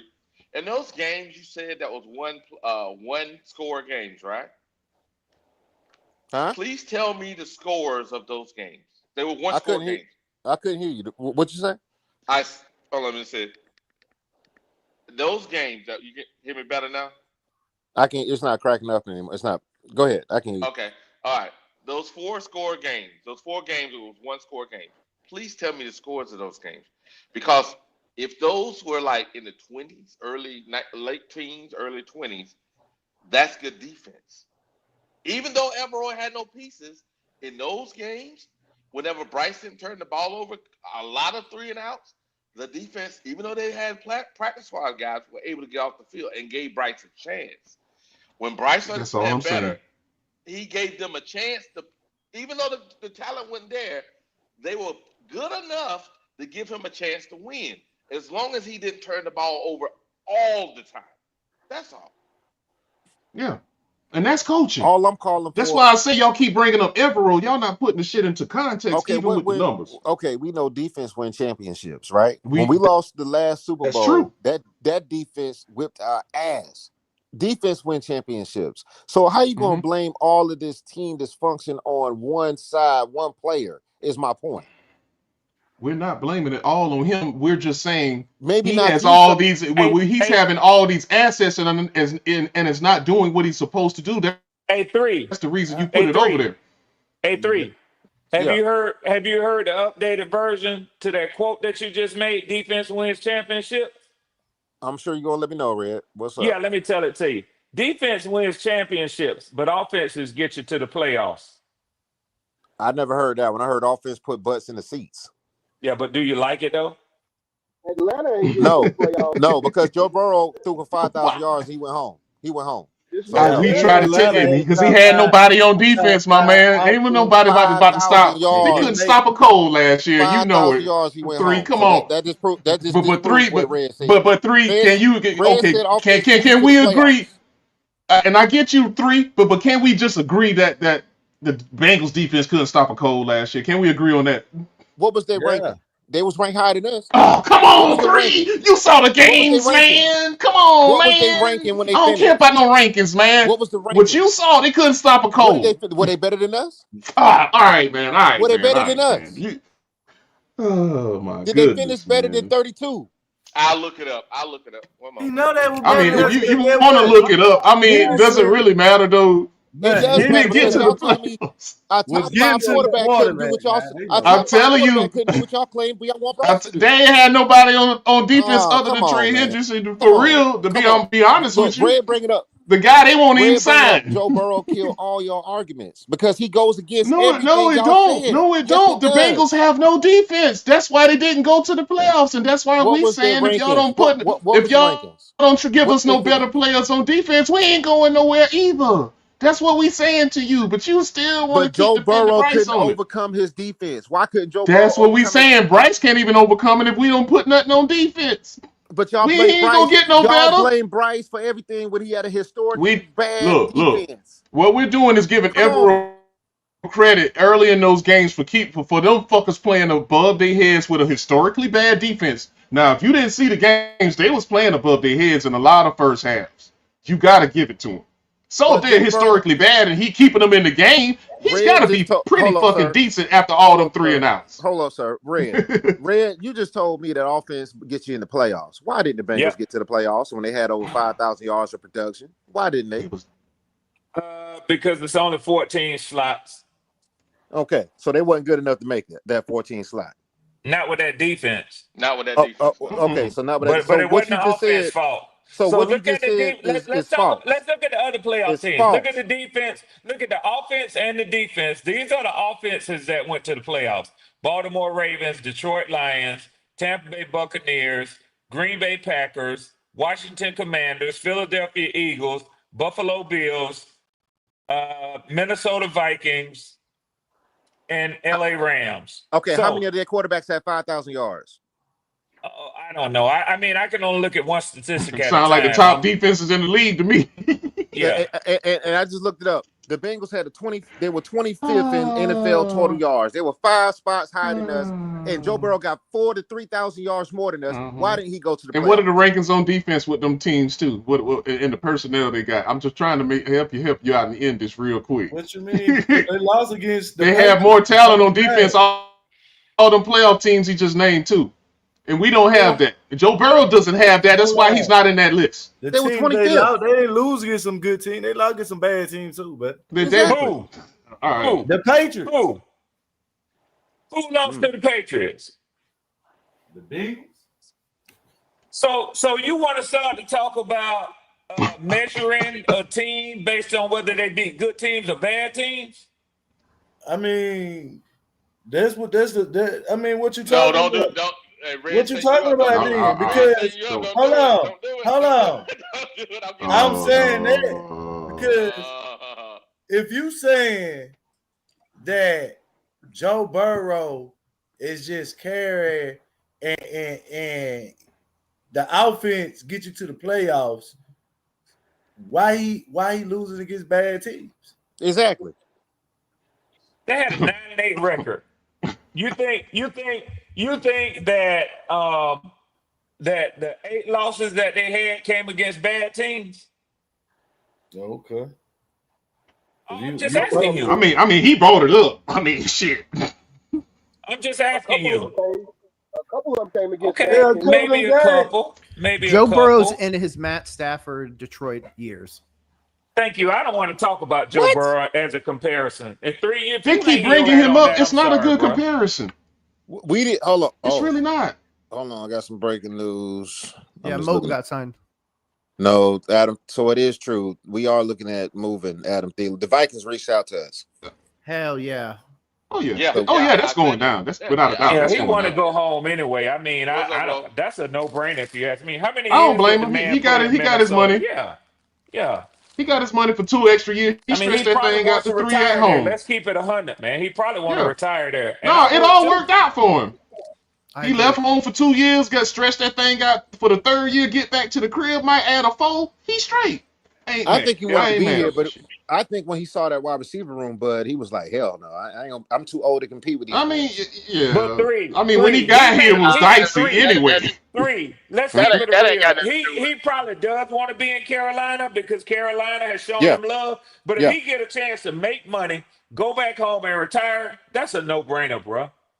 Yeah, but he was having a lot of success in Carolina. I just think that he had his greatest success in Minnesota, man. Yeah, in his youngest day, and he's younger than when he was. Yeah, that was 10 years ago. That's like going home. All right, I don't know what y'all arguing on that one. That's y'all crazy. No. Y'all think Adam Thielen would rather be here than Minnesota? Y'all crazy here. Yeah, no, he wants to be. I don't. Yeah. And like I told y'all yesterday, that was gonna go down because plus that's Addison gonna be out for the first part of the year, so they need somebody for that. And that's what told me that deal was going down. Yeah, but the rumor is Addison's on the trade block too. Who? I doubt that. Jordan Addison? No, hell no. No, he balled the fuck out in preseason. I swear, he was a boy. I'm gonna go find him. He was balling. I ain't heard about Addison. I doubt it. I doubt that. I'm gonna go find it. If he is, I'm not saying you lying. If he is, he fucking up, and they front office knows about it, but it hasn't got out. Right. That's the only thing that. I'm not saying he lying because in the preseason he was in mid-season form, like he knew he was about to go sit down. So I got to be on my top form before I sit down for about 3-4 weeks. Well, that's what I think he had like a PED problem. But anyway, so check it out. Look at the screen. These are the losses that Burrow had last year. I'm looking at him too. He had a 6-point loss. 1 point loss to Kansas City. He had a 6-point loss to the Patriots. Then he had a. Hey, Wiley, hold up for a second, Wiley. I know you're running that down, but while you doing that, can you repeat how many points they lost to Kansas City? 1. Everybody played Kansas City close last year. They lost to the Commanders by 5. They lost to Baltimore by 3 in overtime. They lost to they got stomped by the Eagles. The Eagles beat them by 20. Then they lost to Baltimore by a field goal. Then they lost to the Chargers by a touchdown. Then they lost to Pittsburgh by looked like a touchdown, 6 points. And while at some point I would like for you to, and while at some point I would like for you to pull up Kansas City's schedule, because I want you to see how many close games they was in last year. I mean, we lost 6 games by 1 touchdown. Y'all don't give us credit for that. Who did we lose them to? Okay. Against which teams? Now we got to break it down further. We Yeah, lost look by at your 1 schedule. touchdown. Look at But who if the defense wasn't ranked 32 and they stopped somebody, we probably win a lot of those games. Who is Cincinnati beating, Wiley? Probably. Hey, guess what? Guess what, 3? If we had won the coin toss in those 2 preseason, in 2 of those 3 games that Michael Penix played, we probably would have won those. He would have been 3-0. But Red, can you give me this, Red? Red, can you give me this? If our defense wasn't 32, if our defense was not 32, do we win a lot of those 6 games that we lost by a touchdown or less? If we could actually stop somebody. Not with the 29th ranked offense, in my opinion. Well, we had a 32 ranked defense, Red. And that's what I keep saying. Is your offense won't that much better than your defense. And we gave up. That's all I'm saying. 3. That's all I've been saying. 3. The offense wasn't much better than the defense, but we spent the most money on the offense. That's all I'm saying. What my point is, let's spread the blame around. Let's take the focus off of Bryce so much. We got problems everywhere. Don't sit here and act like I understand what you're saying, bro. But if we spend 2 1s and a 2 on defense, I'll say it ain't Bryce's fault. I would do that. Because everybody on here know that I'm a Falcon fan, so of course I hate the Panthers. But basically, what you're saying is you have a bad team. You say spread the blame around. Thank you. Bad organization, Red. Why are we blaming the quarterback? I mean, because the guy that got drafted with him has 2 playoff wins. Atlanta is way worse than the Panthers. And where did his defense finish? Atlanta is way worse. That's why they lost. Oh, everybody quiet now. Where did the Texans defense finish? Number 3, I think. Okay, then. Oh, you're right. Okay, then. Okay, then. So don't they have players on that defense, 3? Don't they have a lot of good players on that defense, though, the 3? I don't care about that, sir. You don't care, but they have a lot of good players on defense. Sir, does defense matter to an offensive player? I hear you back. Yes, it does. But you're dead ass wrong. Okay, then. So why are we blaming a quarterback for historically bad defense? Because we spent all our money on offense, 3. What do you not get? We haven't spent it on defense. Hey, 3, do me a favor. Look at the string, 3. Hey, 3, look at the string. Gracious. I got the same thing on my iPad, bro. You pull the same thing I pulled up. All right. So if you look at, hey guys, look at the string. Which if you're looking at that, right, those wins, that historically bad defense, right? In those wins, let's go to the wins only cost. Here we go. So we won the one, and that was Andy, right? He put up 36 points. The opponent put up 22. Let's go down. This is Bryce's first win. He won 23-22, but we had the 32nd ranked defense. So that's one of your 1 point. That's one of your 1 score victories. Defense played that day. Okay, just making sure. Next game, Bryce. Are we defending the 32 ranked defense? They played that game. Are you really defending? Yeah, I don't know. They stopped arguing back and forth. I don't know either. Why are we defending the 32nd ranked defense? But why are we defending the 1 ranked offense? No, we were 29, sir. Give us our. Oh, that's way better. That's way better. 29. Let's get it right. Let's get it right. What I'm trying to say is this: these wins, these 1 point wins we had, or 1 possession win we had, every time we won, Bryce did a decent job. And every time we did that, magically the defense showed up. We gave up 48. We gave up 48 points to Tampa Bay. 48 points. I mean, yeah, because they're the considerably better team at basically every position. They were a top 6. What was it? Top 6 offense. They were top 6 offense. Whether you want to fucking say it or not, Tampa was good last year. Yeah, sometimes we were good. Sometimes you're the end. What? Tampa was fucking good last year. We were good? Yeah, they were. Tampa. Yeah. Oh, Tampa. Okay. I thought you were saying we were good. My bad. My bad. Tampa was good. See, y'all, last year, Baker. Don't listen.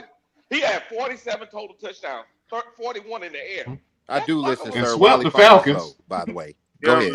You don't listen. No, you don't. All I'm saying is this: if you look down here, our next win, right? The defense didn't show up. The offense fucking showed up that game. Next win that the last one. Look at that. Defense didn't show up, but the offense actually showed up. So of those wins, we can split it down the middle. Bro, look, I'm looking down at this. The lowest points we allowed was 22, and we gave up 22 points 1, 2, 3 times. That was the low. No, excuse me, my bad. The Giants, we gave up 17. That was the lowest. We didn't give up lower than 17 points per game. That's bad. Look at the people on our defense and tell me who's supposed to stop them folks, bro. That's all I keep asking you. They were practice squad. Look at them. Look at the defense and tell me who was supposed to stop who. I don't care what it was. It was enough for Evero to lose his job. You always say you don't care, but it matters. Was enough for Evero to lose his job. It matters. It matters. Jadavian Clown ain't about to stop nobody unless it's a loaded Ravens defense. Was it not? Okay, man. You still don't answer who was on that defense. You still don't answer that question. I've been asking you this for about 20 minutes. Question though, bro, because they keep saying that what our offense is supposed to look better. Is on the 29th. Is Xavier that good, bro? Was he drafted? He supposed to be drafted that good, bro? Yeah, Xavier that good. No, he wasn't. He is that good. Yeah, he is. He is. I'm a game counter and trust me. No game changer, bro. 3 this year, he gonna do something this year. 3, he gonna do something. Don't worry, he gonna do something. He gonna do something. And let me tell you something. Bro, Xavier is a big dude, bro. And he's chasing college. Dude, he might get more than McMillan on the low while you fucking around. Correct. Because they're gonna be doubling McMillan. They scared of McMillan. They think exactly. Talking about they first year, bro, in the NFL. No, that man was drafted at the end of the first round. He played just like a rookie. I ain't mad at it. Yeah. I see the potential. Fucking rookie.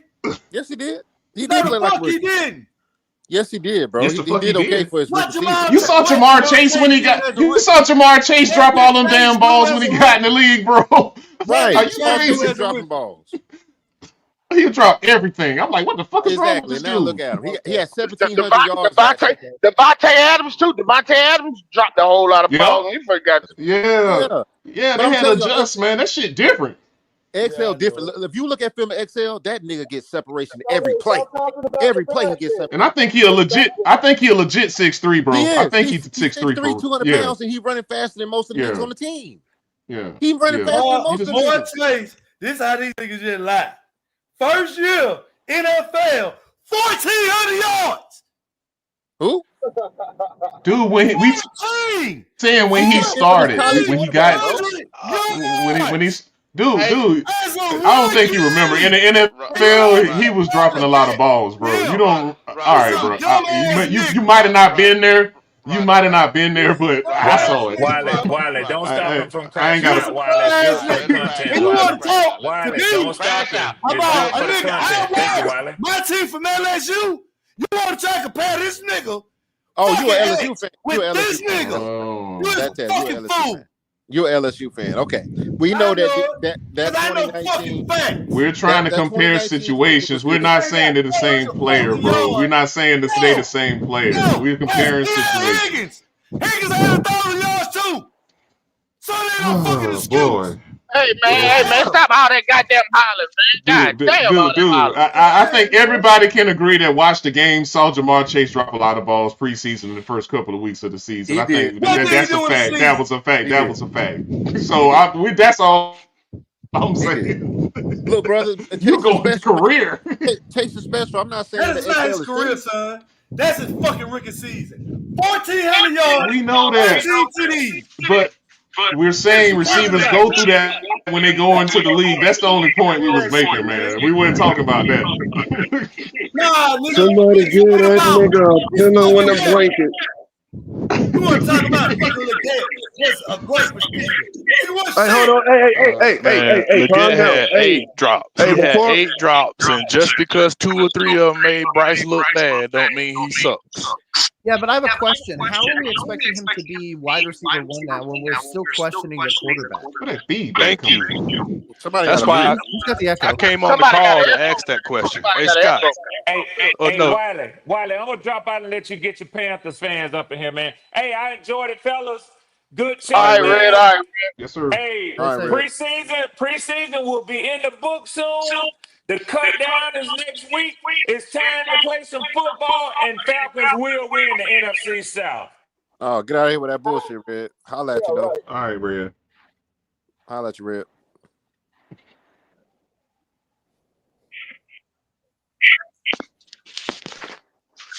I don't know how this works. Yeah, Xavier Legette I think he might get more yards than Tech, man. I agree with that too. Hey, King, do me a favor, man. It's you, man. That's you. I muted everybody. Was testing them. You got the feedback.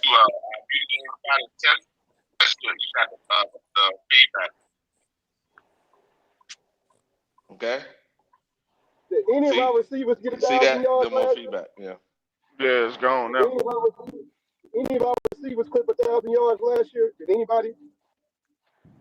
No, man. No. I think Xavier might have been the top receiver in the yards. I think. No, he wasn't. No, it was Thielen. Adam Thielen. It was Thielen. He still got him. Yeah. He had 1,000 yards. He had 1,000 yards. Legette only beat Coker by like 20 yards, man. Legette only had 500 yards. Okay. He had less than 500 yards. Yeah, he had less than. Now, hey, check it out though. On the real though, I pulled up the screen for this right here. So if you look at these players, these were the defensive players we had, and some of those guys got hurt. All I'm saying is we know that some of these guys didn't make it through the whole season. You know, like Shaq didn't make it through the season. You know, we got to see how long this list is. A lot of these guys on the list, if we go down the list, the bottom of the list, look how long that shit is. Look, these guys were playing. Bartholomew can kiss my ass after last night, by the way. Look, normally you don't have so many people playing. Look, all these motherfuckers got playing time. You know what I'm saying? And this ain't preseason. It's regular season. Oh, they saying it's official that Adam Thielen got traded to the Vikings. Oh, he's getting traded. Yeah, they were saying that the other day. Yeah, I knew that in the offseason. Yeah. I knew. They were talking about it yesterday, day before yesterday. That they were working on it, but I think it's official now. What it looked like they're saying in the chat, I don't know for sure. But, if we trade him back, Jimmy is definitely making this team, and it'll make it easier for us to put. He's gonna make the David team. Moore. Definitely. We trying to get younger and faster, man. Yeah, we trying. Yeah. David Moore can go something, but no. Because I'm nervous. I ain't gonna lie. I goddamn, they look to me like Jimmy Horn was gonna make this goddamn team. Truth be told, you thought that? You know what I think? I think that because Jimmy played in the fourth. It was playing in the fourth quarter yesterday, man. Honestly, I think they was hiding him. I think they got a package for this motherfucker when the season started. They doing this shit on purpose. But you think so? But why? Don't show that shit. No, don't let me see nothing. I understand that you don't have to show it, but at the same time, goddamn it, you ain't got to have him playing with Bryce Perkins in the fourth quarter neither. Bryce looked pretty good to me. He just had he do. He looked better. From the sacks. He looked better than Plummer. He looked better than Plummer. He looked better than Plummer. Yeah, he looked better than Plummer. Goddamn right. Y'all might look better than Plummer. No, he was still 11 and he just got here. He just got here. He just got here. He showed me a lot. 2 practices. That's it. And he looked better than 2 practices. I'm like, we can clean up Bryce got 2 seasons. Yeah, we can clean up the little sacks he had. That ain't nothing. That's coaching. He just got to get used to the speed of the NFL. But he's way better than Jack Plummer. I'll tell you that right now. Yeah. Jack need to get his ass up out of Charlotte for real. No, he needs to go be a plumber. Damn, he had it. Yeah, for real. All right, bro. Hey, there's nothing official yet. Hey, there's nothing official with Adam Thielen yet. But it Vikings, ain't official. No, it's not But official. the problem is the Vikings have a whole bunch of injuries, and then the receiver, the second, Addison has a 3-game suspension. Yeah, and they're That's not why trading. right there because they don't have no room to be behind the 8 ball in 3 games. He gone because in that division, nigga. And the guy. Come on, Adam. Come on. So the fourth receiver, 1, 2, 3. The third receiver had Naylor injury. Yeah, and the fourth receiver. Naylor. The fourth receiver that was in there. Ty Phelps. Yeah, I think he had an injury too. Let me check in their that deal's going down. Yeah, they had a lot of. They had down. like 3 guys. So the suspension and 2 receivers had injuries. That's what the problem is. Dude. You gotta keep pace with Green Bay and Detroit. Oh yeah, come on, Adam, come on. Yeah, Chicago. Chicago too. The way it looks. Yeah. You right. And I want to get Adam Thielen out of the locker room so I can get so we can get Bryce to focus on these younger receivers. So I think it's a win-win for both of us. 100%. I think it's a win-win for both of us. Yeah. We got to get these young guys involved. Jalen Croker deserves more playing time, man. I mean, we just got to admit that at this point, Jalen Croker has to be put in the rotation on a regular basis. I agree. Wide receiver 3. Exactly. And I want to see what Hunter can do. If he can get us some curls. Nah. If we're talking about young talent, I'd rather see Jimmy Horn in there than Hunter. Yeah, Jimmy Horn. Right. I would rather see Jimmy than Hunter. You're right. We're talking about young. If you want to talk about somebody that we can maybe get even next year once he heals up, Mushin Muhammad. Was he? No, I don't know about that. He was on the team and then he got hurt. Yeah. He wasn't gonna make it. He wasn't gonna make the team regardless. No way. Yeah, he's just a fan favorite. He a fan favorite. Yeah, he won't. Yeah, I'm saying practice squad. He could probably make it there off his dad's name, but off his dad's name, but it won't gonna be because he was better than Jacoby George and Hudson. Nah, they ain't better than those guys. They already did his daddy a solid. That's the best we could do for you, man. That's it. I'm sorry. It's a brutal game. It's a brutal business. So we done did you a solid. His dad ain't LeBron James. He can't get him on the team. I mean, we got him. We got him in the building. We got him on the field. Hey, that's the best we can do for you, bro. That's it. You can't say we ain't tried. Another thing I want to bring up, y'all, is coaching. Are y'all gonna watch the coaching closely this year? Because I really think that this is a year they got to prove to us they got a scheme, offense and defense. Oh, absolutely. I think there's a scenario where Canales and Evero both get fired. Yeah, for real. I don't think Canales is gonna get fired because Canales has. If we start 0-6, he's on the hot seat and might not get fired. He might. I'm not saying he ain't gonna be in the hot seat, but he ain't gonna get fired this year. I can promise you that. He's already on the hot seat. The only reason I see him getting fired is we not going down fight. Right. And we not scraping and scratching. Okay, right. If he lose the team, then okay, you know what I'm saying. But as long as in the locker room getting to talking and shit and all that, then he got to go. You're gonna have to get him up out of there, bro. I'm just watching this shit, and I know I know that's the homeboy. Dan homeboy he's a big part too now. He's just as big as Bryce now. Don't get it fucked up.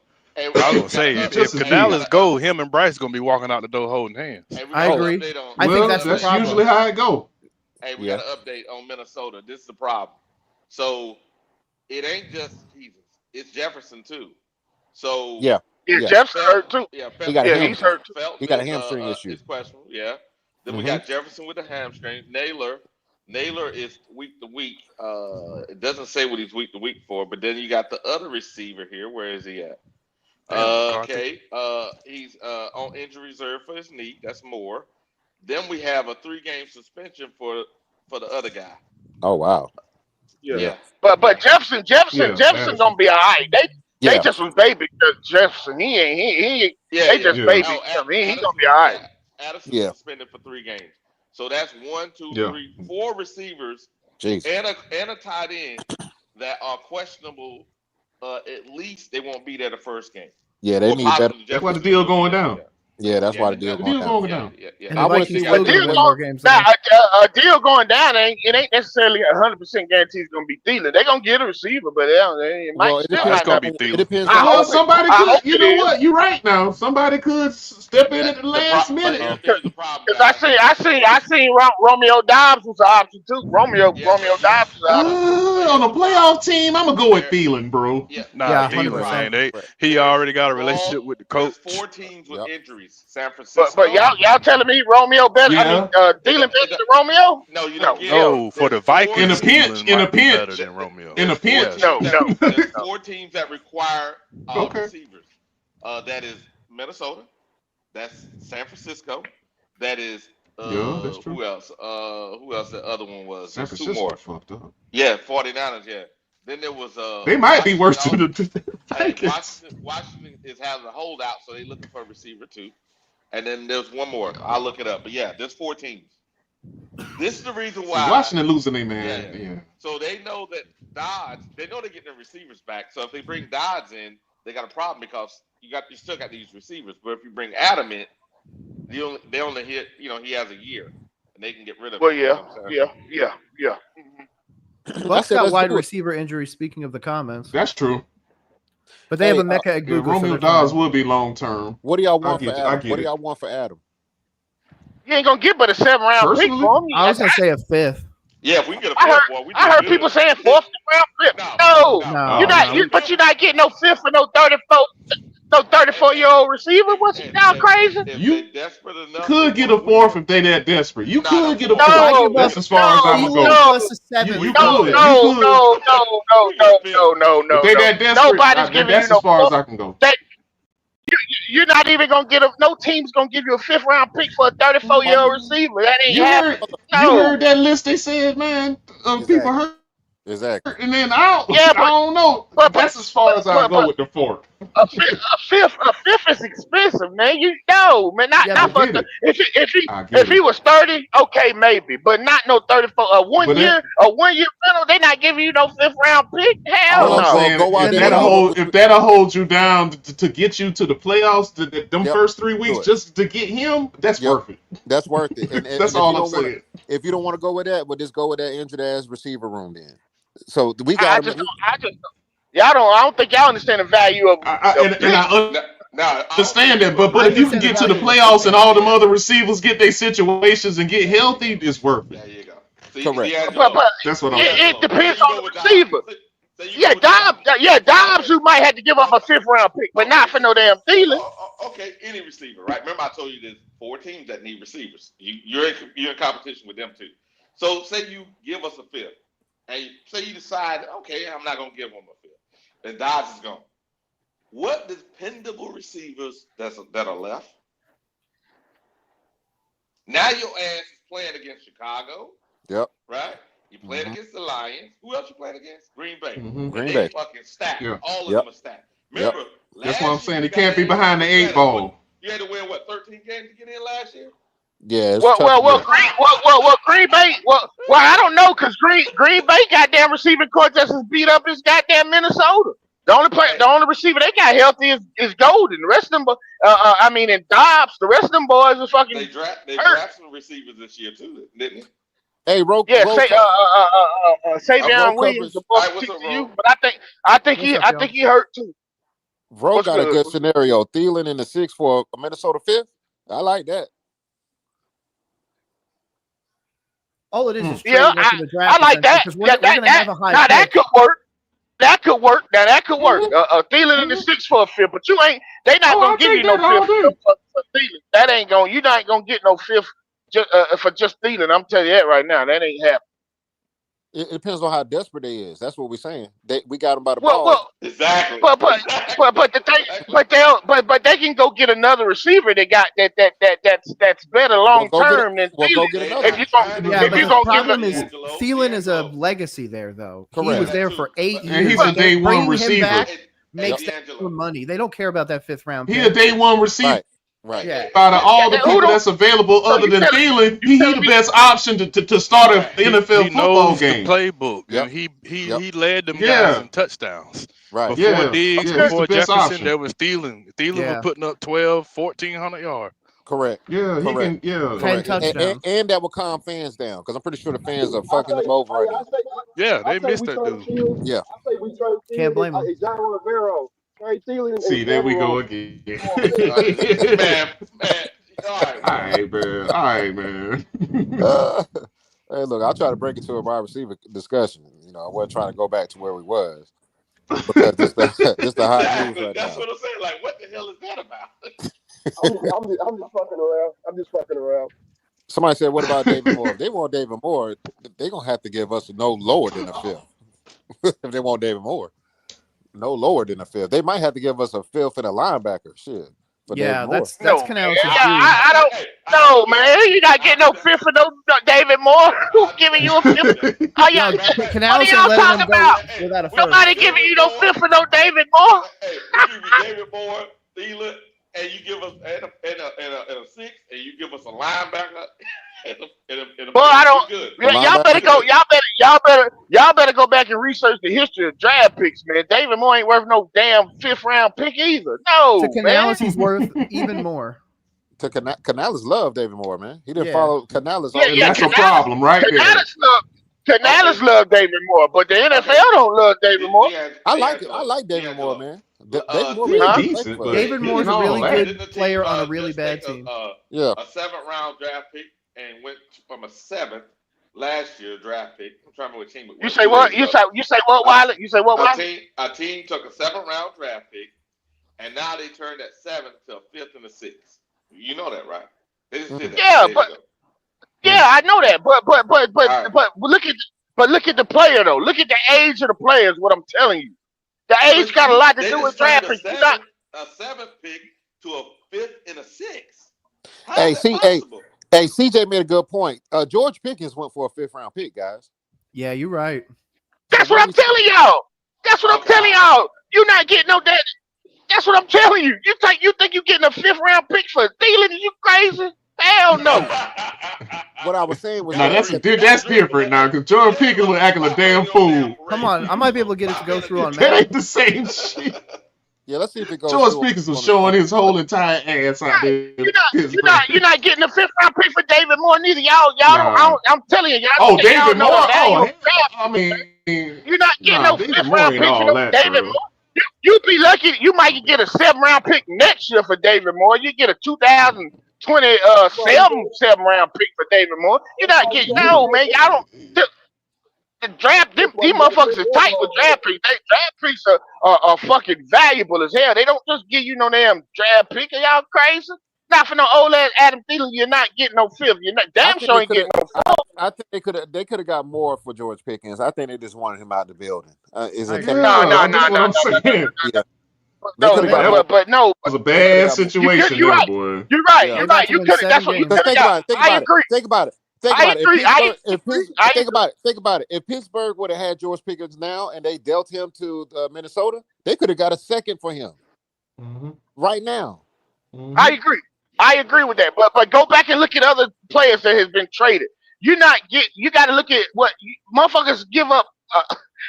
Just go back and look at the history of these draft picks when receivers get traded, and you tell me if you think Adam Thielen is worth a 5th round pick. No, man, hell no. It's situational, man. That's what it is. That's all it is. Yeah. I agree. Yeah. Huh? I mean, now if it was different and they didn't have all them injuries and people suspended, I'll look at it just like you, but it's different. It's different. Yeah, but it's situation. But they still not gonna give you no 5th Adam Thielen. I can promise you. If we trade Adam Thielen, it won't be no 5th. Yeah, y'all want to bet? You want to bet? D'Angelo, when we saying it's the division they in, D'Angelo, it's the division they in, bro. That's why we saying that. That's why we saying that. Well, I'm telling y'all want to bet me. If the trade goes down, how much y'all want to bet it won't be no damn 5th round pick? We'll know today for sure. I'm not gonna. Who want to bet? Can't do that. Who want to bet me $100? I'm willing to bet all y'all $100. I guarantee you it won't be no 5th round pick. Did you just hear the injuries he read off, D'Angelo? They got 4 receivers. I know that. I get that, but they still not gonna give you no 5th round pick for him. I promise you. We might could get a 6. We might could finagle a 6. They ain't that desperate for no 5th round pick. They ain't gonna give you no 5th round pick for Yes, them. I they promise you that. are. Yes, they are. No, they're not. No, they're not. No, they're not. No, they're not. I promise. Hey, I'm talking with my money right now. Just bet me. All I'm telling you. Let me ask you this. A bottle of water. Listen, D'Angelo, a bottle of water, like just a single bottle of water inside of a grocery store, would be 50 cents, right? If your ass get thirsty and you go to a gas station or convenience store, that same 50 cents bottle gonna be $1.50.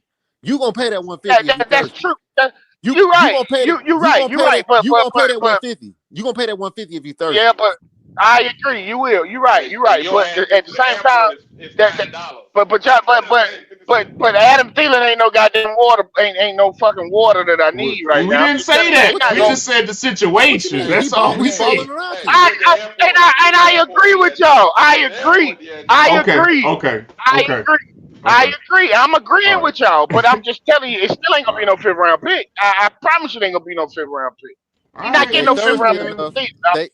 Are they thirsty? Are they thirsty right now, D'Angelo? They thirsty, but I guarantee you they ain't that damn thirsty to give you no 5th round pick for no 34, 35-year-old ass. I can promise you that they ain't that goddamn thirsty. You forget, like Rokovic said, bro. This is a legacy player. They gonna want their guy back. This shit is emotional for them. If that's the case, they wouldn't have let him go. They wouldn't have never let him go. That was the case. No, they let him go because he was worth too much money. They didn't want to pay him. That ain't why he won't play. He really won't. He really won't play no more. He fell down the depth chart. He like 3rd, 4th receiver when they let him go, and he won't worth the money. He was leading the team. He won't worth the money. No, he won't. But you gotta. But hold on. But he was. Hold on. I'm gonna tell you. I know that, but let me tell you, it was Justin Jefferson. It was your boy. What's the damn receiver? God damn it, he been a journeyman now the last couple of years. But God damn it, the dude with the dread. I think he might be in New England right now. But it was him that took Thielen's place. I can't remember his name. I'm gonna look him up, but I can't call him. But Thielen had 70 receptions for 700 yards. I know that, but I'm telling you, Thielen was gonna be 3rd on the depth chart. He ain't been number 1 since Stephon Diggs was there. Stephon Diggs left. They couldn't justify paying him that damn much money, so they let him go. No, right? It was is they drafted. Yeah, I know. I'm not talking about Diggs though. No, they were drafting receivers, and the receivers worked out. Right. So, yeah, exactly. Right. You wouldn't. Right. Yeah, that's what I'm saying. 20-year-old. I'm a fuck that old dude. I'm letting them exactly. Go. Yeah. And they still wanted him. They just wasn't gonna pay him. Yeah. They didn't want to pay him. That's what I'm saying. Right. For he was gonna be on the depth chart, couldn't justify what they were paying him, so they let him go. This is the last time in Minnesota. Right. And now they're bringing him back because they never wanted to let him go. Yeah. I don't know, but I don't. Thielen, they never want to let Thielen go, man. They just had younger, faster talent. Okay, all right. So now I get that, but I guarantee you. Yeah. I guarantee you they ain't giving us no 5th round pick for him. All y'all gotta do is bet me. Bet me. If y'all so, can you please bet me? What are they going to give us? What are they going to give us, D'Angelo? You gonna bet me, Wiley? You want to bet me, Wiley? He said 50. Bet me. No, I want 100. I want 100. Damn 50, 100. All right, I take 50. Fuck it, I take a free 50. I guarantee goddamn to you won't be no 5th round pick. I'm telling you, ain't gonna be no 5th round pick. Hell, what is it going to be, D'Angelo? What is it going to be? We'll be lucky to get a 6, but it'll be a 7th round pick. And we'll be lucky to get a 6. We get a 6, we got lucky. I'm gonna be honest. I'm not letting Adam go for a 7th round pick. I'm sorry. That's still a pick, though. You're not gonna do it, but I'm telling you how the NFL works. They'll take that 7th round pick. They'll take that 7th round pick. They're gonna ship it for a 7th round and go draft a late round defense guy. Right. I'm just telling you. Draft picks are very, very valuable, man. They don't just give no goddamn draft pick up for no damn 34, 35-year-old. You're not getting no 5th round picks for Thielen. You're not. I'm just telling you. I don't care how bad they get a receiver.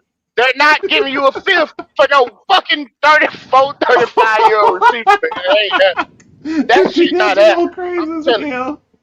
I'm just telling y'all, they're not gonna do it. Okay, all right. We'll see. What I gotta do it, Batman? Wiley finna lose See, 50. Whoever D'Angelo, want to lose 50. you want to bet so bad, man. Because I Save them know. bets for Because I know what. All I right, know. That's why okay. I know. I'm just telling y'all we not gonna get no 5th round pick for Adam Thielen. That's all I'm trying to tell you. Oh man. So you say 7th round? Yeah, we get a 7th round pick for him. I don't see that. I don't see Now, that.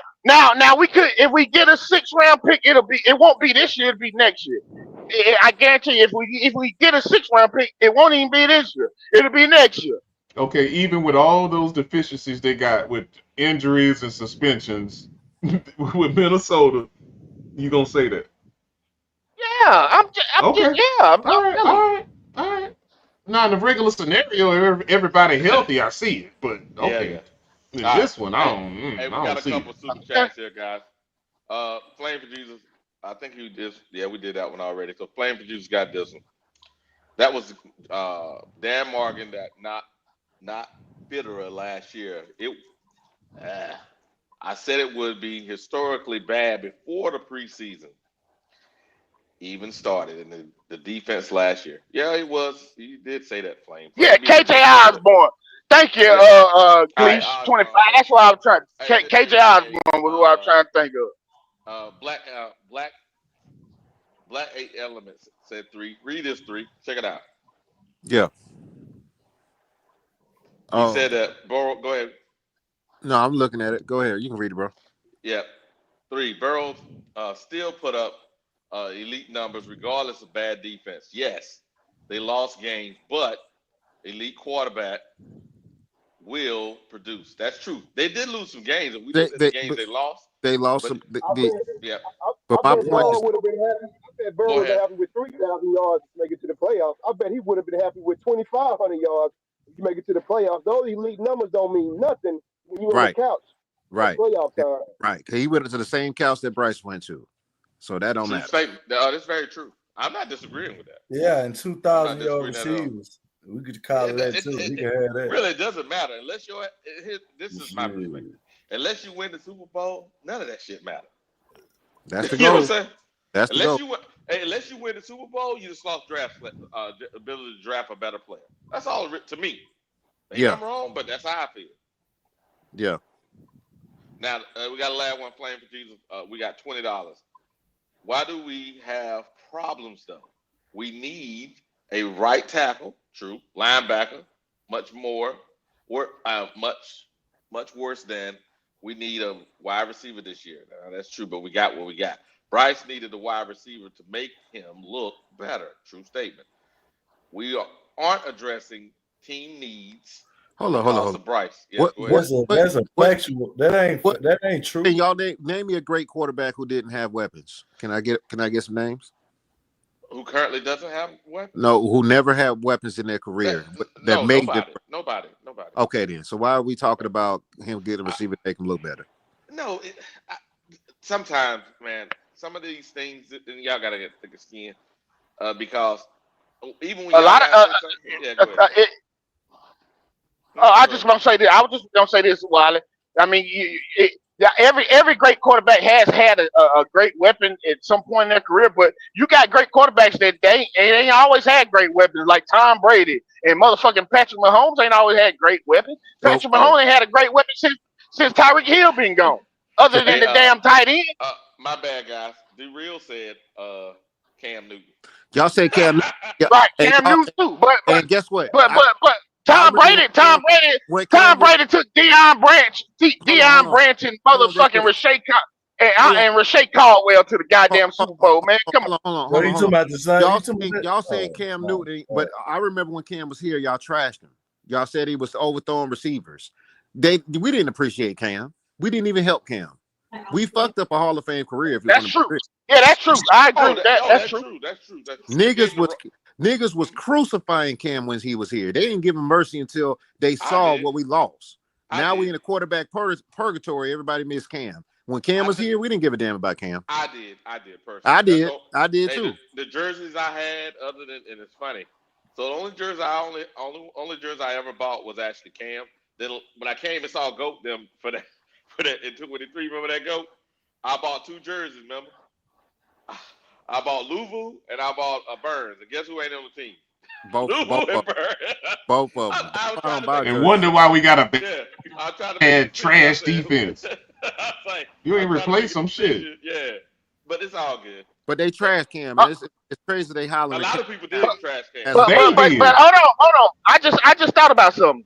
Dan Marino never had no goddamn great receiver. He had some good ones in Mark Duper and Clay, but they won't fucking play. Shit, they were good. They were Fryer was nice. Come on, man. Irvin Fryer was nice. You got to be fucked. You got that shit fucked up. They not Hall of Famers though. They not Hall of Famers. OJ McDuffie, he had fucking receivers, my man. Hold on. I said he didn't have great. I said he didn't have great. I said he had good. I said they weren't great. Go ahead, Wiley. Okay. Are they on the same level of Cam receivers? No, they were better than Cam. Okay, all right. Yeah, they're better than Cam. Come on now. That bullshit Cam. That bullshit Cam had. That was the greatest. If you ask me, that was probably the greatest fucking season a quarterback has ever had. With that, taking that shit to the Super. Tag in your best receiver. Yeah, that's the greatest shit. Other than Brady first one. Other than Brady first one with Troy Brown, I put them about the same. I put them the same. Right. Yeah, I put them the same. Well, Brady. Yeah, because Brady did it with Jabbar Gaffney and Rashae Caldwell too. So you got them. That's terrible. God. So what I'm saying is, every great receiver, receivers and quarterbacks put each other in the Hall of Fame. Do y'all agree with that? Yeah, for the most part. Yeah. They depend on each other to go to the Hall of Fame. Yeah. So if that's the case, then why can't? Hey, look, y'all check this out. Go ahead, man. Y'all check this out, man. I need some of that money, because D'Angelo is absolutely right. I need some of that money. Yeah, for real. I don't know what they talking about, Goat. Y'all, I need some of that money, because y'all talking crazy, man. Y'all talking crazy. I'm sitting there listening.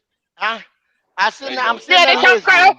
And y'all don't know the value of that. I had to give me some of that money. I wasn't even coming on today, but I need a little bit of that money, man. If y'all gonna sit here and talk crazy, y'all know how it is over here. If y'all gonna sit here and talk crazy, I need that crazy ass money. I need some of that crazy. No more. You can't even say nothing about dragging eggs no more. You a trade motherfucker, yo. That's what No. See, it's like, you know what I call them, dragon eggs. And you wait till they hatch and you got a big dragon, you destroy everything. You already know what time it is, man. You move dragon eggs real strategically. And they not gonna give one. Adam Thielen ain't wanting to be here since year one. Y'all understand that, right? Y'all know that, right? He the one trying to facilitate. He the one pushing that trade. He the one facilitating that trade. Right. That's what I said. He been wanted to fuck up out of here. Him and his agent, and he been going back to Minnesota. He live in Minnesota. This and that. The perfect situation for him. Everybody got hurt. They're only hedging that bet to bring him in until them boys get healthy. And y'all only talking about at least a week 8 or something like that. Maybe week 4 or 5. Not even that. Right. Week 4 or 5. That's it. Yeah, if they can hold on, that's the only reason they bringing him there. They're not bringing no 34-year-old receiver, and I don't know why y'all value him so much. What the fuck did I tell y'all the beginning of this year? Go ahead and trade him. I told you to trade him before fucking free agency, but niggas around here telling me, no. And now what's going on? Now look at what's going on. Now look. Yeah, now look. But go. What did I say? I told y'all he was in the way. He was in the way when they had them young boys. What we just talked about, when Jefferson and them was coming up over there in Minnesota, he in the way over here. And they got rid of him. They got rid of him. But now I'm telling y'all. Now we can get rid of him. No, it ain't changed. It ain't changed, Wiley. Yes, it has. It has changed. It has changed. No, in y'all mind eye, NFL mind's eye, it ain't. It ain't right. Listen, right. He knows they system. Oh, Wiley, you done been talking, man. You been talking. Go ahead, man. They can go get 2-3 motherfuckers off the waiver wire and get right. That's all they need to do is get by. They just getting him to get by. And not in that division, go and you know better. You know better in that division. You know better. And I understand. And they don't look at that schedule. Come on, well, man. Okay, do this. Let's do this. Let's pull up Minnesota's schedule. They don't look at the schedule. Okay. They don't look at the schedule. Mm-hmm. They don't look at the schedule. And they figure if we can get by, that's all they need to do is get by for about 4 to 5 weeks. That's it. That's all we were saying. We saying the same thing, but you ain't getting by with nobody on no damn waiver wire against playoff teams. Come on, man. But who? Look at who they play. I ain't seen their schedule. You I could care less who they playing. You need to get that W guaranteed. BJ, that's what it amounts to. They gonna look at who they playing. I want that W guaranteed, not with no waiver wire, nigga. I tell you that. If they're not going in a division like that, you know what I'm saying? They are in a division like that. That's the only reason. That's the only reason. But let's say they ain't got no division games to say week 4. I don't care about that. I need to have them W's by any means necessary because of the division I'm in. You got to win the division first to even think about. We understand, right? and I get that. But if that bitch be a tie and I done fucked up in the first 3 weeks, that's gonna be on me. That's what I need to cover first. But they gonna think about it. Okay, let me ask you something. Would you rather be dropping games in the first part of the season or the bottom part? If I can prevent it, get the motherfucker with a 4th or 5th round little pick, and I can keep it moving, pushing to the division championship. Yes. There ain't no such thing. They ain't no. You just said they got a tight division, so it ain't no such thing as a 3rd, 4th, and 5th round little pick. All the picks count for them. 4th or 5th. I said I stop at 4. That still count for them. That count for them. Hey, the way these drafts have been going, 4th and 5th rounders have been producing for some teams. Look, week 1 they go to Chicago. You don't think they reeling right now, bro? You don't want to take advantage of them emotionally right now. They going to Chicago, dude, bro. Come on, man. Mm-hmm. Come on, man. Come on. They need a receiver. That's a divisional game. But look, then they're still not giving you that for Thielen. And that's a Monday night game. They start Monday Night Football. Monday Night Football against them. And Adam Thielen getting ready to be a juggernaut in that game. No, we're not saying that. We're saying all the options you have, Adam Thielen is one of the best in the league in a pinch. In a pinch. That's it. That's option. So you take advantage of that. Go. You take advantage of that. Okay, man. If you're trying to make a run, that's what you're gonna do. Fuck that little 5th round pick, nigga. Right. Fuck that. Right. You can get that back later. And for them to announce this publicly and it's not done, that tells me Dan is cooking their ass behind the scene. Yeah. He making them give up them assets. That's what I'm trying to tell y'all. Your boy is pushing it himself. Thielen. How many 5ths really pan out for you in a playoff run? That's over here because we can't draft. See, y'all anywhere. Nah, that's over here. Dude, if you know you got a squad that you think can go to the Super Bowl, the 5th ain't shit. It ain't nothing. It ain't shit. One thing, you go grab your 5th round. I seen twos go on the playoff teams. It's about coaching. It's about places where they go at and all types of things. All right, man. And how much all right, Gold, I get it. I get it, but a 5th ain't get it done. That's less than a pinky toe getting cut off, man. That's less. Bullshit. All right, go check it out. Well, I tell y'all this right here. Y'all bet it then. You ain't getting no 5th for no Adam. Go. I am not betting you on this shit, okay, man? No, me. Okay. But I'm telling you. I know you did. I tear your pockets out too, Wiley. Where you at? Anyway, make another. Read. Look at this. Look at the schedule. Go. What is? Chicago. If they lose against Chicago, they don't get Thielen. They're gonna get some other guy that really don't know the system. That's not better than Thielen, right? Because Thielen's old, but skill-wise, it's not as good, right? And then but you acting like Thielen. I got Thielen. That's an automatic. No, what I'm trying to say. Nobody said that. You got a better chance. We just saying you got a better chance.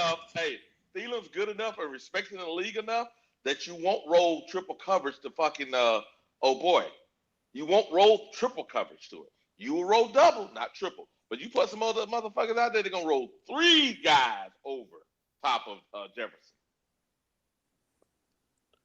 Now, I mean, looking at free agent wide receivers, we got Chris Godwin. Amari just said he retired.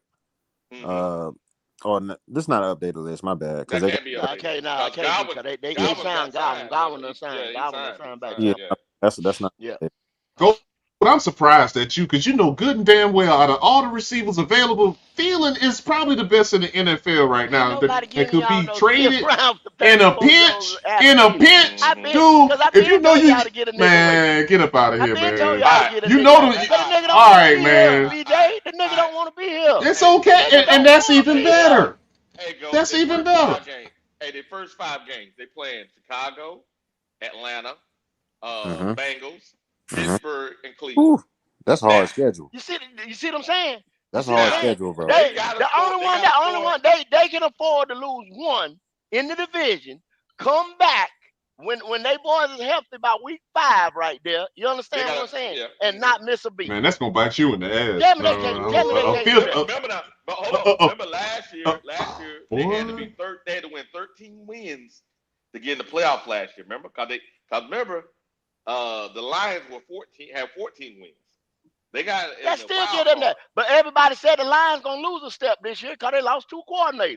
So we ain't seen them. Man, look, I don't see that. But so I don't see all that. And one of the coordinators in damn Chicago. So you telling me you're gonna lose your offensive and defensive coordinators? And well, that's what they telling you. What I'm telling you, that ain't about to happen. Same thing happened to the Eagles, and look at them. No, I have no idea. Same thing happened to the Eagles now. Hey, they got to score at the caliber of Ben Johnson and Aaron Glenn. You lose 2 motherfuckers like that. Come on now, man. Look, man. Yeah. They was hitting on all cylinders from what I saw these past couple of weeks. So hey, you know, whatever.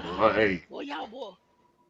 That's still a hard. I can't believe. I tell y'all that you ain't getting no fit. All I'm saying, BJ, you not getting a fit from for Adam Thielen. That's it. That's it. That's my statement right there. That's it. Look what's I put my shoes on it. I put my tennis shoes on. Look what's left on their roster. Look what's left on their roster. Look. It don't make a damn Wiley. All they got to do is get to week 5. You just showed me all they got to do is get to week 5. Dude, see, in that division, all right, man. All right. So they get one win, 4 losses. They good, right? 1 win, 4 losses. All they got to do is get to week 5.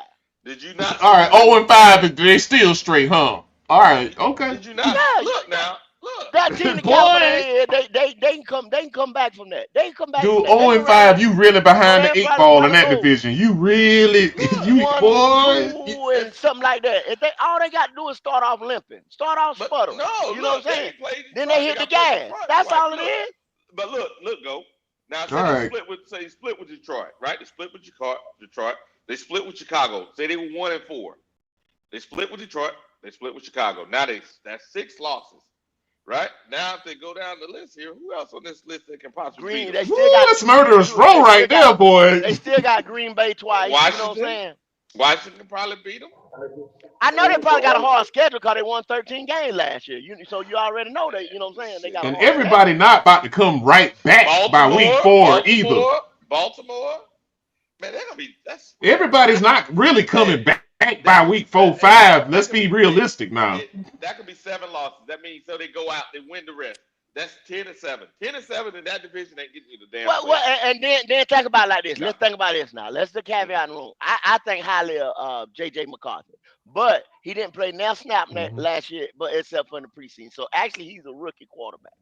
So I hope nobody didn't think like they were going to Super Bowl or anything like that with him. You know what I'm saying? And it's basically his first year. No, but they coached up well and they play tough. So I think they'll do well again. You see what they did with Sam Darnold, bro. And then let's don't forget now the defense is still not, not all of that. No, but they lost. They just built like we're supposed to be built. They're supposed to run you out the gym on offensively. Who? The Vikings. They got some defensive players, my man. No, yeah, they do. They were just 31. Their defense was ranked 31. I understand. They had a lot of injuries last year. I'm just trying to tell you. Look, you got what your 2 best. They got some players over there. One of them that we got from, and Daniil Hunter went to the they reloaded, Come bro. on now. Okay. What a defense rank, Wiley? What a defense rank right now, Wiley? I bet you it's probably they ain't over 25. They got Javon 25-22. Hargrave. They got Javon Hargrave and Dallas Turner. They said they've been turning it up this offseason. Well, they just drafted Dallas Turner going into his second year. I mean, that's why they got rid of them other boys, because they started drafting. They didn't want to pay the money. They were paying the money Jonathan on Allen, bro. Justin Jefferson got that money, and Atkinson got that money. Man, Byron Murphy Jr., Jonathan Allen. I mean, come on, man. Harrison Smith, man. They not no trash. They've been drafting, but they still young players, though. They've been drafting now. Blake Cashman. And Pace, dude. Look, everybody y'all naming ain't number is pretty much 2 to 3 year players. But we saying that they reloaded. No, they not. Yeah. They got talent. No, they not. Jonathan Allen and Harrison Smith and Pace, they ain't no damn 2-3 year players. I'm not denying. Mekhi Blackman. I'm not Byron Murphy. That, but what I'm saying, they reloading on defense. What they ranked on defense? What they ranked? Look at the ranking. Dude, they had a lot of injuries last year. That's why they were ranked fifth. They were ranked fifth in points allowed per game, but 16 overall in total yards. They got a good defense, man. Yeah, they're pretty good, bro. They're pretty good. They were second in rushing defense. Cause they blitz. That's all they did was blitz. All right, man. Look. they were pretty good. They were pretty good, though. They were pretty good. And if that's regardless of the offense. Coaching. And they got better players this year than last year. Despite that offense with their real starting quarterback out too now. You know, they actually got better players. They've gotten better, but y'all got to admit to the strength of that team was the offense. Come on now. They said that they their defense got an A+ on their report card. And they say in second-year defensive coordinator Brian Flores worked wonders, matching the influx of free agents with the versatile core. Man, if you watch, I watched them a couple games. They was very physical. They was coming downhill on that ass. They play in his scheme. You know what I'm saying? They perform above and beyond what they should have been. Let's say they are. I don't know about that, man. They good. I don't know about that, Go. They good, Go. I'm looking at the stuff online, man. They straight off. Hey, bro, I'm just. Y'all act like I'm calling them scrubs or something. No, we ain't saying that, but. Now, Flores, see that the it's problem a good team. It's a well-balanced team, but like I say, y'all looking at it saying, man, the thing is, hold up, a 5th rounder for Adam Thielen now. That's all it. We look at on a team like that, yes. Well, Go. I agree with you. I would agree with you if you're just talking about talent-wise. We talking about a team that's emotionally attached to him and they're desperate. You put those two together, that equals. There you go. How you figure the team is emotionally attached to him? The fan base. Come on, come on now. See, look, no. He tried to make that point earlier, and what D'Angelo said: if they were so emotionally attached to him, they wouldn't have traded him in the first place. They'd told him, here, we're gonna give you 2 more years. They had to pay Justin Jefferson. Like they had. Well, if he was if it was so emotional, that means you family. We love you. We love you. Go. You need to quit this shit. You playing a role right now. I ain't gonna take but $100,000 to come back here and play because I love you. You understand what I'm saying? Go trying to punk me right now. He punking me right now. That's what he trying to do. Don't come with that. Don't come with that emotional shit. I don't want to hear that emotional shit. Everybody want to get paid. Oh my God. Hey, Go. Here's the deal. On the real. Well, carry your emotional ass to your job and tell them you'll take a picture. No, what I'm saying is this. Adam is on his final year of his contract. Currently, we done ate a lot of the money. Yep. So they're going to get a deal from us. So when you talk about that's why they banging on our door. That's why they banging on our door, because it makes sense. It makes sense now. It makes from sense. A financial perspective, yes. Yeah. So in that, and because the fan base will feel more relaxed about that guy being there. That's what they're telling them. Yeah. They said they knocking on our door. They said, "Come on home, Skinny. Come on home. Exactly. Come on home." You just making it sound so just off it. I see what you They said, "Come on home, Skinny. You got a lot more left in you, Skinny. You understand what I'm saying?" Oh, you trying to make it more? You trying to make it Adam Thielen more desperate than the Vikings? I see what you're doing. I see what you're doing. I see what you're doing. Basically. And then he said, "Oh I see shit, what you're doing. I can get the fuck out of this hellhole. I can get the fuck out of this hellhole right here." All right, boy, you was comedy. You was comedy, boy. I swear, boy, you comedy. He said, "Hey, make it happen. I don't give a damn why I have to make it happen." You understand what I'm saying? Adam Thielen is the desperate one in your version of the story. Your version. He trapped. That nigga in jail right now. And they giving him and the Vikings ain't trapped. And the Vikings, all right. Hey, the Vikings is the governor. The Vikings is the governor. And he in jail. Oh, really? Oh, really? He just dialed up to Trump. That's what he did. He dialed the Vikings holding the whip. Okay, the Vikings holding the whip. Boy, you something else. You think they ain't? Get me the fuck up out of here, boss. But go. That's the you want to take advantage of them as business-wise. If you did, wouldn't you want to squeeze a fifth out of them because of their emotional and wide receiver need right now?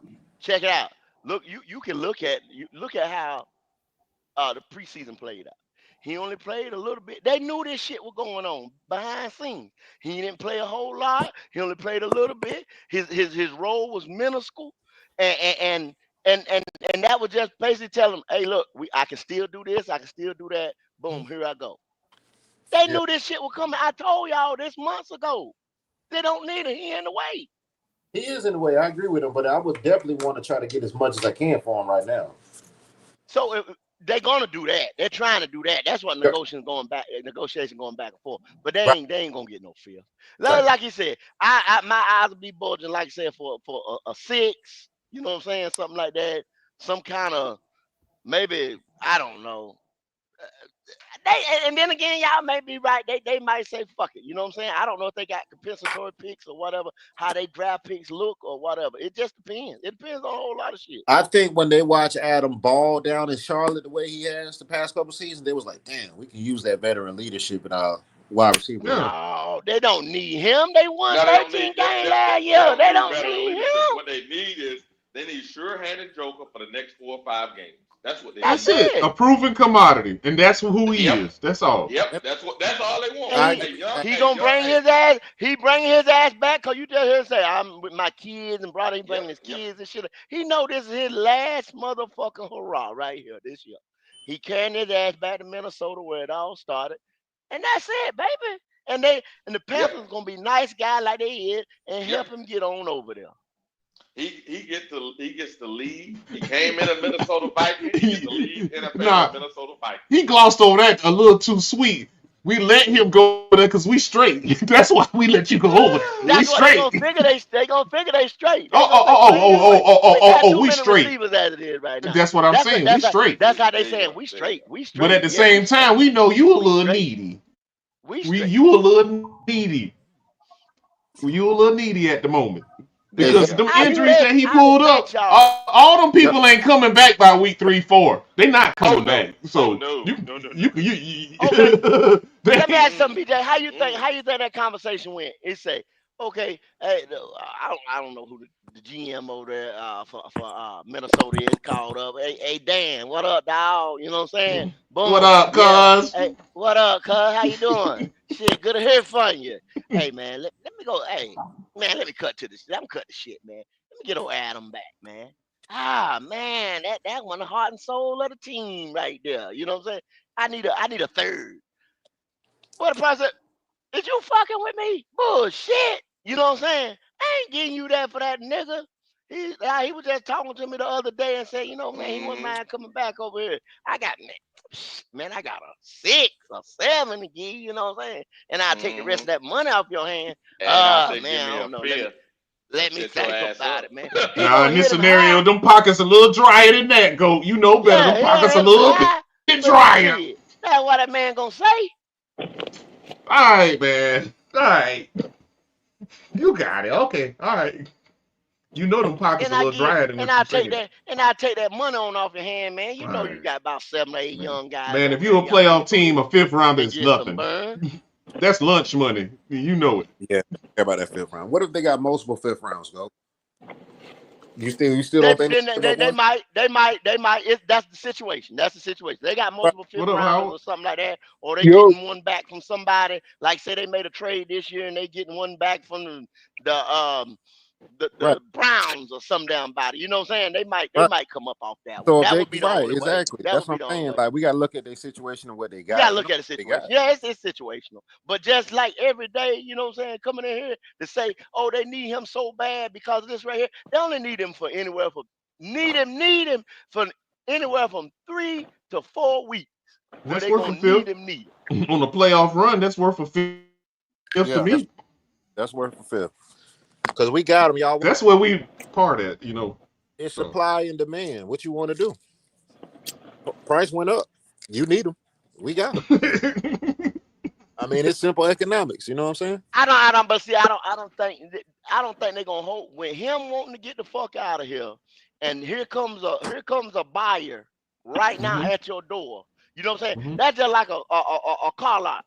If I'm sitting there with a bunch of cars on the lot in December and it's been slow, you understand what I'm saying? And the 2026 is coming in. You know what I'm saying? They telling me we're gonna get them tomorrow. But if y'all ain't got no room for them, I'm gonna ship them to another lot. Then you say, oh shit, hell no. I got to get rid of some of these other motherfuckers. You know what I'm saying? You gotta start selling them at MSRP. The only thing I differ with you on the business is not slow. Because trust me, there's some other people that knocking on this door that you don't know about. I swear it is. Yeah. But he don't want to go especially this there. time of year. The player don't want to go there. The player wants to go there though. You see what I'm saying? They gonna try. See, but guess what? It don't even matter what he wanted at a certain point. But see, the players are just that nice of a guy that they're gonna try to. Some of that deal give is it to week 3 to help to facilitate Adam. You understand? Give it to week 3. Some people gonna go down in this league and they're gonna be knocking on that door. It ain't. But see, this deal ain't gonna go that long, BJ. They gonna get him to Minnesota because he been wanting to go. He been trying to get the fuck out. I'm trying to go to Minnesota. Yeah. He going back. He going back. He been trying to get the fuck up out of here. Hey, and that just tell y'all Bryce Young guys. That just tell y'all Bryce Young guys about that fucking lie they've been telling the whole time. Oh, me and Adam tight and this and that. He been trying to get the fuck up out of here. JJ McCarthy gonna give him that ball too, boy. They got some comp picks there. They may give us a comp pick.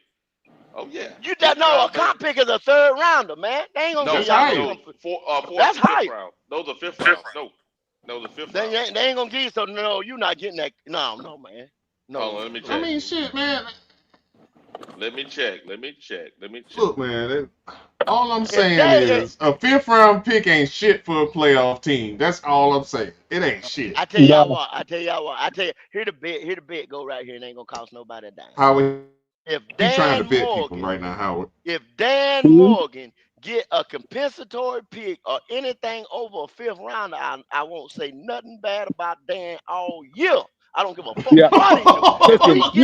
If he get that off of Adam Thielen, I won't say shit. Yeah, I only expect something like that. No, nothing else but a 5th and lower. Listen, considering his age, y'all know he regressing, man, right?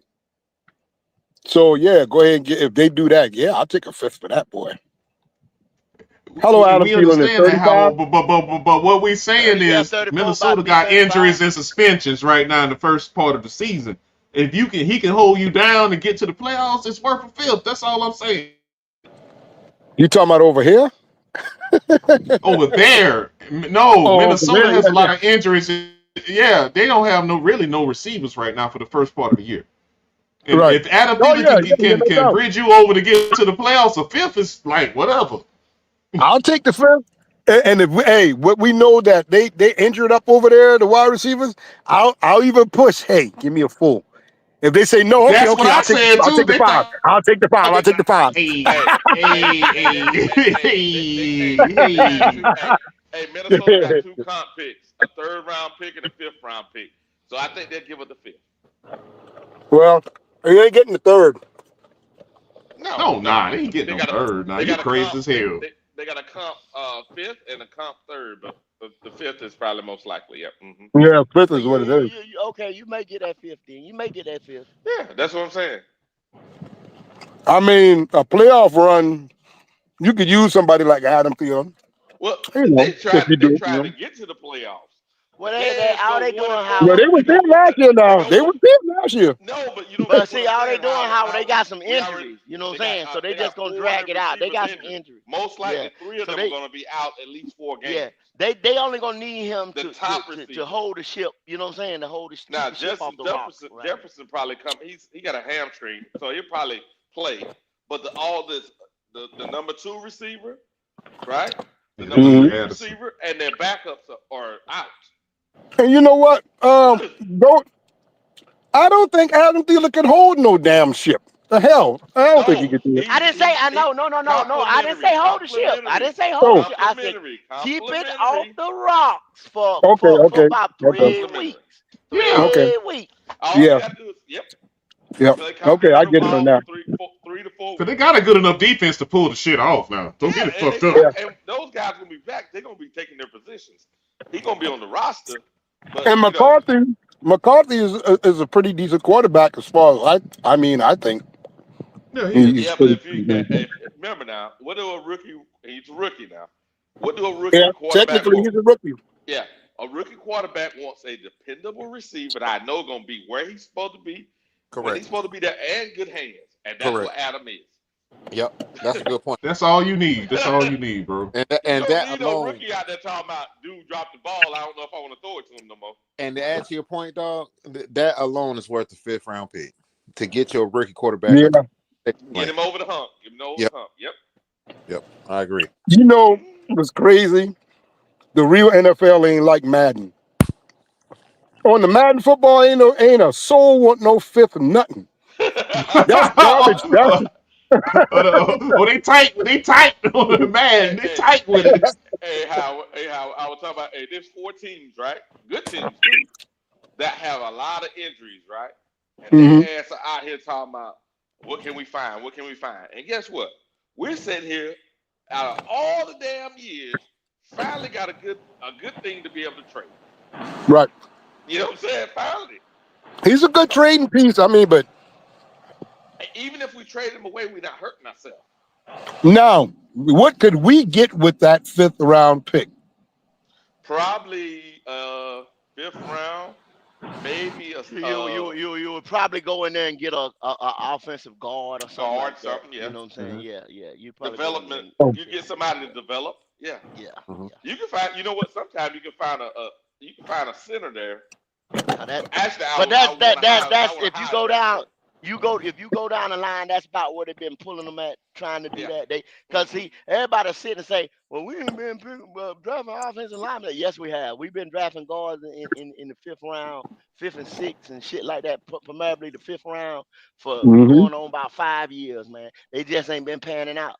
They ain't been panning out. You might find a diamond in the rough. And a damn one of them paying the fuck out. But you know what? You can find a free safety there. Yep. No, they need to go higher and get a free safety. They don't need to go no lower than the 3rd round. Yeah, they don't need to go no lower than the 3rd round right here, because you need a free safety around this motherfucker like shit, like motherfucker. Because you're gonna need.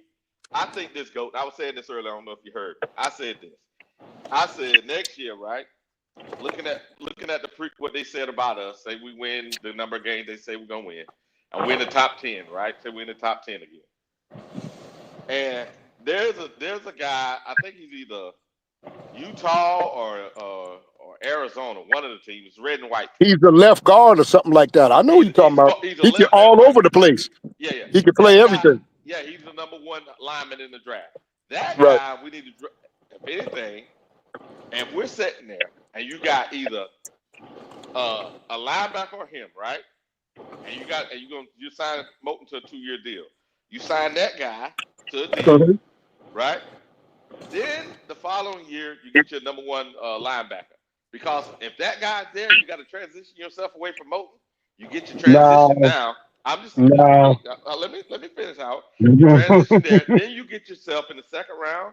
Whoever either safety, if you're a safety or linebacker, somewhere in there. If linebackers are not that good, you get the best safety or best corner. But you get the best player. Go ahead. That's. Yeah, and then no, because I'm thinking about time. It's too much wasting time. Like you get it this year, that year. It's about time it shouldn't be no more years. Those are starters. What are you talking about? Hmm? First and second round picks are starters. What you talking about? Yeah, but you say you get the transition from Moulton. True, you get that person there for a year, and Moulton there for 2 years. You got a transition plan. You do that with a line. I know what you're saying, Howard. I know what you're saying. I feel like I know exactly what you're saying. But see, I'm gonna tell you this right here, Howard. Look at this. Go ahead. Y'all already know, man. You know what our sore thumb is. It's the quarterback position. We're going to be back and forth. Here we go. And this team is going to be mid-level. You understand what I'm saying? Once you get that quarterback position filled, you understand what I'm saying? Watch this stuff start filling in like a puzzle. Pop, pop. You get ready to start finding pieces over here. Because everything going to start to fit just right. Mm-hmm. Then you're going to get it. Until you get that motherfucker fixed, it's always gonna be lopsided. That's you're gonna why get all this you're gonna have all this defense, you ain't gonna be able to score. What round did we get Wallace in? That motherfucker pop into play. What round did we get him in? Fourth round? Third round. Third round? Yeah. Third round. And y'all feel like he's a good I feel like he's a good pretty decent linebacker. I need to see more. He'll be a good wheel. He'll be a good wheel, but he ain't gonna be no Mike. He ain't gonna be no Mike, right? He ain't gonna be no Mike around here like that. He'll be a good wheel, but he ain't gonna be. That's where that's the part right there, Wally. When you say draft backup for what's his name, because we might sign him for 2 more years. Then you get your linebacker in the first round. You skip 1 year. You go ahead and get that linebacker, goddamn. We ain't no need to wait on that. No, what I'm saying sorry. is this. If you can do this, if you can get that lineman that's gonna be a generational guy, that you know gonna be on the right side, and you got Icky on the left side. Now you locked down. Over a linebacker? Hold on. But you got 2 years of waiting. Right tackle, my bad. Right tackle, my bad. Not linebacker. Yeah. Then the following year you get your first round linebacker. No, man. No, Wally. You don't got touch that offensive side of the ball. No. You fucked up when you got say that you go backwards. offense. You don't fuck that offensive side of the ball. On the defense now. Yeah, you need that linebacker. Yeah, we need that linebacker right ASAP, right now. Hold on. say this guy is the next generational guy. And the linebackers in this draft are pretty good, but they're not generational. What the fuck you do? You go get the linebacker? You do that bullshit Goat be talking about? You get what you need, not the best guy. Anthony Hill? No, we ain't talking like that.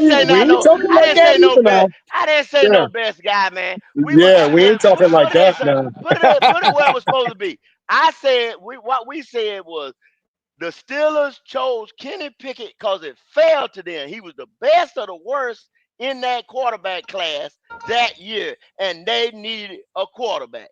When it's the quarterback position, tell the whole story now, Wiley. When it's the quarterback position and he falls to you like that, you don't have to give up anything. You go ahead and pull the trigger. If it don't work out, it was like shit. I didn't give up nothing. I pulled you out the draft, and you see they shot him on to the Eagles. Somebody will pick up that rookie contract with 2 years left on it. Anybody will do that. Anybody will. You're not losing shit all across the board. But when you start saying I'm a jump, no, but you ain't losing nothing. It ain't. But when it set you back, well, how did it set what did it set the Steelers back at then? When it fell to them. Okay, in the draft. In that draft, that Kenny Pickett draft, right? That Kenny Pickett draft. Who was in that draft? Wasn't that the same draft JC and all those guys were in? That's the Malik Willis, Desmond Ritter draft. Right. No, I'm talking about forget the quarterbacks. I'm talking about the defensive players and all the rest of those guys. Wasn't that the same draft that those guys were in? Let me look real quick. What? I got you. Yeah, because look at the defensive players that were drafted after Pickett. The reason why I say it because you can't control what was in front of you. I'm saying they were players that were better than Pickett that could have helped Pittsburgh. Not just waste your first overall pick. He was picked 20, so anything after 20 in that draft. Probably Red Swarm backstage, man. Yeah, Red. Okay, I got it. So that was the what I'm trying to tell Travon Walker. Yeah, and see, he got picked number 1. They was picking at 20. Pittsburgh 20, and yeah. the team. Pittsburgh is. That's what I was trying to tell y'all. So but see, that's what I was trying to explain to you the other day, Wiley. Pittsburgh draft so well, 2022. and they do stuff so balanced and so even. They do shit Even, yes. right to where Yes, they sir. not sitting there. They need everything. They got holes all over the place. They don't. Will y'all No, give they me don't. one quick second to get on the Wiley ass? Yeah. Go ahead, Red. Wiley, you've been conducting a hell of a show this morning. My hat is off to you. Congratulations. Yes, sir. But Wiley, I'm gonna tell you something, Wiley. I got a good a good canteen credit card that I can book a trip. I can book a trip to Germany. I can book a round trip to That's Germany. good. And then the next time I hear your ass sit up here and talk about waiting a year, waiting 2 years, waiting 3 years. That's too much, man. Get his ass, Red. With David Tepper as your owner, I'm coming to Germany and find your ass, Wiley. Yeah, Wiley. Wiley, ain't no need to wait no more years, man. We had middle linebacker concerns after the first year Bryce got there. The next year we got rid of Louisville and all them boys like that. We need that. We gotta have it. There's no more waiting, man. Don't nobody in the NFL do that. Nobody in the NFL. Yeah, we ain't Everybody waiting in on the that no NFL more, think Wiley. That's it. everybody in the NFL is gearing up to win a Super Bowl, go to the playoffs and shit like that. I don't give a damn if they finished number 1 last year. Their mind state is thinking when they go to camp, we Super Bowl bound. And go keep it 100, especially David Tepper. Yes. Oh yeah. Ain't shit about that motherfucker saying I'm gonna wait. No, ain't no waiting. Nothing. Okay. All right, go. Check this out. Pittsburgh been looking for cornerbacks for the last couple years. McDuffie that was drafted, the next pick by Kansas City, first team All-Pro, second team All-Pro the next year.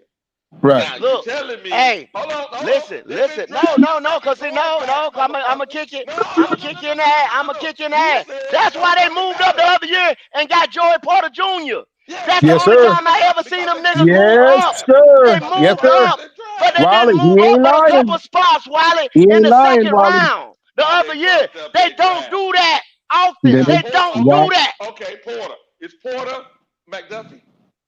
And this guy But he's solid though. The nigga solid. He fits in their system. He fits in their system for damn sure. He fits in that. He fits in that.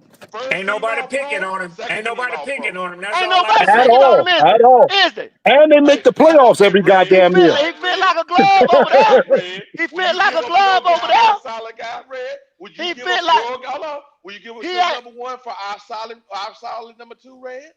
Is Say that Joey again? Porter Jr. Let me see. What is that? Wiley, ask me the question. Is Joey Porter Jr. getting burnt every other play? Oh, hell no, he ain't. Hell no. Hell no, he ain't. I wish we had that. You know what I'm saying? I'll take that. Sometimes you ain't gotta look him up. You ain't gotta look him up. Ain't nobody picking on that nigga, especially now with at Jalen all, Ramsey. dog. You can pick your poison. You picked the wrong quarterback to talk about, Wally. I'm sorry. No, sir. Oh, he's not worth his pick. Pittsburgh make the playoff every year, Wally. No matter what they got. And some of them guys on that team, I don't know who the hell they are. They know what the fuck they doing. They know what the fuck they know what they doing. To the draft. They know what the fuck they doing.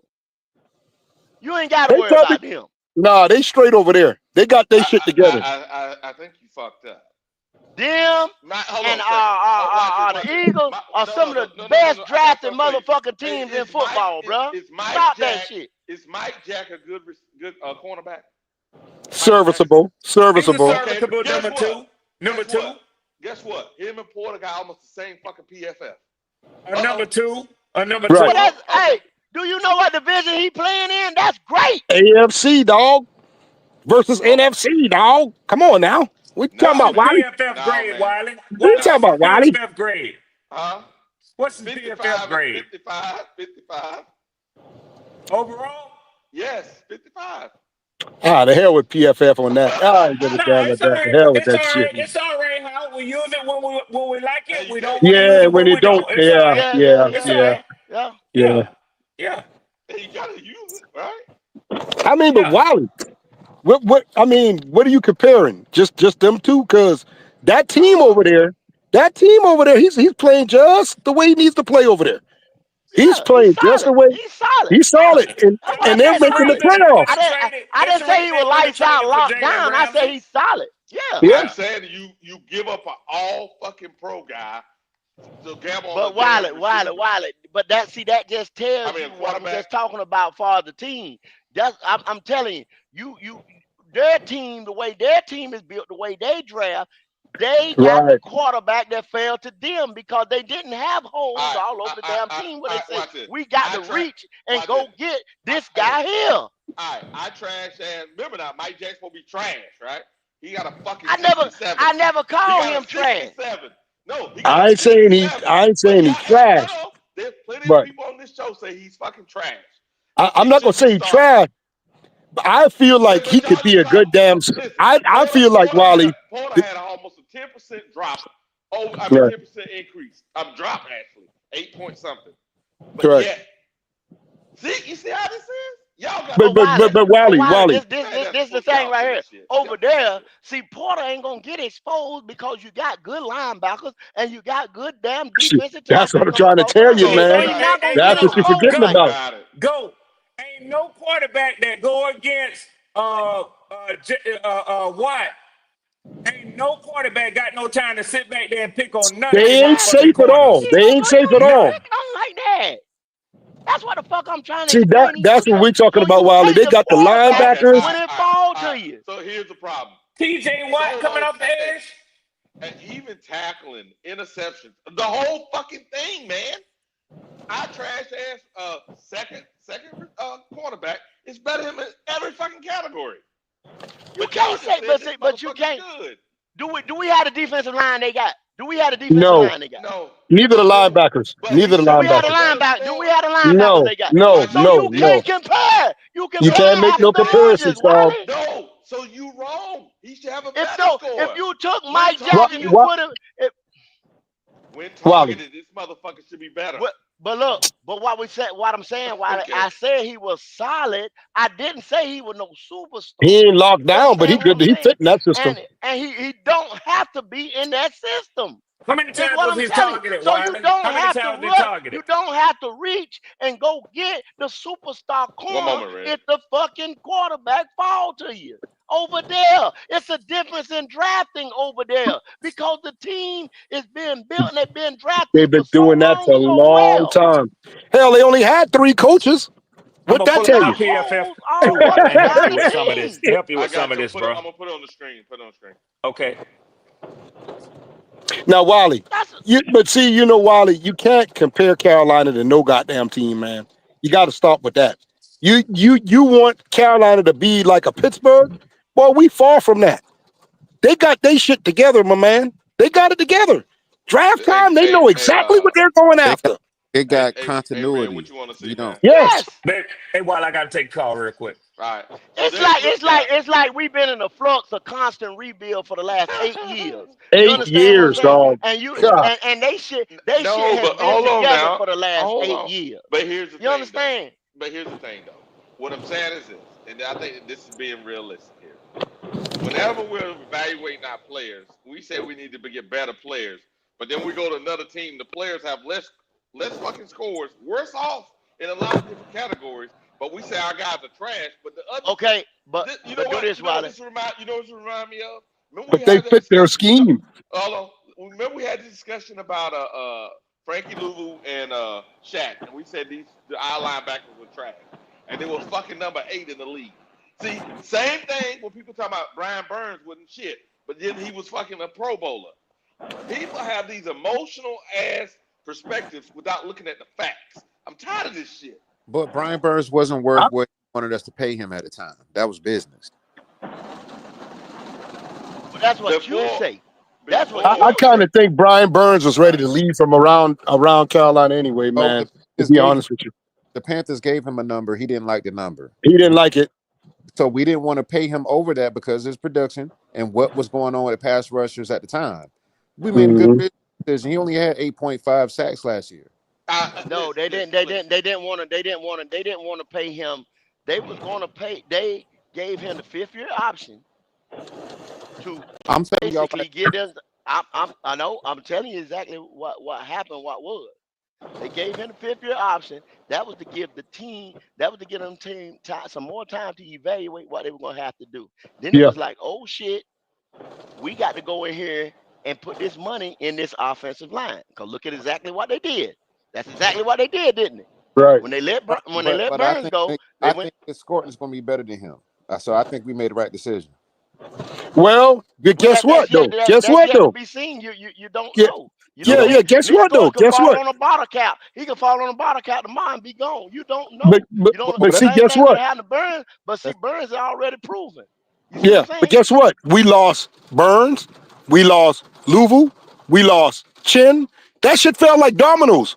That was because of That shit fell like dominoes bad. We lost Jackson. Dog, let's go down the list. Yep. And then see, it's already been proven like this right here. Y'all talk about Trey Henderson. Now, Trey Henderson, he's a 4-3 defensive end, right? And another thing, he's not gonna fit in because see, I try to get to tell y'all, but y'all don't want to believe it. Offensive production goes hand in hand with the defense Yes, it and does. what the defense is able to do on the other side of the ball. If they're able to put their ears back, rush the passer, if you're putting the opposing team into passing situation, that is offensive production. That scoreboard, you're trying to keep up with the other team, you know what I'm saying, on the scoreboard. So therefore, Trey was able to get 17 sacks because Cincinnati scores on the offensive side of the ball when they get the ball. We don't. In a lot of situations. See, we already did this show before. This show has already been done. See, we already done talked about this over here. So we dialed it up. Brian Burns them only had like 1,500 times to put their ears back. And we did it against the Raiders with Max Crosby. Max Crosby had double the times to go back and rush the passer. So if he had double opportunity, you see what I'm saying? But y'all are blaming that solely on Burns. But when I watched it's still a lot of shit. But when I watched the film on Burns took some plays off, man. I don't think Nick Scott would do that. That play that Nick Scott came all the way around and ran to the sideline in the preseason game, I was fired up. Why was that same year of production? Why was his pressure so high? Meaning he was getting there. He was five. He wasn't five. Now, go. That's his whole career. He could get to the space, but he always reaching because he overshoots. That's been his problem. He overshoots a lot. That's true. But see, it's still an accountable stat, though, BJ. You know what I'm saying? It is to make you jump up in the pocket and stuff, but nigga, we need your motherfucking shirt. Yeah. I'm with you. Okay, I know. I'm with you. Check it out, DJ. I'm just saying. I'm just giving. I'd like to get a whole scope of things now. So if you give me A, give me B, give me B and C too now. It's a lot of defensive players, but he wanted in my top 5 of missing that overshooting the motherfucking quarterback. I'm like, nigga, you just did everything right. You just couldn't lay that bitch in. I'm just saying, Brian Burns had great potential, but I just don't think he got quite there. Like, if he became an elite rusher, not just by the numbers, the eye test too, I think he'd be fine with that. But none of that was on us. He could get to the quarterback. He just couldn't finish. He couldn't finish it, man. That was on him. That was on him. Yeah, man. Yeah, I agree with y'all on that, but I think Nick Scott got a better motor than him. I think he does have that. Yeah, I give you that because I always looked at him like I said. If you go back to that Purdue tape, when he was smaller and asked to go get it, but now a lot of that Texas tech tape and shit like that they told him to put the 181 on because when I picked them high one time, round one, everybody was like, what the fuck you doing? I said, man, get this round 265, something like that. And I said, you got one. We got a discount. We got a discount. Yeah. We may have got that Texas A&M line is loaded to this day. They loaded. I had told him, I said, you get him back round 265. I said, you got one. Yeah. And he did what the coaches asked him to do now. So, that's how that ended, and we benefited from that. Right. But I think, my bad. Go ahead. Now, since we own this, guys, so make sure we clear. Now, remember we said Deontay Jackson. Remember him, D-Jack? So yeah. D-Jack since I'm trying to say, the only reason I'm bringing it up for this reason, we always beating up Mike Jack. I hate the shit because of this reason. D-Jack, if you look at the screen, look at his scores. And we thought D-Jack was pretty good. But look at his scores. Now watch this. Look at Mike Jack's scores. Better overall player than Mike Jack. Even though we think, you know what I'm saying? I'm tired. Because what happens is D-Jack wasn't bad. He just stayed hurt, bro. And he got burnt. Yeah. Deontay, that was Jackson, his problem. man. That was LSU, man. That was cornerback you. You know what I'm saying? His problem was he sit back sometime and rely on his speed. Yep. And then like you said, the nigga was hurt all the damn time. When he come back. He got burnt when we needed him to not get burnt. Like when you needed to lean on him, the receivers always killed him over the top. D-Jack, yeah.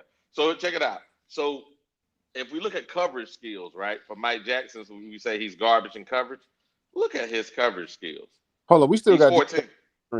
You got Dante up there still. My bad. Let me switch. My bad. Hold on, let me pull it. You're right. Let me try this other one. My bad. Okay. Deontay Jackson. It's all good, man. You've been on for a minute now. You've been on for a minute. I know, it's still Dante, but we know you've been on for a minute. It's still Dante, right? We're looking at Mike Jack. Let me get to Mike Jack there. My bad. It's all good, man.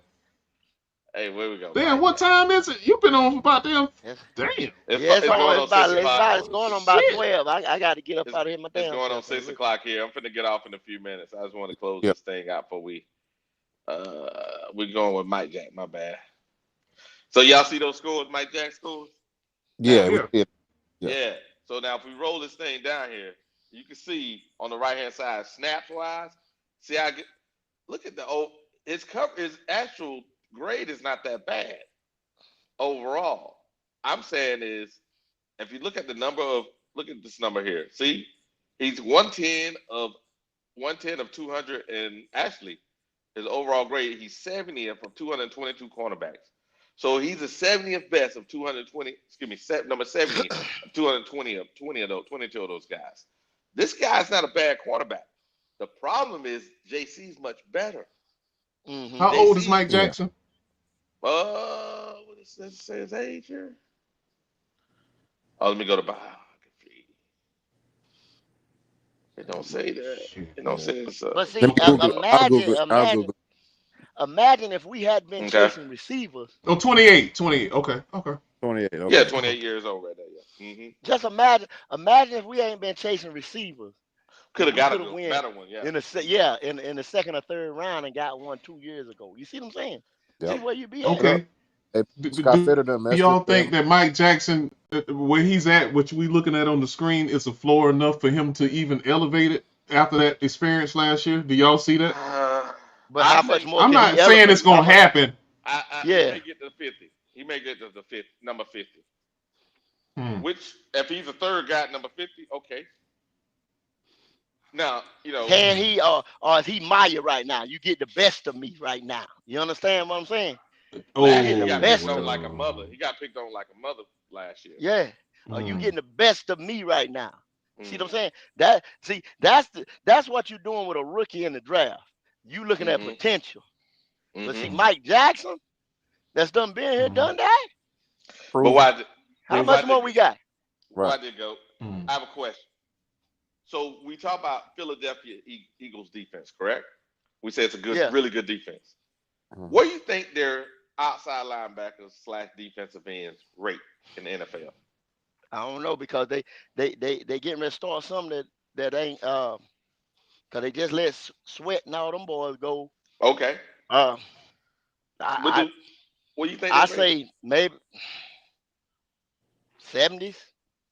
Yeah. No. Way lower. Way lower than that. Okay. Yeah, because you still like that dude said last night, like he said last night though. But look at what we're doing. Look at what we're doing. I think it was one of them commentators said last night on the game last night. You get that push from the inside, from them tackles.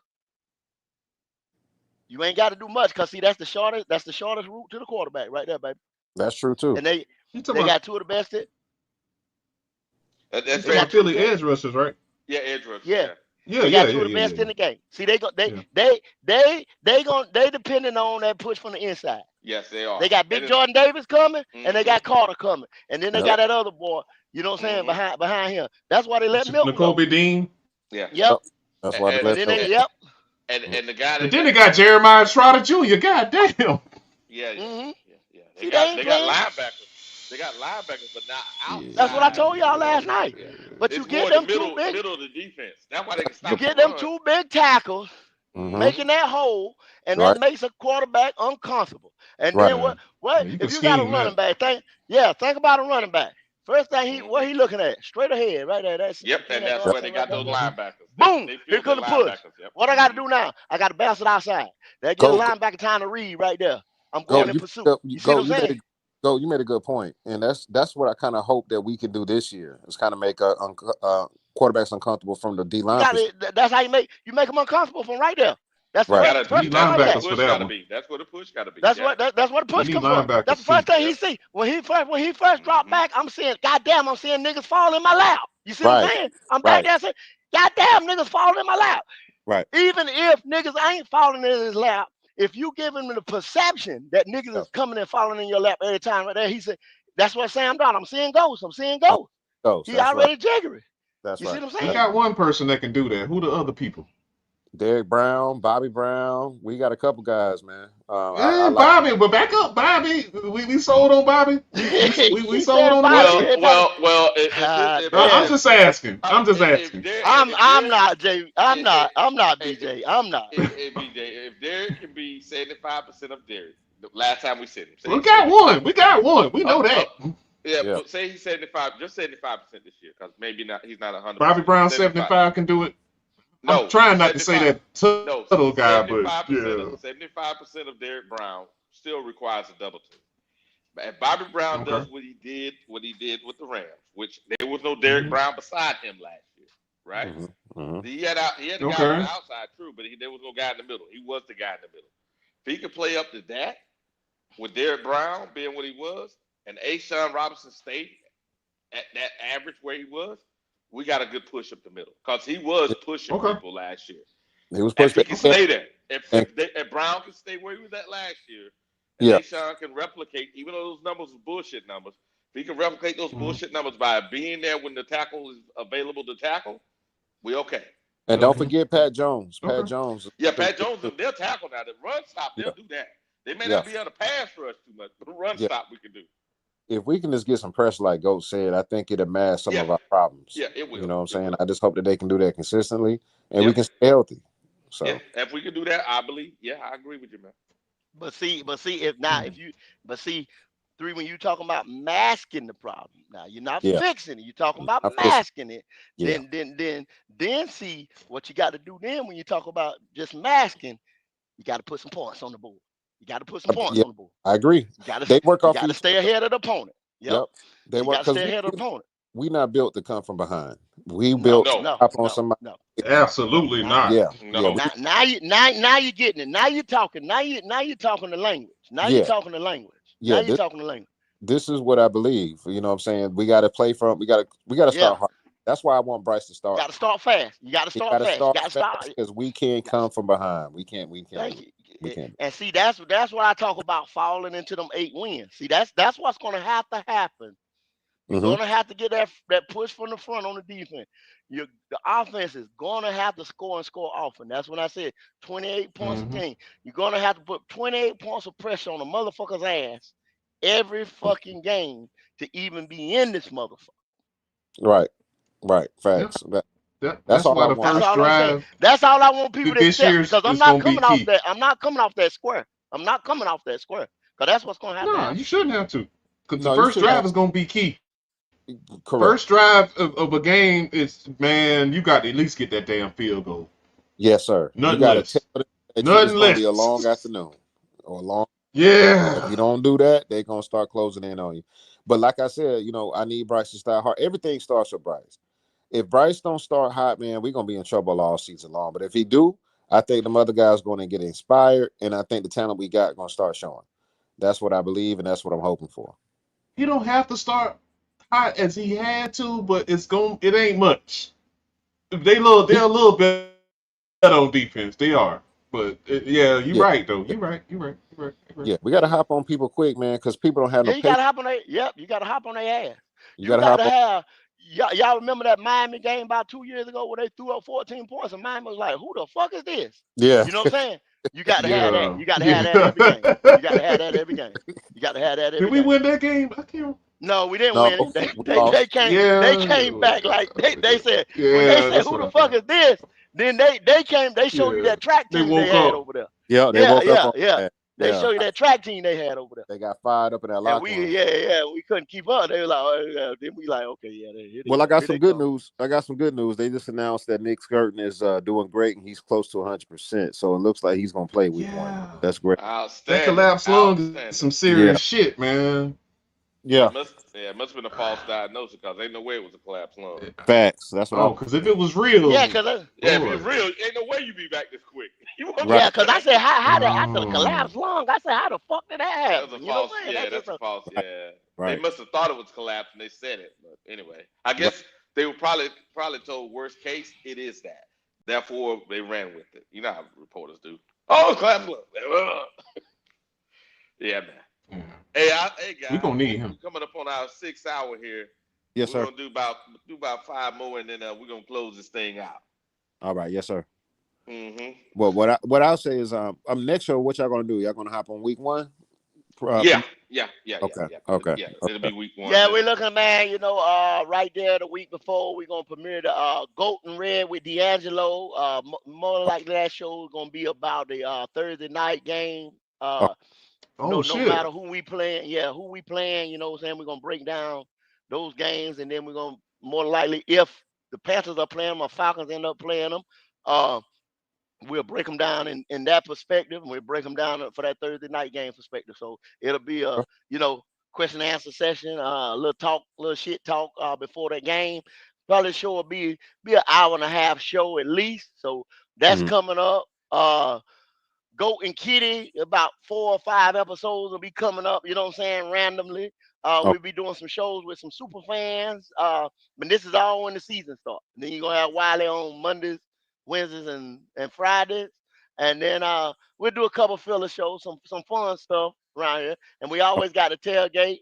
And then if y'all know how we do, if we start losing like a motherfucker, Station 88, the college talk.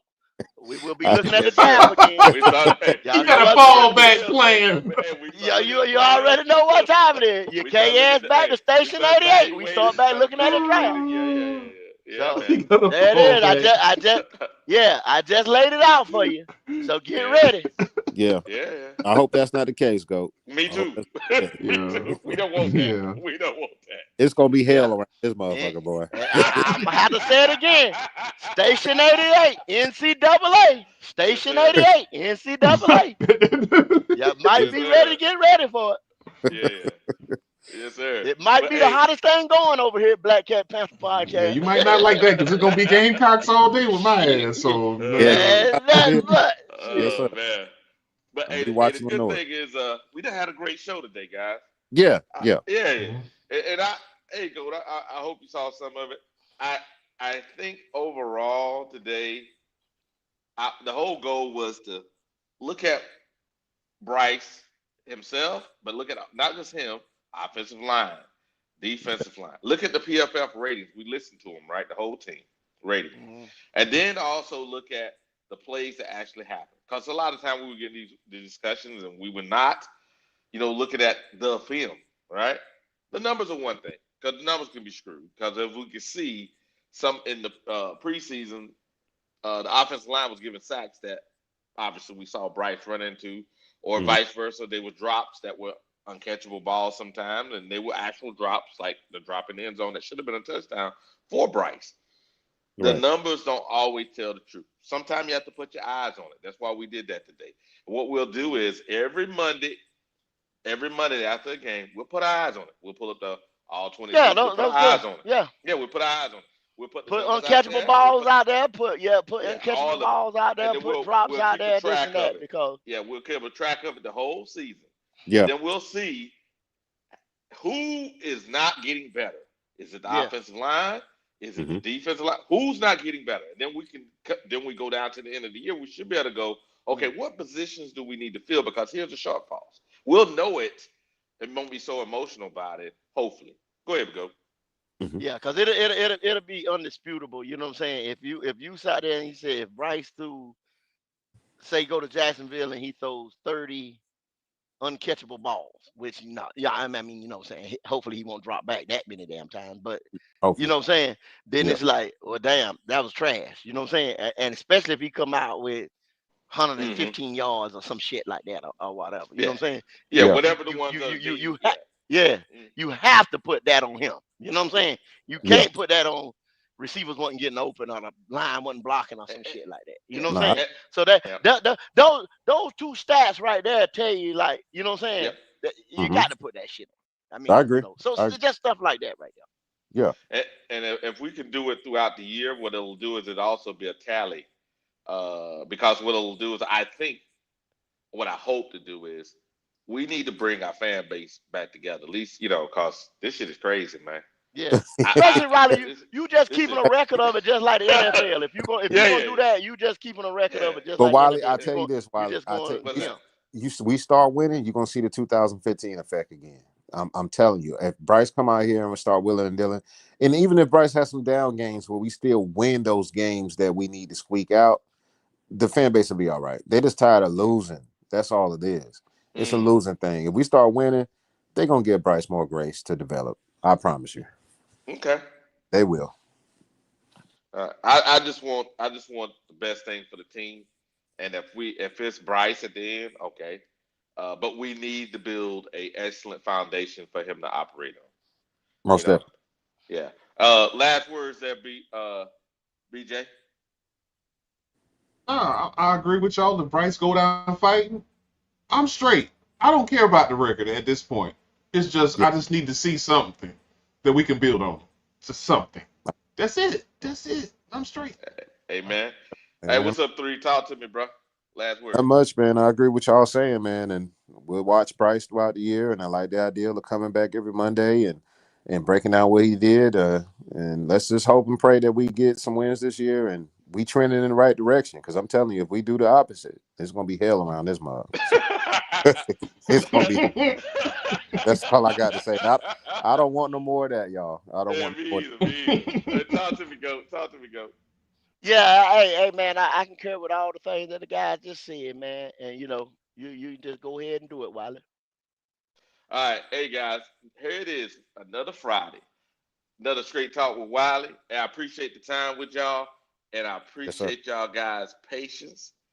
And we are out. Great show, man. All right, y'all. Peace.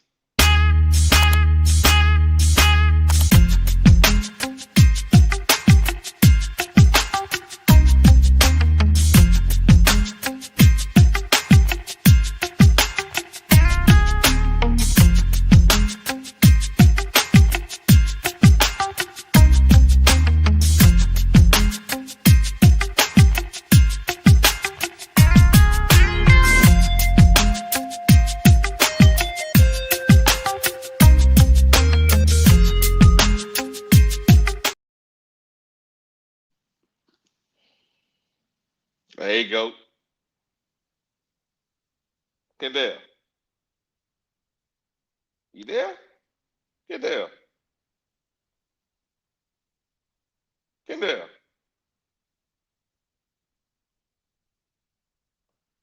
Kendall.